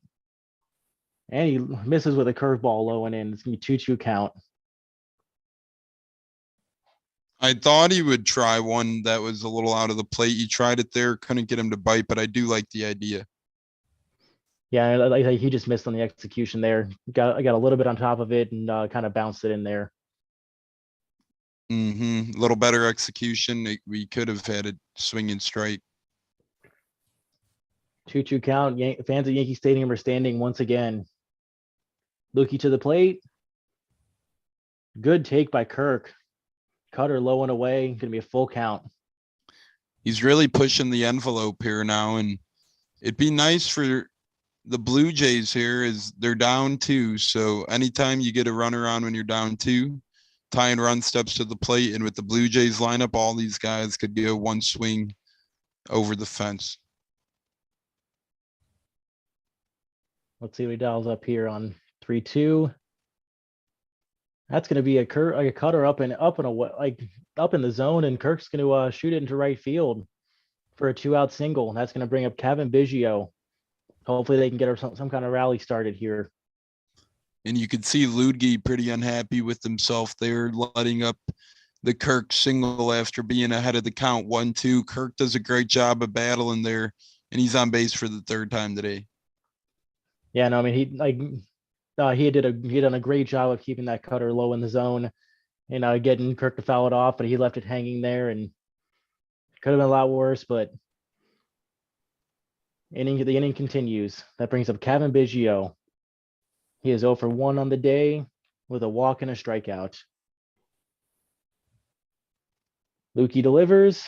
That's gonna be a cutter outside, 1-0. Good take by Biggio there. Yeah, he's really looking to work the count, get on base any way he can.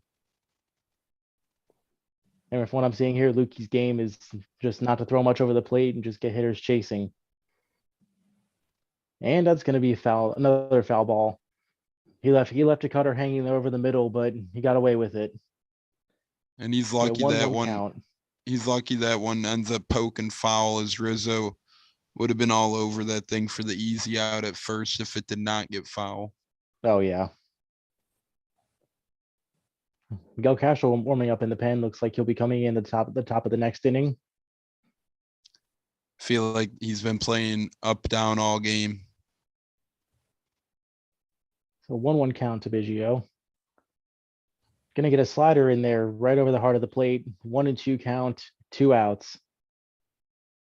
You see the Yankees fans coming to their feet. They know this is a big momentum swing here, perhaps. That was a nice slider that he kind of flipped over there. I think he caught him guessing. Let's see what he goes with here. Oh, does not get that slider in. Throws it in the dirt, gets on top of it. We're going to see a 2-2 count here for Biggio.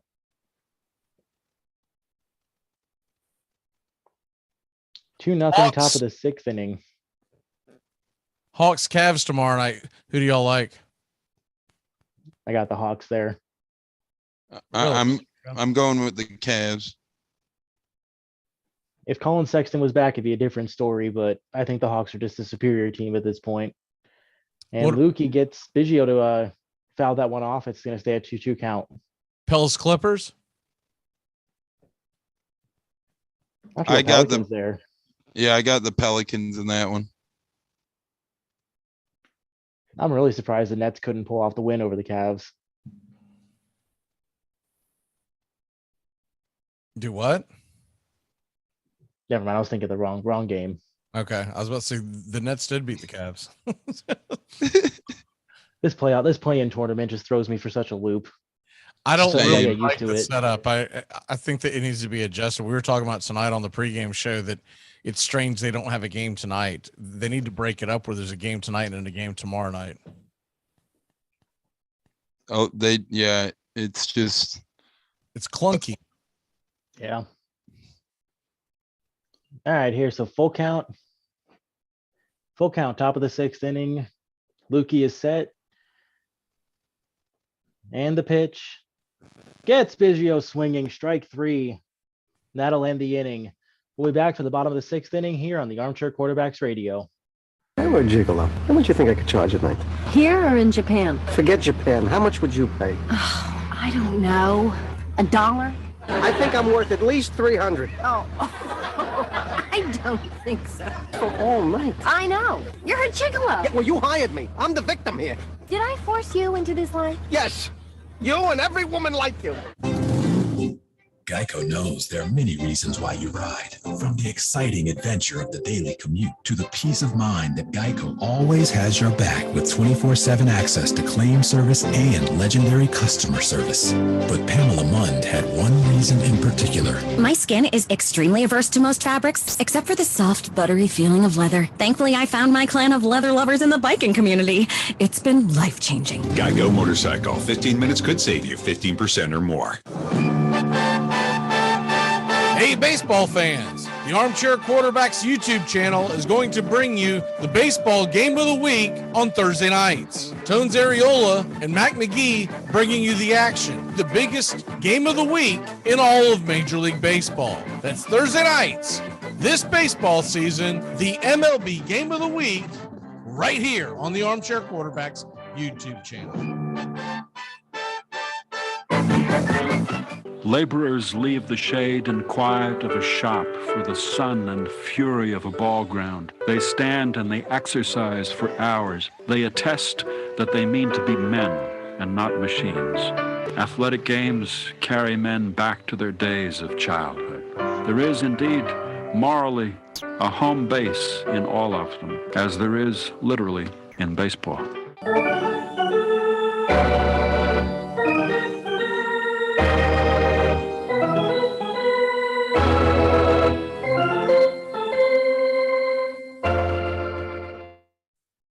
Welcome back here to Thursday Night Baseball here on the Armchair Quarterbacks Network. Mac McGee and Tones Areola, and we are heading to the bottom of the 6th inning. Steven Troche, take it away.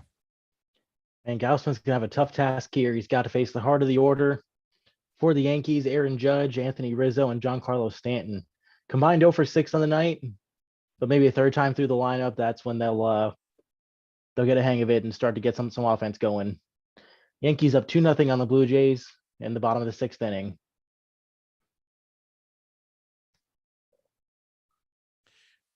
Some news came out just a little bit ago.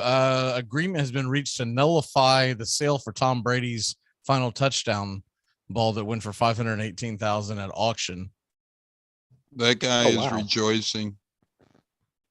I'm a little surprised that all parties decided to back out of it. I think, I mean, it's still a cool item for the seller to have, but that's one where it stings a little bit. Maybe Brady will give that guy a Bitcoin.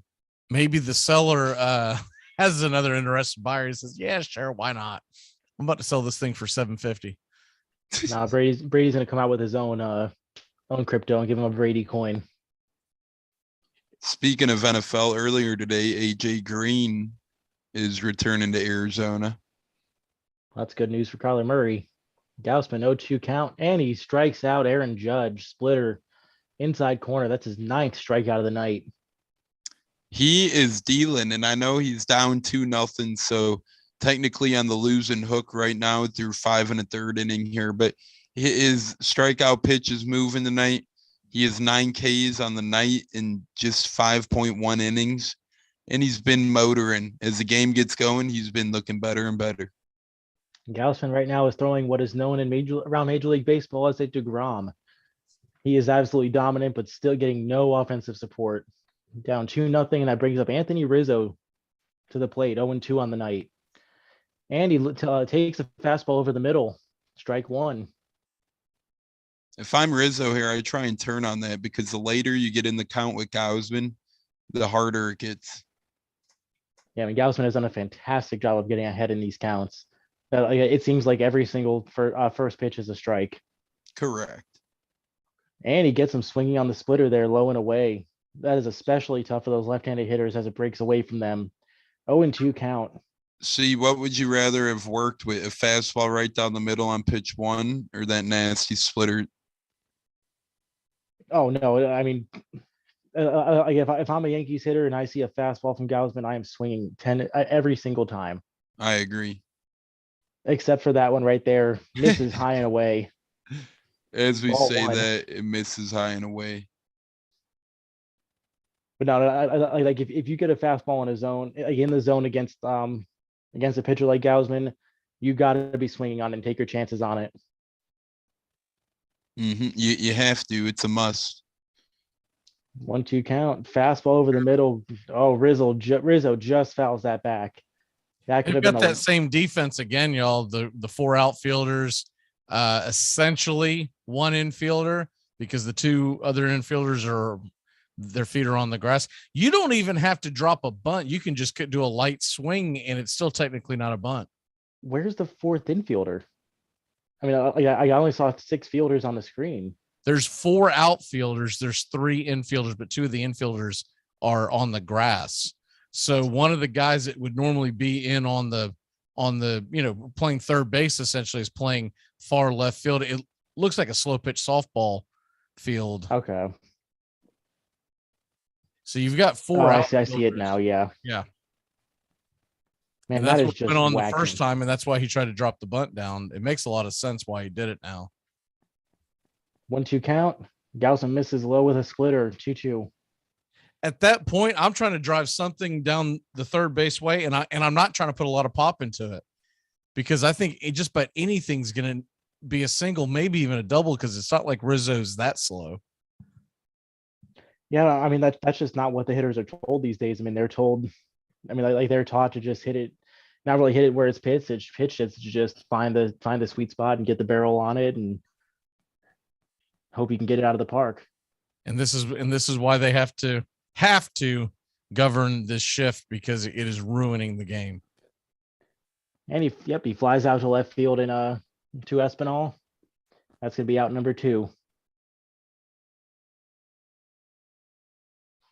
I know a lot of the old heads will sit there and try and tell you that, well, they'll need to learn to hit the other way. The simple fact of the matter is you don't know what you're talking about. You've never stood in the batter's box and tried to deal with the 90-plus cutter coming on your hands and say, oh, we'll just hit it the other way. The other thing is it's making the game boring. It's home run or strikeout or a weak pop-up. Stanton does a good job there taking that slider outside. We 1-0 count. And that's a good take there from Stanton. Is Woo! the more something's coming. Gausman deals. Stanton puts a charge into that one. That's going to be over the head of Gurriel. He's going to get it right off the wall at the warning track. Stanton will be. Hey, he's going to stay at first. Very hard double or very hard single off the wall. Yeah, that's one of the longer singles you'll see all baseball season, but a good job there, Stanton getting the barrel on the ball there, and he plasters so it. Slow. I saw the other night I was watching the Yankee game, and there was a play made in the infield where most guys either A, they're safe, or B, it's a very bang play, and he was out by like 4 strides. It was ridiculous.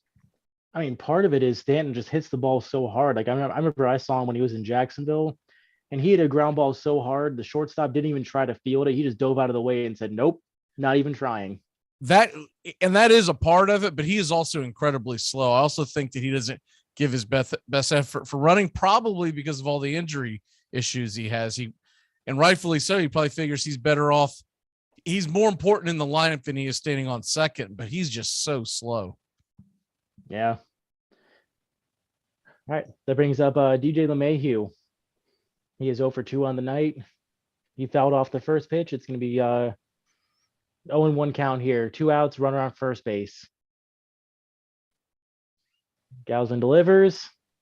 LeMahieu lines it to the right, like right to the second baseman.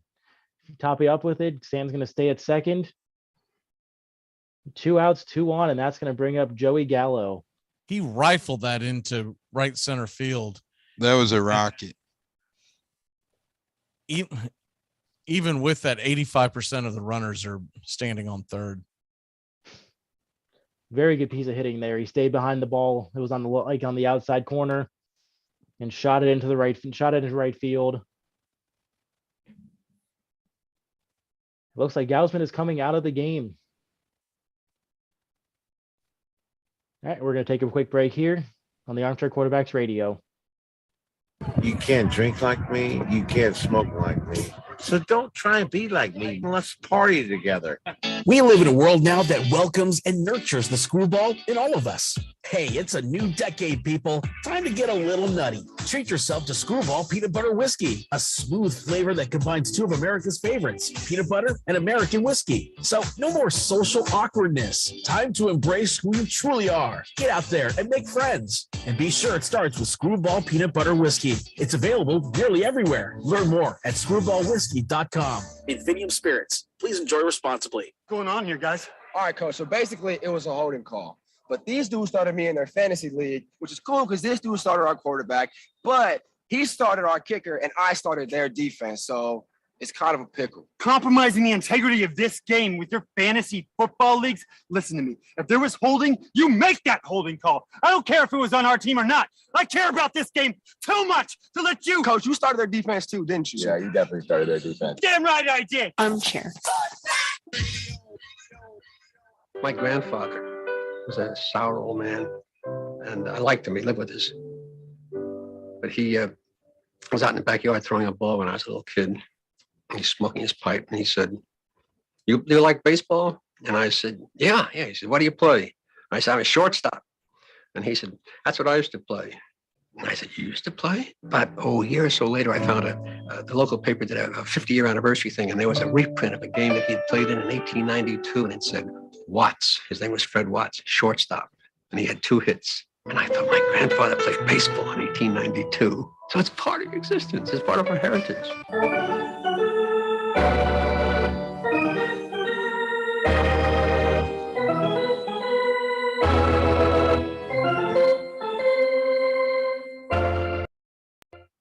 Welcome back here to Thursday Night Baseball, Major League Baseball game of the week, Blue Jays, Yankees. And we've got something brewing here. 2-0 your score. Steven, take it away. Yep. Blue Jays are bringing in left-handed pitcher Tim Meza. He has 2 appearances on the year so far. No strikeouts, but no damage allowed. 6 batters faced, 6 batters out. He's been in the Rays organization. This is his 5th year with them.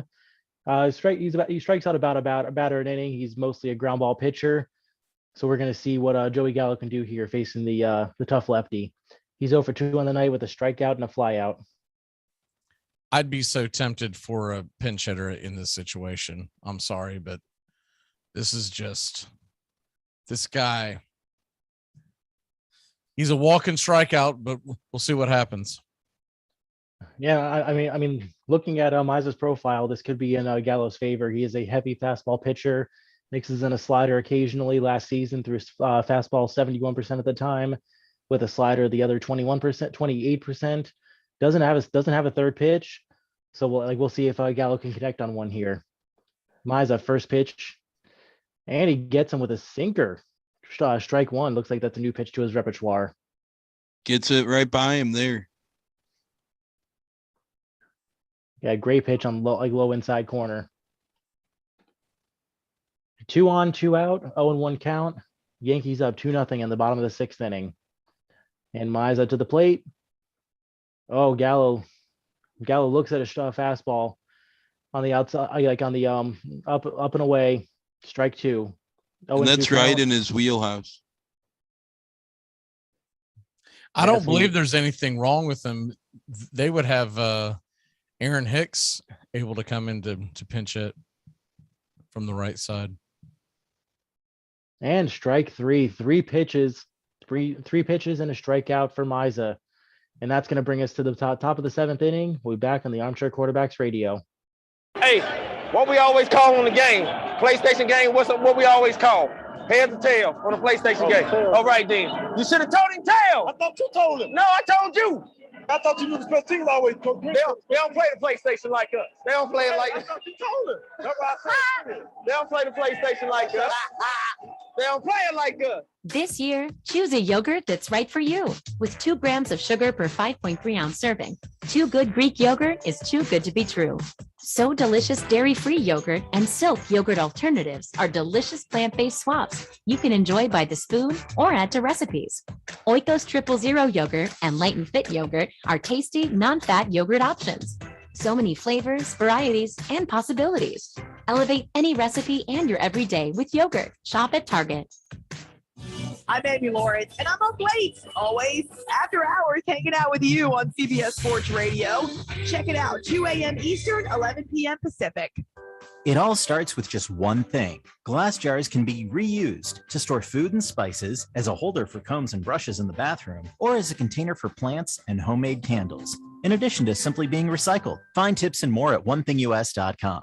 You think about it. What is there in your life, besides your love of family maybe, that carries all the way through from almost your earliest recollections till the day you die, and you care about it in one way or another? There are very, very few things that make that list. We come to things at various times in our lives when we can comprehend them, when we have an interest in them. But we have a child's interest in baseball, in my case, from the time I was 5. I can't imagine never having an interest in baseball. So it will be one of the few things in my life that I have cared about in one way or another all the way through.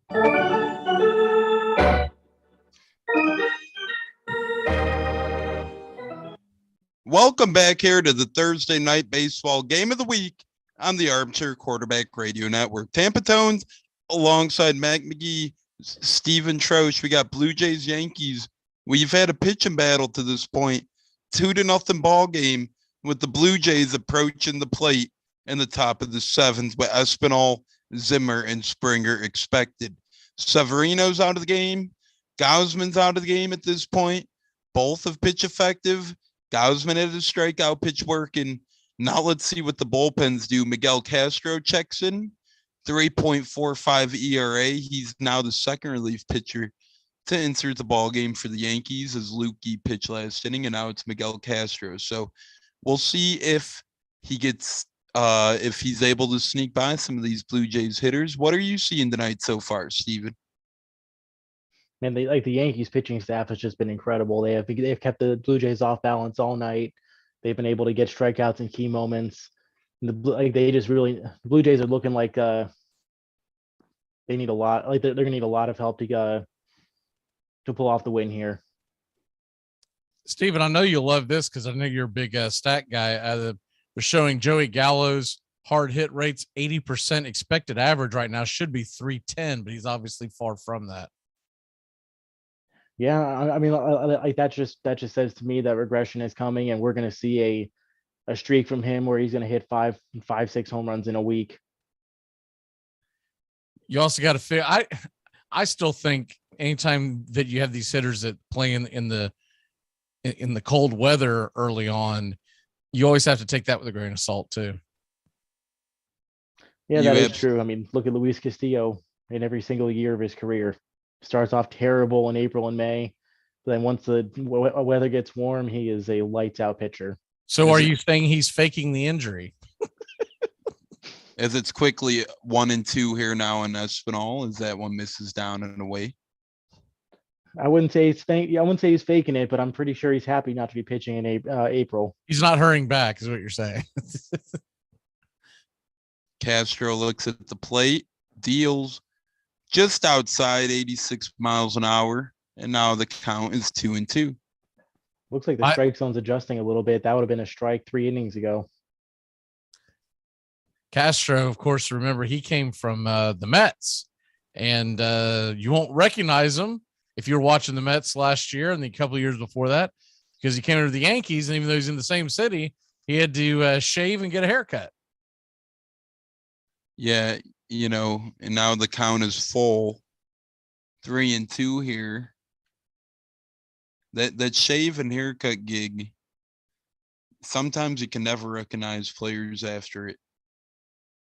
As Castro looks at the catcher, zooms in, throws, and it's lined and caught. Wow. What a catch by Donaldson. Not effective with the bat tonight, but boom shakalaka with the glove right there. Beautiful diving play. That saves a double at least. That thing was scorched by Espinal down the third base region. Donaldson to the left makes a diving effort and just phenomenal as he's able to man that ball down. Saves the Yankees at least one base, if not two. I mean, that is an incredibly tough play, but he made it look so easy. That's another young man that got a shave and a haircut and looks a lot younger. Yeah. Josh Donaldson. Yeah, he used to have that big old fluffy beard. Even last year he had that big beard. I'll never forget when Johnny Damon went to the Yankees after being a caveman in Boston. Yeah, it looked weird. And now we got a 1-1 count on Bradley Zimmer. Yeah, Johnny Damon. That was one of the weirdest transitions to get used to, perhaps, is Damon from the Red Sox to the Yankees for more reason than the uniform, but the hair. I almost want to see Charlie Blackmon go to the Yankees just so we can see the second iteration of it. I don't know if the Yankees want to see Charlie Blackmon come to the Yankees. Maybe 10 years ago. You never know with the Yankees. They got all the money in the world. Now Castro pitches. Remember, that was always the question with what's his name? Wilson, the reliever for the Giants. Oh yeah, Brian Wilson. Yeah. He had the big old beard. Yeah, fear of the beard. He was, because there was talks about him possibly going to the Yankees at one point in his career, and that was always the blowback, is that he didn't want to shave his beard. But I think as his ERA went up, his resistance went down. Absolutely. He traded facial hair for a paycheck. And that one's fouled back by Zimmer. He was willing to trade facial hair for a paycheck as his stats slowly got worse for big Brian Wilson. He once was a top closer in the game, but then, as some people do, they kind of fall off fast. And to me, that kind of happened with Brian Wilson. As Castro fires and it's fouled away. And especially as a closer, it's hard to really stick in that role and truly excel for like year upon year upon year. And especially as the game's evolved, like you see a lot of more coaches leaning towards a committee, like a bullpen by a closer by committee. So I mean, being able to stay in that closer role and really hold it down is rare these days. All the more reason why Billy Wagner should be in the Hall of Fame. Amen. And he had 4 dominant years at the Giants, Brian Wilson, before getting hurt in 2012. And 2 outs now as Bradley Zimmer makes an out. So Castro comes in and gets 2 quick outs as the Blue Jays look to try and get something going here. They're down 2 in the top of the 7th. They need something here. And how else other to start than their leadoff hitter with George Springer? And go ahead. No, I was just going to say a rare Yankees Mets trade. Mets needed a left-handed arm in the pen, and the Yankees needed a right-handed arm in the pen. Strangely enough, a good trade for both. Yeah, one of the rare win-wins, perhaps. So, who went over to the Mets in that trade? That's the golden rule of radio. Never ask a question that you don't know the answer to. It's 0-2 here as Castro looks to make quick work of Springer. I actually had to pull it up right in front of me. Joely Rodriguez. Right. Yeah, Joely, that sounds right. 1-2 now as Castro looks to put down Springer. For those of you looking ahead to Saturday, you have UFC Fight Night on with main event Vicente Luque against Bilal Muhammad. That should be a decent one as that takes place in Vegas. And now Castro beans George Springer, and Blue Jays get the man aboard in the tie-in run sent to the plate with 2 outs here in the 7th. What a mistake there by Castro. I mean, that's been the one knock on him throughout his career. He's been a good strikeout pitcher. He has great stuff, but his control has been all over the place. He's got a 20% walk rate on the year. He's averaging about 5 walks per 9 innings throughout his career. And it looks like they're going to pull him here. And we're going to the pen here. We'll take a quick break here on the Armchair Quarterback Radio. Don't go anywhere. We got 2-0 Yankees in the top of the 7th. We'll be back in a flash. This portion of the show is being brought to you by Ed's Almost Good Beer. Remember, Ed's Almost Good Beer was brewed in God's country when God wasn't looking. I'm not audible. I'll use Omaha! Red Polly! Blue Poncho! Do it! Rambo! Give me Kershaw here, Kershaw! You're listening to the Armchair Quarterbacks. Japan, Richmond, New York, Richmond, Florida, Cali, Buffalo, check, hey, Short Ox, Ludo Raiders! Omaha!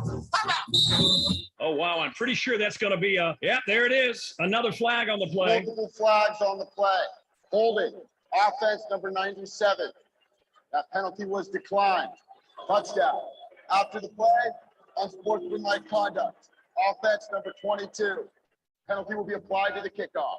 This has got to be one of the strangest calls. That son of a... You playing against Dick this week? Yeah. Could be worse, man. When I played against him, he ejected all my players. What? Armchair. A room in right center. If he hits one there, we can dance in the streets. The 2-1. Swung line drive left field. 1 run is in. Here comes Green. Here's the throw to the plate. The fundamental reason for the popularity of the game is the fact that it is a national safety valve. A young, ambitious, and growing nation needs to let off steam. Baseball serves the same purpose as a revolution in Central America or a thunderstorm on a hot day. A tonic, an exercise, baseball is second only to death as a leveler. So long as it remains our national game, America will abide no monarchy, and anarchy will be too slow.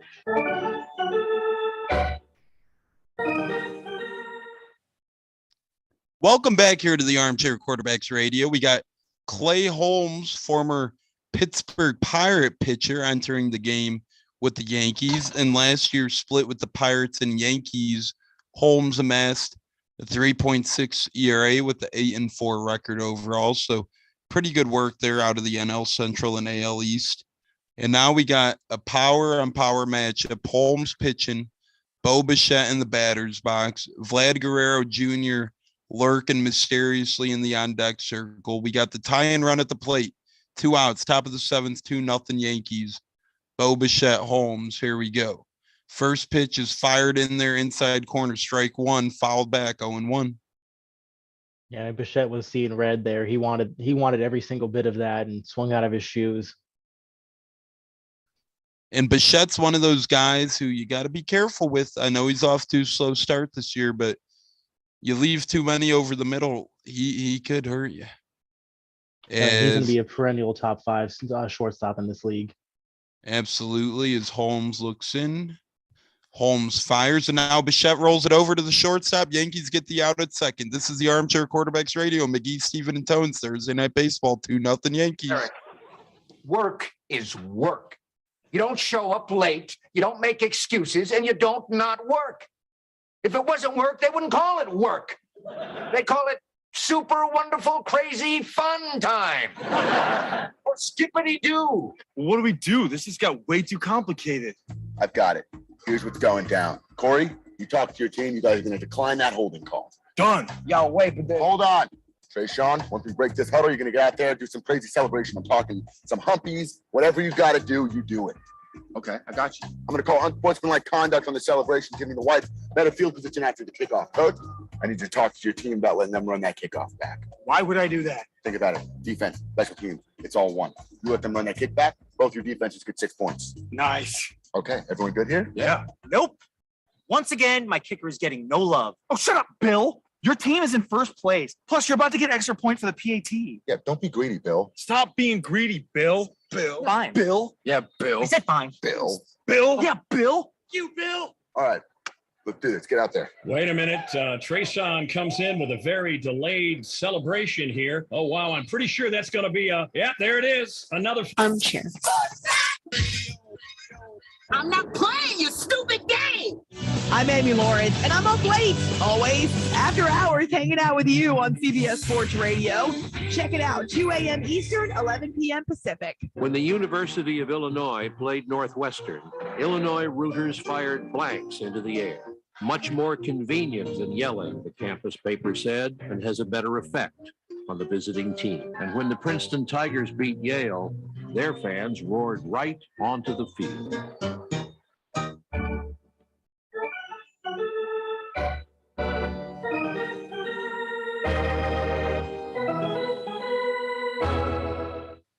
Welcome back to the Armchair Quarterbacks Radio Network. Tampa Tones alongside Mac McGee and Stephen Troche on this fine Thursday night. And the game of the week, Yankees up 2-0 on the Blue Jays as we head into the bottom of the seventh. Just another fight we'll look at before we hop into some other convo for Saturday night UFC. Pat Sabatini against TJ Laramie takes place in Vegas as well. So some fun ones there, and the world of sports keeps going and going as we enter into the spring, more so and more so. Speaking of spring, we got baseball hot and ready. Cubs up 5-2 right now on the Rockies. Guys, any other games right now going on catching your eyes? I mean, the Padres are, I hate to tell Dave, the Padres are putting a beating on Atlanta. Manny Machado has 5 hits now and just hit a home run.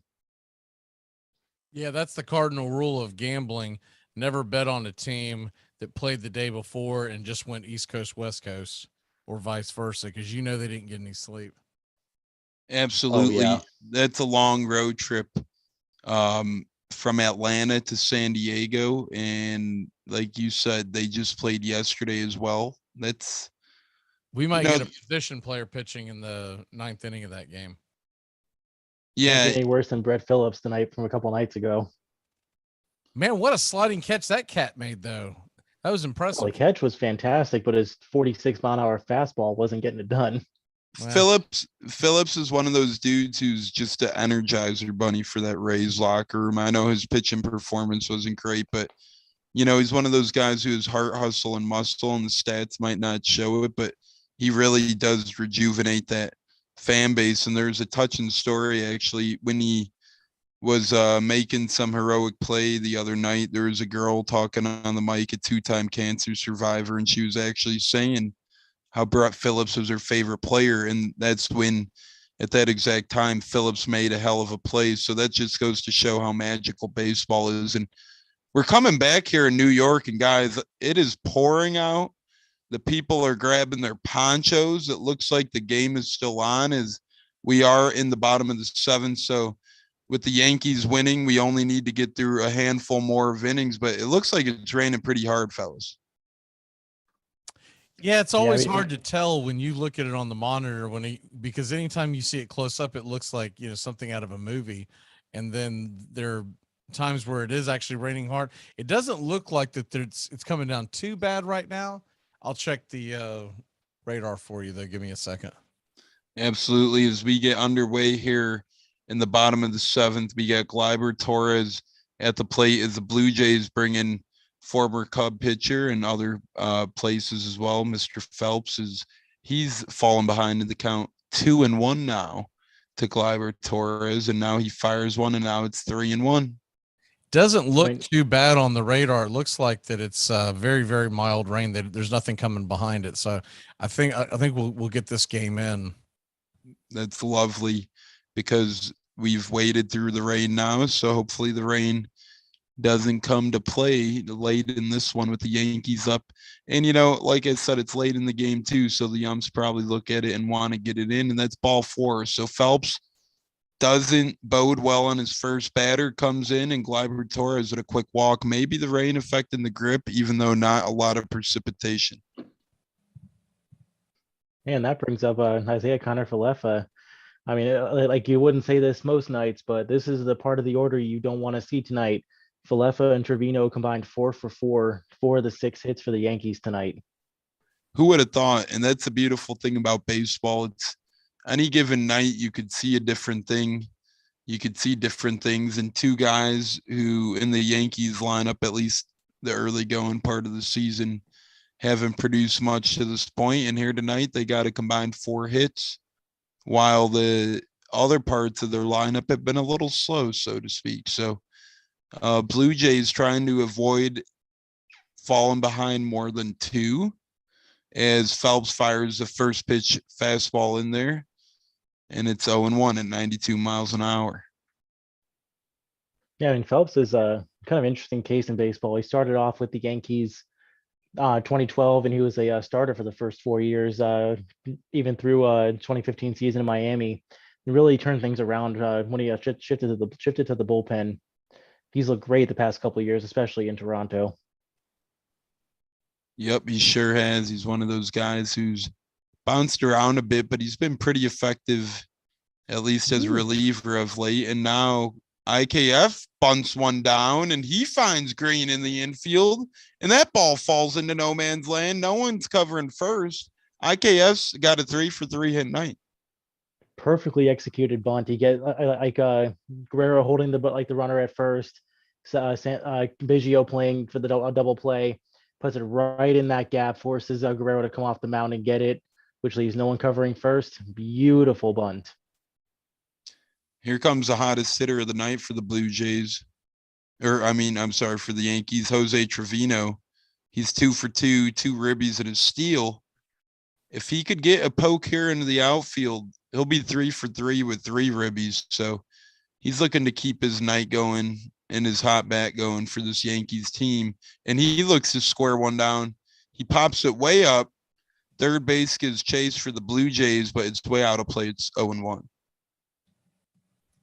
See, I don't agree with that. I mean, like IKF, I mean, like he had a perfect, like his bunt was a very situational bunt. But I mean, here Trevino's been hitting hot tonight. Like you just let him swing away. Like, I know they're trying to get second and third with 1 out. It's eliminate the double play, but you got to let him swing here with like how he's been swinging tonight. I agree with you. You got to let him swing the bat, because even if you move the runners over, you'd have to think they'd probably then intentionally walk a guy maybe, and then or play around depending on who's coming up in the order. But nonetheless, it would be an ugly spot. So I don't like the bunt there, man, because you're giving up an out for a man who has a hot bat in his hands. And now the Blue Jays are playing in on the infield, but Trevino takes a hard cut and fouls it away, and now it's 0-2. I mean, like if he was a hair earlier, that was a shot down the right field line. They may have scored 2 runs. Especially with that first baseman, Vlad Guerrero Jr. playing. He was pretty much at the level of dang near the pitcher. He was playing the bunt so hard. So that ball would have scorched down that line, scored at least 1, if not 2. And Trevino's down 0-2 now as he looks to battle. That ball's way outside, appears in the other batter's box. And now Phelps is still up in the count 1-2. I mean, I can imagine how scared Guerrero was when he saw him swing there. I mean, like I've played men's softball and like on those 60-foot bases, and you're facing those massive dudes just hitting the ball down the line. I mean, I refuse to play third base anymore in softball. It is just an absolute death wish. The hot corner in adult softball. Oh man. I mean, in any softball, but especially in adult softball, that gets scary in a hurry. Phelps now 1-2, throws it off speed in the dirt. Count moves to 2-2.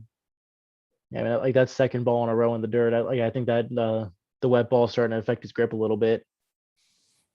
It appears as so. The wet ball starting to play a factor on the gripping of Phelps and the Blue Jays here. Is they can't afford to fall behind anymore, as they're already trailing 2 in the 7th. The Yankees are looking to add insurance runs here as their bullpen will come on and continue to try and pitch strong in the latter innings. And now that pitch is just outside. Earlier in the game, that was a strike, and now it's a ball. The count moves to 3-2. As we talked about prospects earlier tonight with Bobby Witt, Pirates top 100 prospects, Ronzi Contreras racked up 5 strikeouts and 3 scoreless innings and earned his first MLB win tonight as they went on to beat the Nationals. So a lot of exciting young players in baseball right now. And here we go. Trevino grounds one up the middle. Bichette over to Biggio, over to Guerrero. All their dads are happy. And all of a sudden, there's 2 outs with the man on third, 2-0 Yankees, bottom of the 7th. Yeah, I mean, he's like Trevino has looked great tonight, but he wasn't able to be fast enough to beat that one out. Really kills the inning there for the Yankees. They were looking great with 2 runners on and no outs. That must have been one hell of a play date 20 years ago. Yeah. Are you imagining that? I mean, I know it's crazy. It's just crazy watching this team every time with Bichette, Guerrero, and Did any of those Biggio. 3 fathers play together? I'm trying to think. I don't know, but I heard also, I think they have Roy Halladay's kid in the minor leagues as well. Obviously, rest in peace, Roy Halladay, but yet another Legends kid could be on the way soon as Phelps fires one in there. It's 0-1.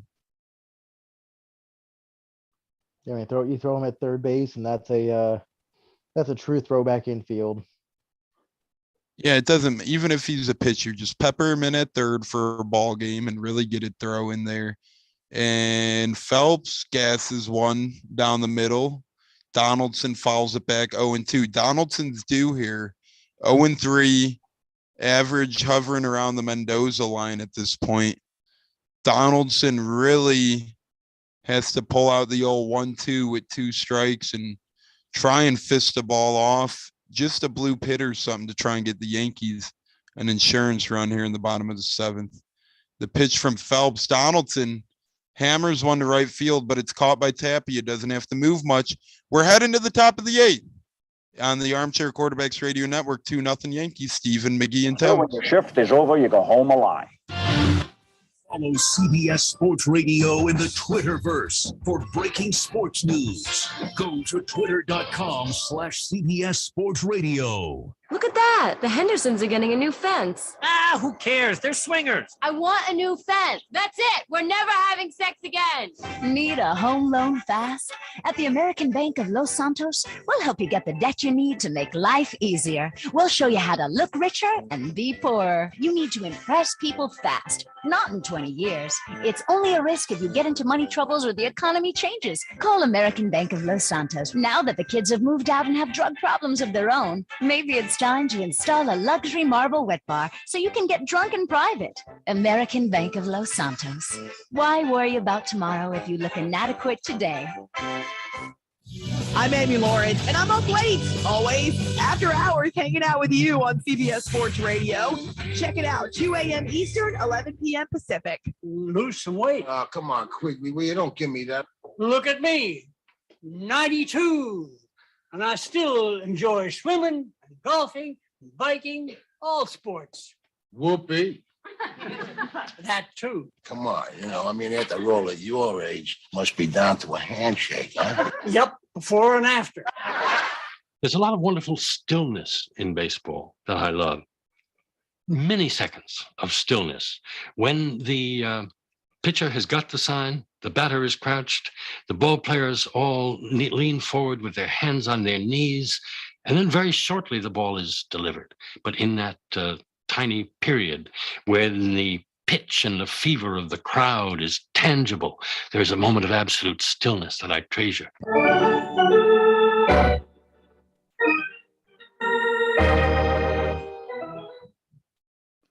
Welcome back here to the Armchair Quarterbacks Radio Network. Tampa Tones here on the Thursday night game of the week when we bring you the best game in baseball that week on Thursday night. Yankees, Blue Jays, 2-0. We got the G Junior brothers approaching the plate. Vladimir Guerrero Jr., Lourdes Gurriel Jr., and Tapia upcoming here in this inning. So, fellas, realistically here, Yankees up 2 already in the 8th. If they get a 1-2-3 inning and then they roll it over to the bottom of the order next half inning, they're looking really, really good. Yeah, I mean, Toronto has not been able to get anything going tonight. This is really the time for them to really kick it in gear. They got Vlad and then Gurriel. After that, it kind of falls off a cliff. as Clayton Holmes remains in the game here. And Vlad, 3 homers last night. Baseball taketh, baseball giveth. 3 strikeouts tonight as he way whiffs that one. And I mean way whiffs that one. Way out of the zone. And it's 0-2 here quickly to Vlad Guerrero Jr. That ball wasn't even in the neighborhood. No, that looks like a swing that spins you into the ground in backyard baseball computer game because it's so dang outside. He decided to swing at that before he ever got into his windup. That's some things and swung on and miss. It's a golden sombrero for Vlad Jr.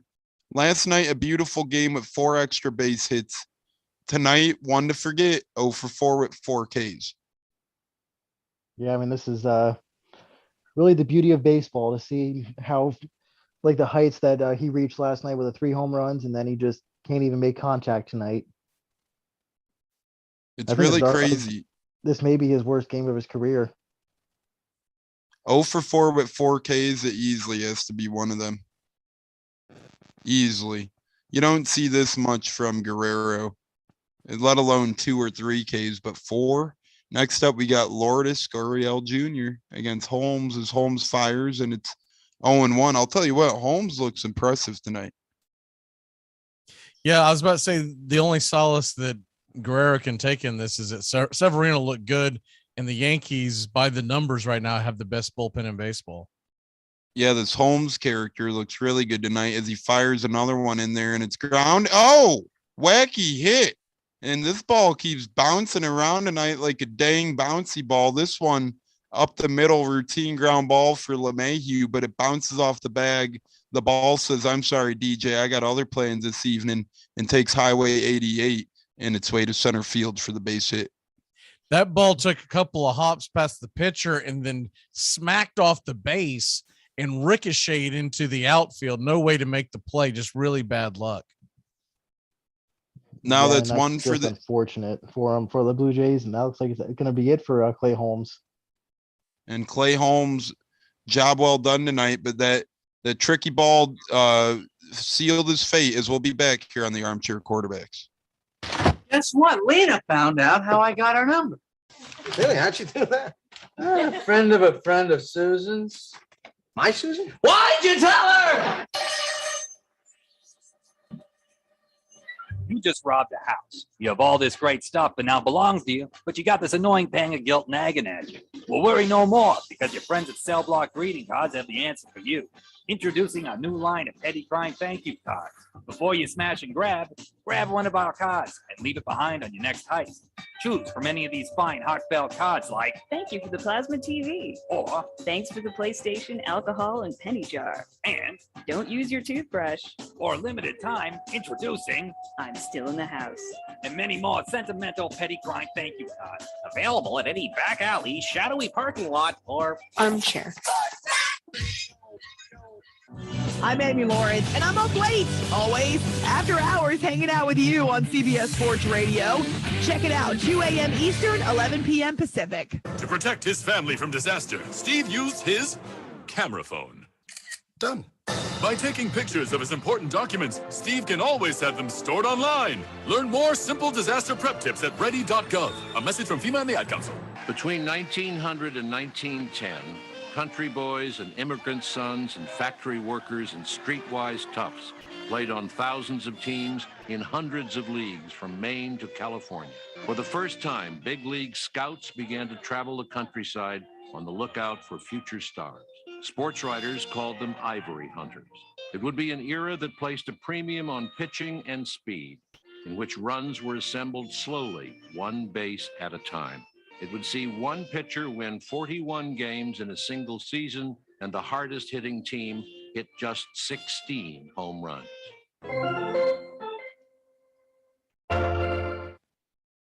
Welcome back here to the Armchair Quarterbacks Radio as Chad Green inserts the game as the Yankees are up 2-0 in the top of the 8th. One man out, man on first. It's Stephen McGee and Tampa Tones here on the call on our beautiful Thursday game of the week. And just a friendly reminder, next Thursday we'll be live after Thirsty Thursday with Joey McGee and Tampa Tones pregame show. Then we got Cubs Pirates, first pitch scheduled for 7:40 Eastern time. So we got a doozy right now, though. And you got to remember, folks, the Blue Jays didn't start Matt Chapman tonight. So they got a big power stick lurking on their bench, perhaps, if they want to tie something up here. But here we go. Tapia steps in and he lines one into right field for a base hit. We'll see if the runner gets to third. He stays at second. We got Lourdes Jr. at second, and we got Tapia at first. Blue Jays are threatening here, fellas. I think that's one of the more underrated moves of the offseason was Tapia going to Blue Jays. He gives them athleticism. I've always been a fan of him ever since he's, came up in Colorado, and it's going to be fun to watch him in this offense this year. And that was a pretty – go ahead, Steven. No, I'm always a little bit hesitant about players going away from cores, but no, I mean, he's a great addition to this roster. Gives them some depth in the outfield. Real good for them. That was one of those trades where I kind of liked it for both teams. Is Grichuk, you have to like his power potential in Colorado, although hasn't shown it yet this year. He has hit in 290 so far to start the year. So next up, we got the big guy himself, Alejandro Kirk, who's been on base all over tonight. On base 3 times, and he's the right man up for the Blue Jays here. 1 out in the 8th, 2 men on. You got Gurriel Jr. at second, and he's decent, not the fastest, but he could score. He could score on a base hit, that's for sure. And now, 95 miles an hour fastball catches the top of the zone. It's 0-2 in a hurry. But you do have a walking double play up there at the plate, so I would think now that he's ahead 0-2, he's going to try to get him to hit one on the ground. Absolutely. I would try doing so with the next 2 pitches since you're up 0-2. Try and get Kirk to roll one over and beat it into the ground and see what happens there. But Green with the pitch, and Kirk does just that. Hits it to short, gets it to LeMahieu, flips it over to Rizzo. That is a killer for the Blue Jays. We'll be back in the bottom of the 8th. It's Stephen McGee and Tones, 2-0 Yankees, and a barn burner in the AL East. On the Armchair Quarterback. All right. I can't see you. Let me hear you. Casey was baseball mad, had the fever and had it bad.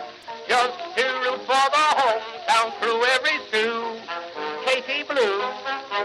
On a Saturday, her young beau called to see if she'd like to go to see a show, but Miss Kate said no. I'll tell you what you can do. Take me out to the ball game. Take me out with the crowd. Buy me some peanuts and Cracker Jacks. I don't care if I ever get back. Let me root for the home team. If they don't win, it's a shame. For it's 1, 2, 3, stretch around at the old ball game. This is all the games. You know what players are never names. Told the umpire he was wrong all along.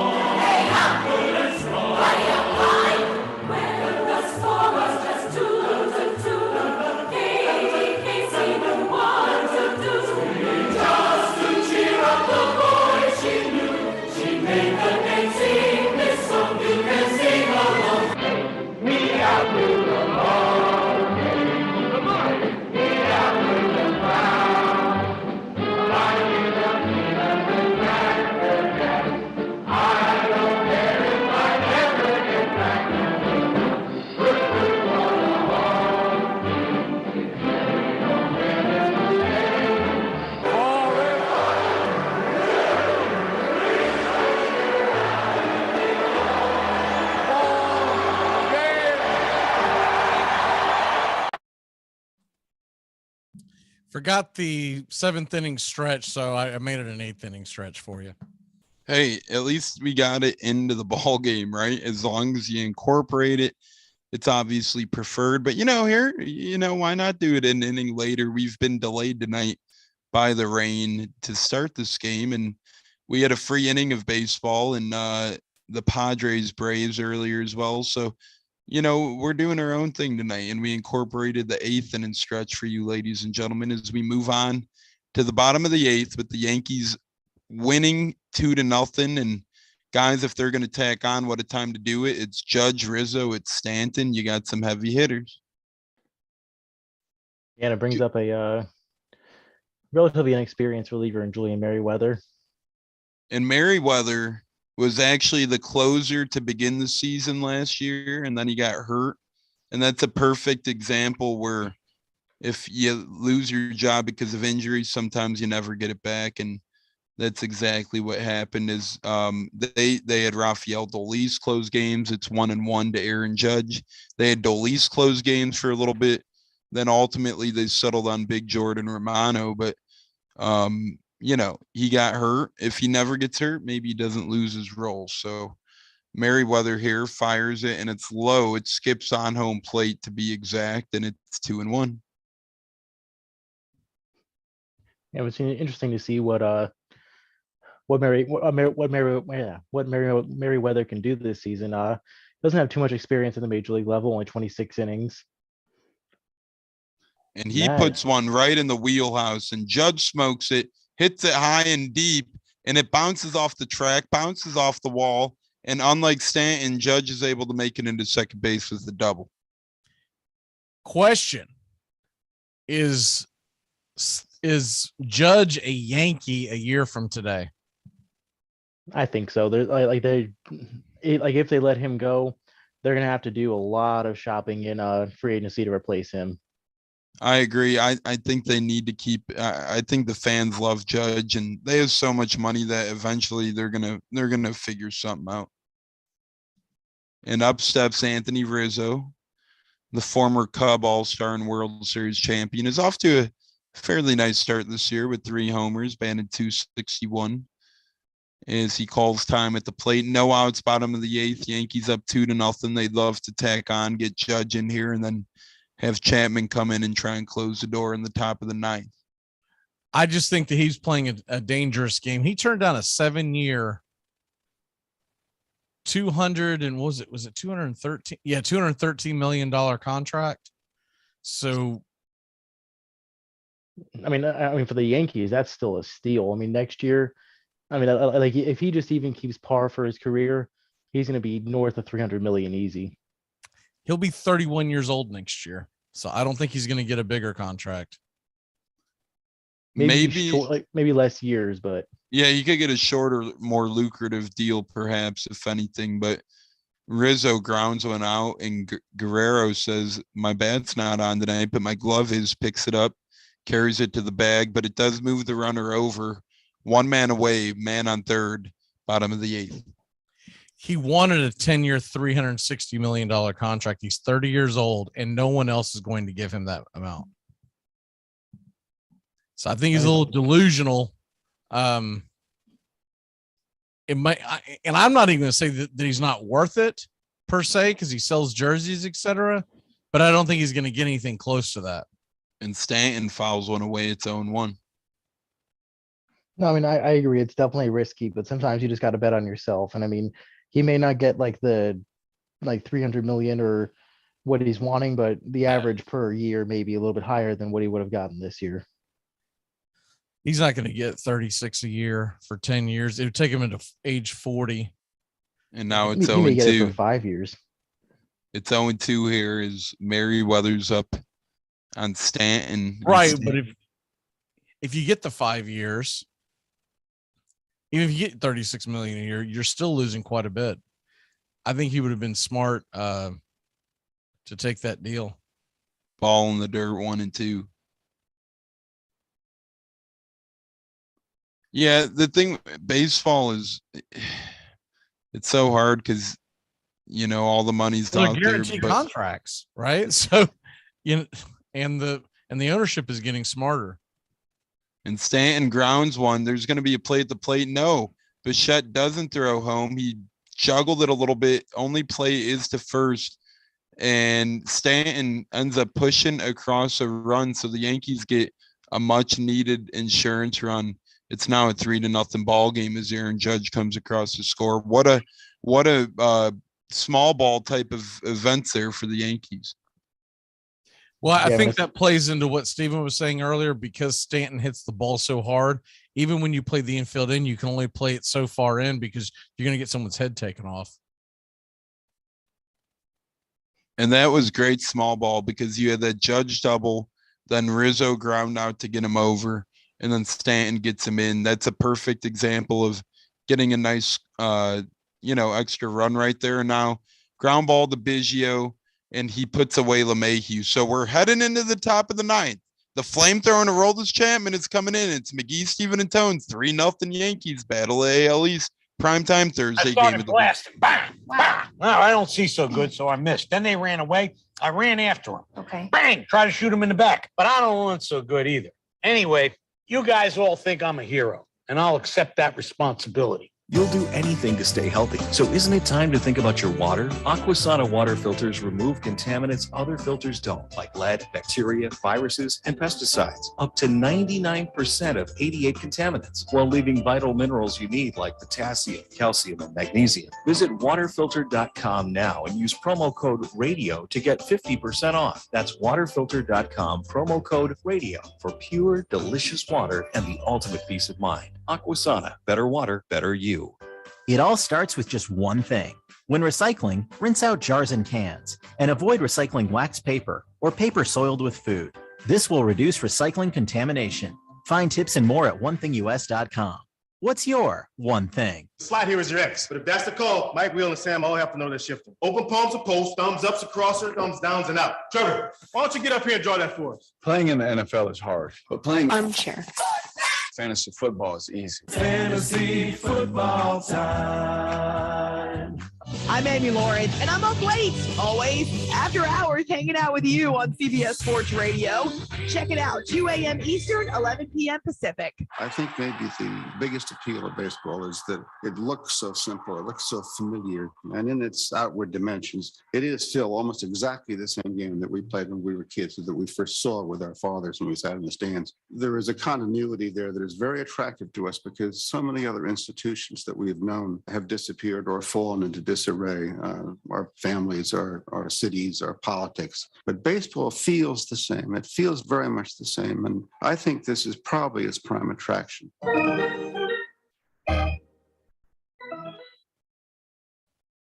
Welcome back here to the Armchair Quarterbacks. It's Tampa Tones alongside McGee and Steven. And even with the weather delay and all, we've ended up making it to the ninth inning, and it's still flowing by because when you're talking baseball, it's just that great of a time. The Yankees are up 3-0 on the missiles in, baby. Yes, sir. Absolutely. And the Yankees are up 3-0, fellas. What do you think we see here? I mean, Espinal is up second. You think Chapman pinch hits, no doubt, right? Yeah, I mean, he's got to. I mean, you got to think they do something to try to get some kind of action going. Chapman's had a rough start to the season. He's only batting 190, but they need some kind of boost here. Biggio and Espinal, and they have not been getting it done. And you've hit it right on the head, my friend. So we'll see. They're combined 0 for 8 right now with 1 walk.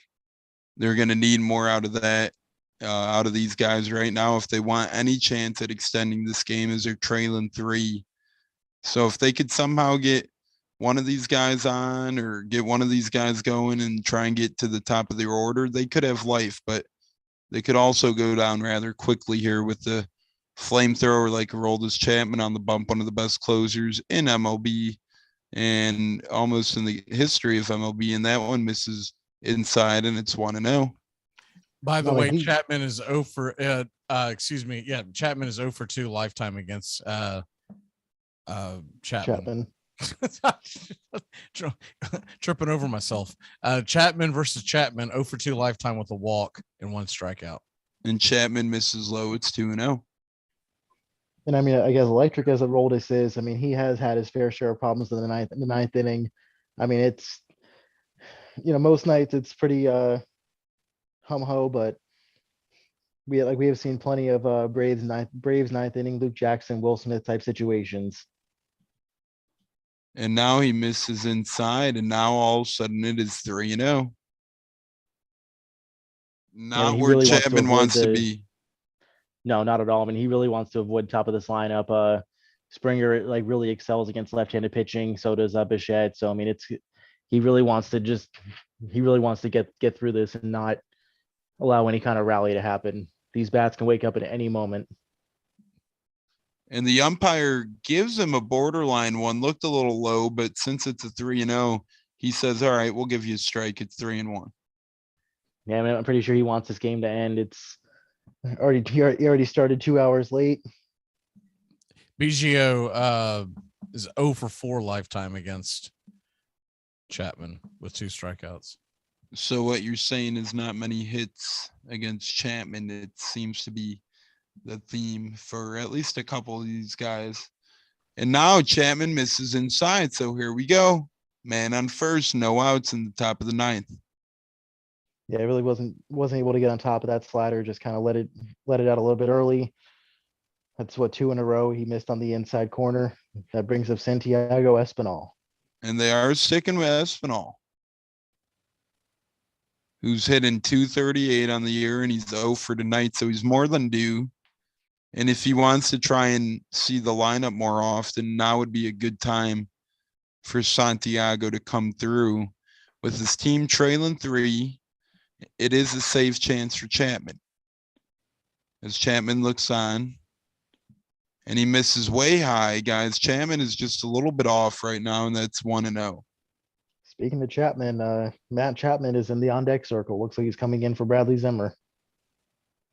We knew Chapman, well, we thought Chapman would be seen at some point in the 8th or 9th, and now he's finally lurking on deck. So Aroldis better be careful here before you get to a run of dangerous power guys who could tie the game up.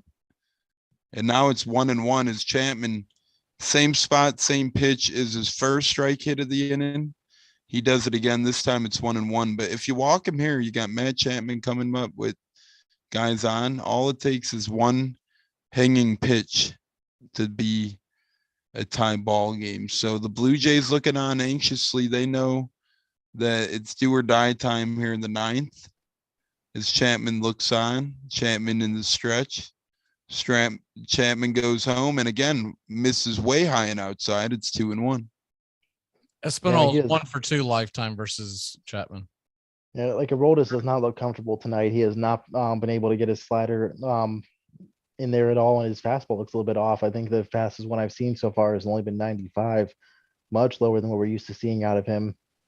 Could be something to monitor going forward. Yeah, definitely interesting. Chapman in the preseason wasn't anointed as a clear-cut closer, although it is Aroldis Chapman. They said he might be used more in early situations, and Espinal fouls one off hardly to the third base side. The count remains 2-2. Chapman could feel it here. This is a big batter. If you strike out Espinal, even with the big swing, the worst it could be is 3-2 after Chapman's up. If you let on Espinal, things could get ugly. Chapman misses in the dirt. This is not where he wants to be, guys. Full count. Yeah, I mean this is not the kind of lineup you want to start getting behind and letting base runners on. So, I mean, like the cakewalk per se ends right here. You got Matt Chapman at the top of the order with Springer, Bichette, and Vlad. He really needs some kind of huge double play right here.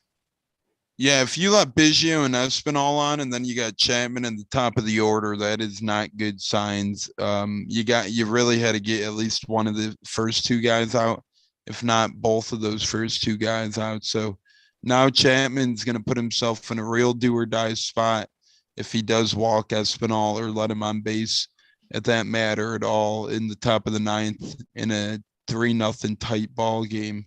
As Chapman fires and it's a ball, did he go though? As he tries to check his swing, Espinal doesn't think he went as he's taking off all his gear and he's walking to first. The ump says he doesn't go either. So let's see here on replay. Did he go? He went. It looked like he did go.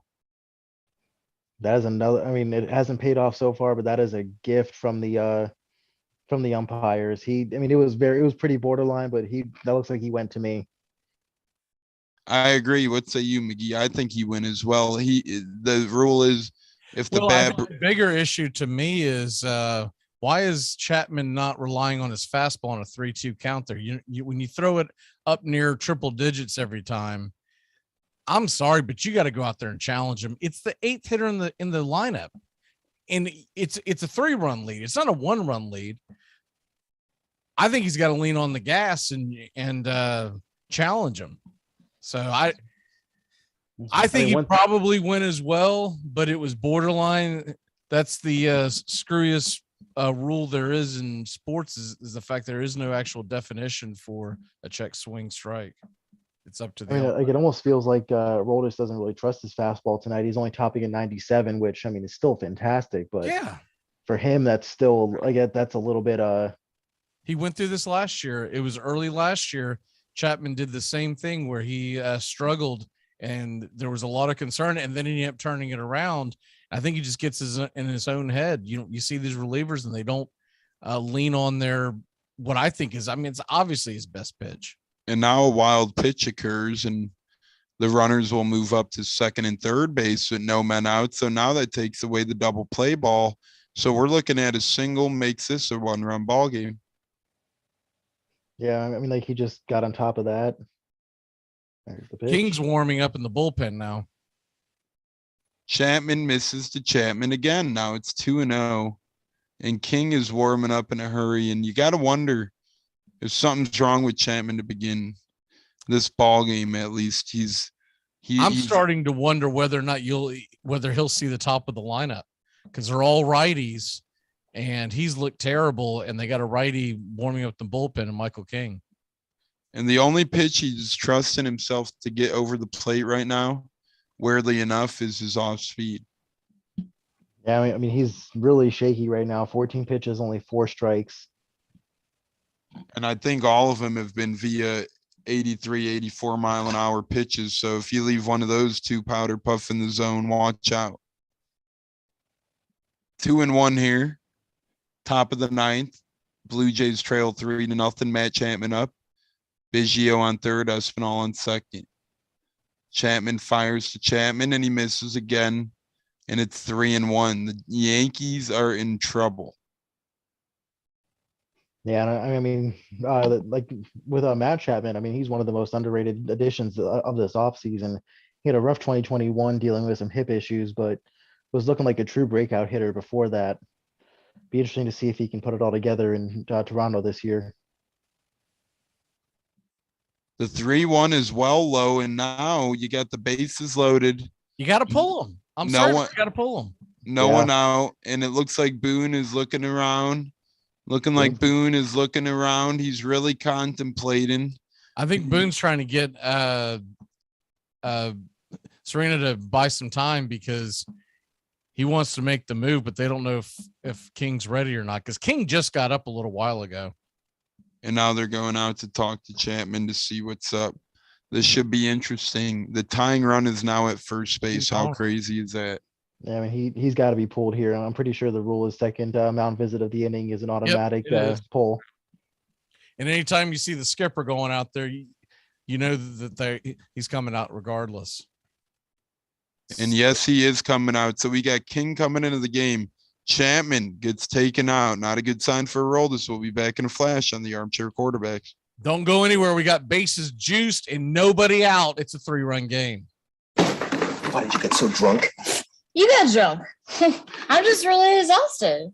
What's in that cup? Ramen Cokes. Do you have any idea how important it is? You You're trying to have save the any bubble. Really? This is what you're doing? This is what you're doing? You know what's going to happen if... ACC football covered like no other here on the Armchair Quarterback. Reggie Gillespie dives into the end zone. The winning points for North Carolina State. And the teams come together in the end zone, pushing, shoving between the pack and the heels as Gillespie has scored the winning points. His 5th rushing TD, but these teams need to be separated. The emotion boils over on the last play of the game as Gillespie goes to the end zone. And Carruthers gets into it, and they've doused him, and now we've got a big brawl out on the field. Maury would have been the 200th victory for Bobby Bowden. Look at this. That's an ugly mess down there. This is ugly.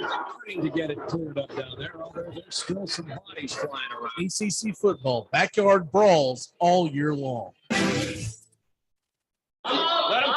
Biggest pick of the draft. Fifth pick, 6th round. TJ Hoshimazode. Yes. Lock it up. Who? What? TJ, how's vanilla? All right.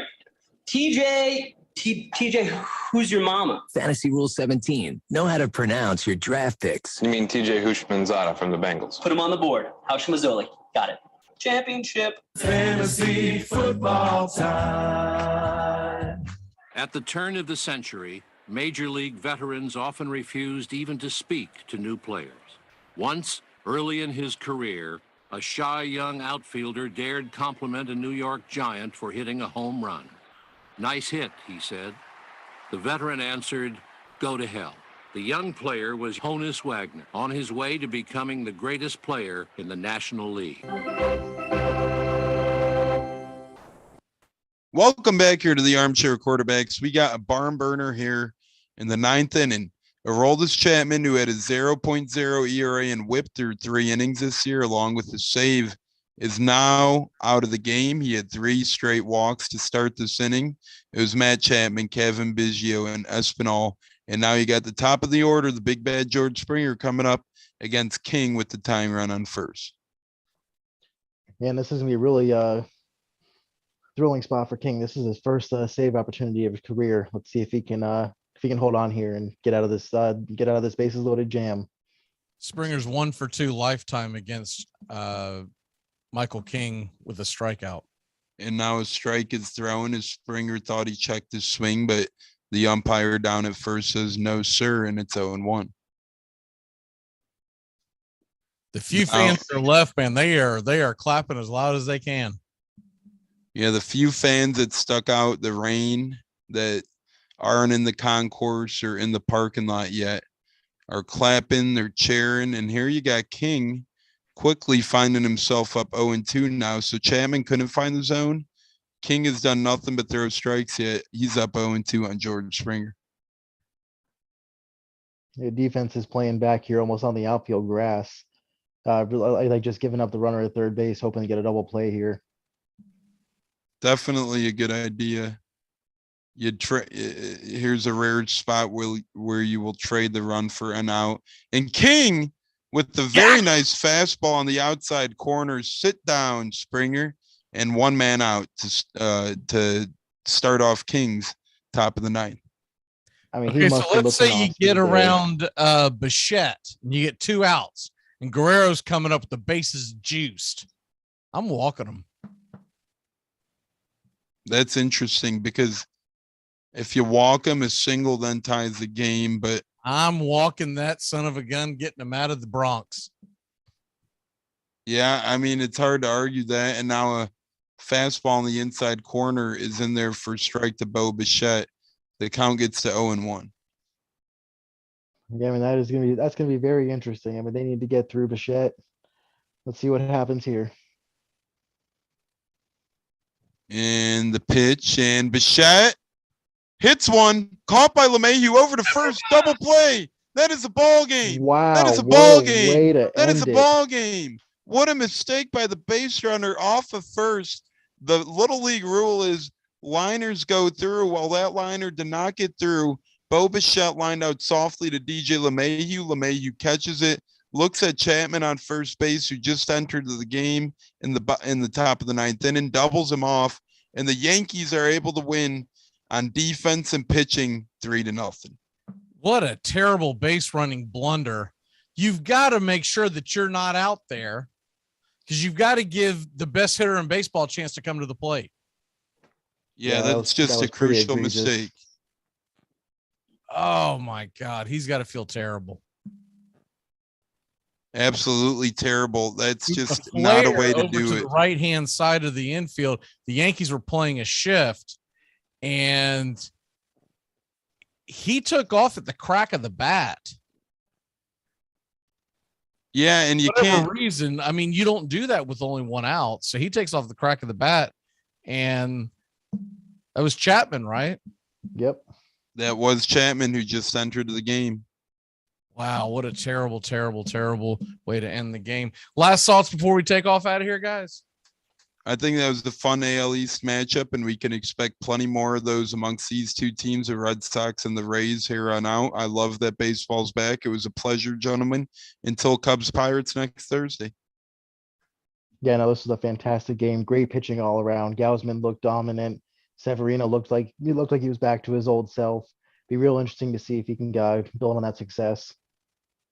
Well, we will see you tomorrow night, 9:40 Eastern, first pitch, Braves, Padres. And for all the guys and gals behind Armchair Quarterbacks, we're 15 minutes away. So happy Jackie Robinson Day, and we will see you mañana. Have a good night, everyone. Good night, guys. Hey, Braves fans, the Armchair Quarterbacks YouTube channel are bringing you Braves baseball all season long. Hi, I'm Mac McGee, and I'll be bringing you Braves baseball play-by-play for the Braves fans out there, for all of Braves country. So pull up an armchair and join us for Braves country baseball, first pitch to last pitch, Tuesday and Friday nights, right here on the Armchair Quarterbacks YouTube channel. I might audible, I'll use Omaha! Red Polly! Blue poncho! Do it! Rambo!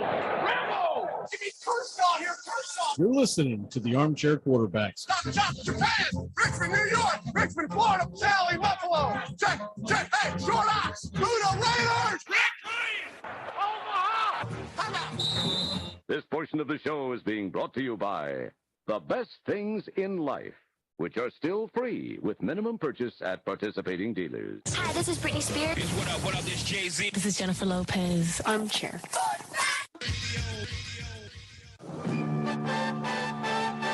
Hey, baseball fans, the Armchair Quarterbacks YouTube channel is going to bring you the baseball game of the week on Thursday nights. Tones Areola and Mac McGee bringing you the action, the biggest game of the week in all of Major League Baseball. That's Thursday nights, this baseball season, the MLB game of the week, right here on the Armchair Quarterbacks YouTube channel.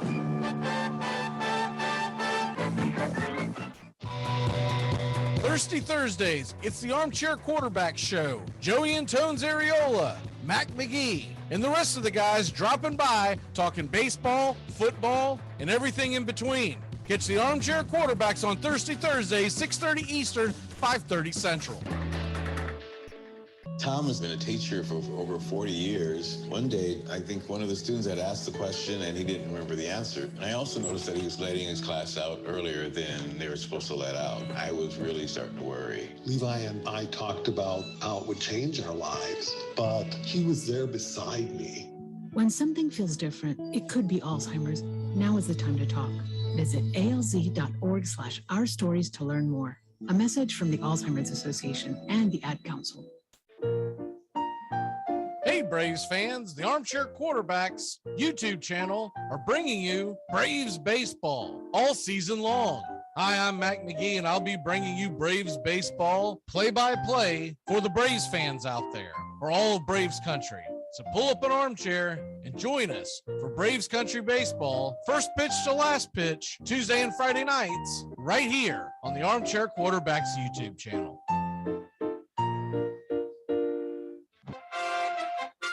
Armchair Quarterback Radio, the gunslingers of sports talk. Here's second-year quarterback Brett Favre out of Southern Mississippi by way of the Atlanta Falcons. They are hopeful he can succeed in the NFL. Here, Brett Favre doing his try this one. That's receiver out of the game from the 35, 19 seconds. Touchdown! Is there a spark of life in Green Bay? Yes! Danny Marino! Here's Marino, wide open field, throws for a touchdown. It is number 37 on the season, breaks the all-time NFL record. Going deep and open. Touchdown, Mark Duper. Duper has returned, and he is super. They are going to bring pressure again. Rodgers is going to roll away, throws it up in the air, says a prayer. Janis, does he stop it? Oh, please!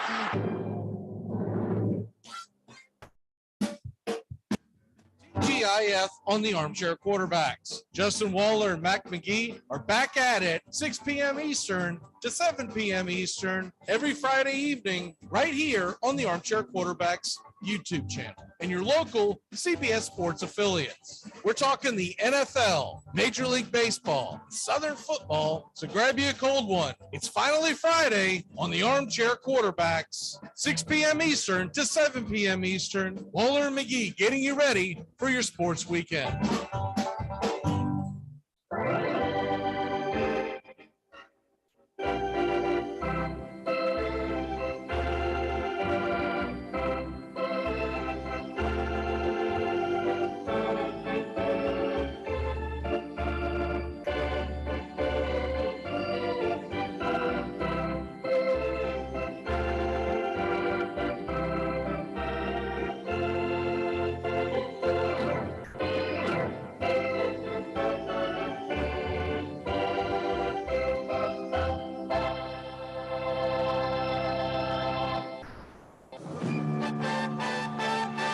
Hey, baseball fans, the Armchair Quarterbacks YouTube channel is going to bring you the baseball game of the week on Thursday nights. Tones Ariola and Mac McGee bringing you the action, the biggest game of the week in all of Major League Baseball. That's Thursday nights.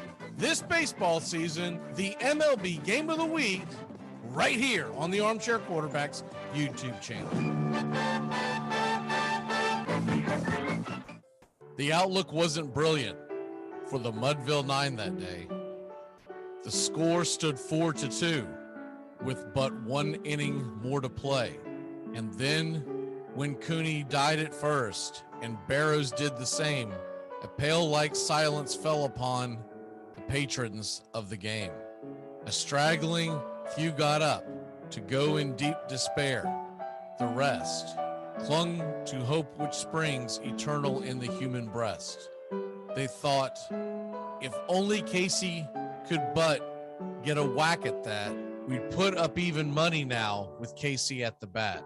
But Flynn proceeded, as did Jimmy Blake, and the former was a hoodoo, while the latter was a cake.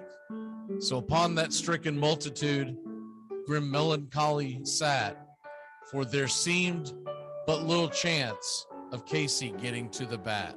But Flynn let drive a single to the wonderment of all, and Blake, the much despised, tore the cover off the ball. And when the dust had lifted and men saw what had occurred, there was Jimmy safe at second and Flynn a hugging third. Then from 5,000 throats and more, there rose a lusty yell. It rumbled through the valley. It rattled in the dell. It pounded on the mountain and recoiled upon the flat. For Casey, mighty Casey, was advancing to the bat. There was ease in Casey's manner as he stepped into his place.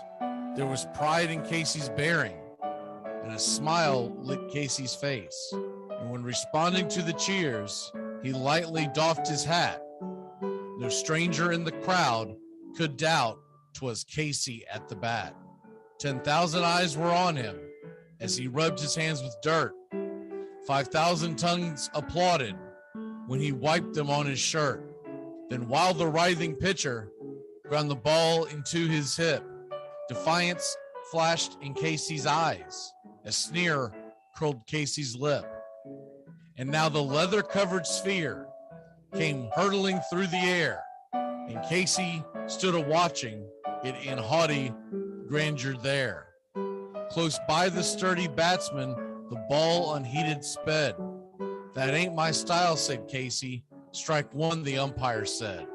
From the benches black with people, there went up a muffled roar, like the beating of the storm waves on a stern and distant shore. Kill him! Kill the umpire! Shouted someone on the stand, and it's likely they'd have killed him had not Casey raised his hand. With a smile of Christian charity, great Casey's visage shone. He stilled the rising tumult. He bade the game go on. He signaled to the pitcher, and once the dun sphere flew, but Casey still ignored it and the umpire said strike two. Fraud, cried the Madden thousands, and Echo answered fraud. But one scornful look from Casey, and the audience was awed. They saw his face grow stern and cold. They saw his muscles strain, and they knew that Casey wouldn't let that ball go by again. The sneer is gone from Casey's lip. His teeth are clenched in hate. He pounds with cruel violence his bat upon the plate. And now the pitcher holds the ball, and now he lets it go. And now the air is shattered by the force of Casey's blow. Oh, somewhere in the favored land, the sun is shining bright. The band is playing somewhere, and somewhere hearts are light. And somewhere men are laughing, and somewhere children shout. But there is no joy in Mudville. Mighty Casey has struck out. Thirsty Thursdays, it's the Armchair Quarterback Show. Joey and Tones Areola, Mac McGee, and the rest of the guys dropping by, talking baseball, football, and everything in between. Catch the Armchair Quarterbacks on Thirsty Thursdays, 6:30 Eastern, 5:30 Central.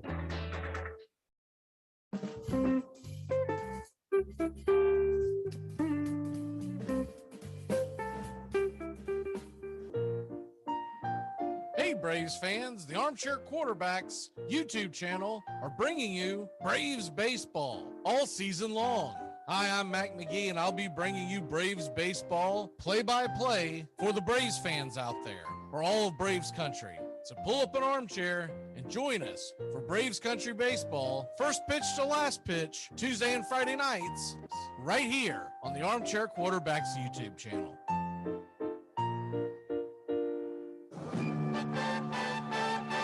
Hey, baseball fans, the Armchair Quarterbacks YouTube channel is going to bring you the baseball game of the week on Thursday nights. Tones Areola and Mac McGee bringing you the action, the biggest game of the week in all of Major League Baseball. That's Thursday nights, this baseball season, the MLB game of the week, right here on the Armchair Quarterbacks YouTube channel.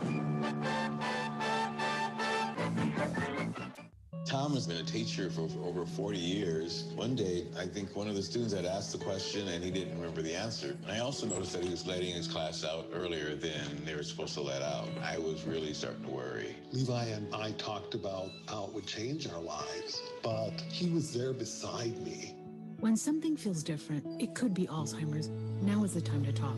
Visit alz.org/ourstories to learn more. A message from the Alzheimer's Association and the Ad Council.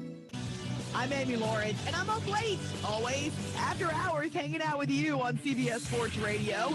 Check it out, 2 a.m. Eastern, 11 p.m. Pacific.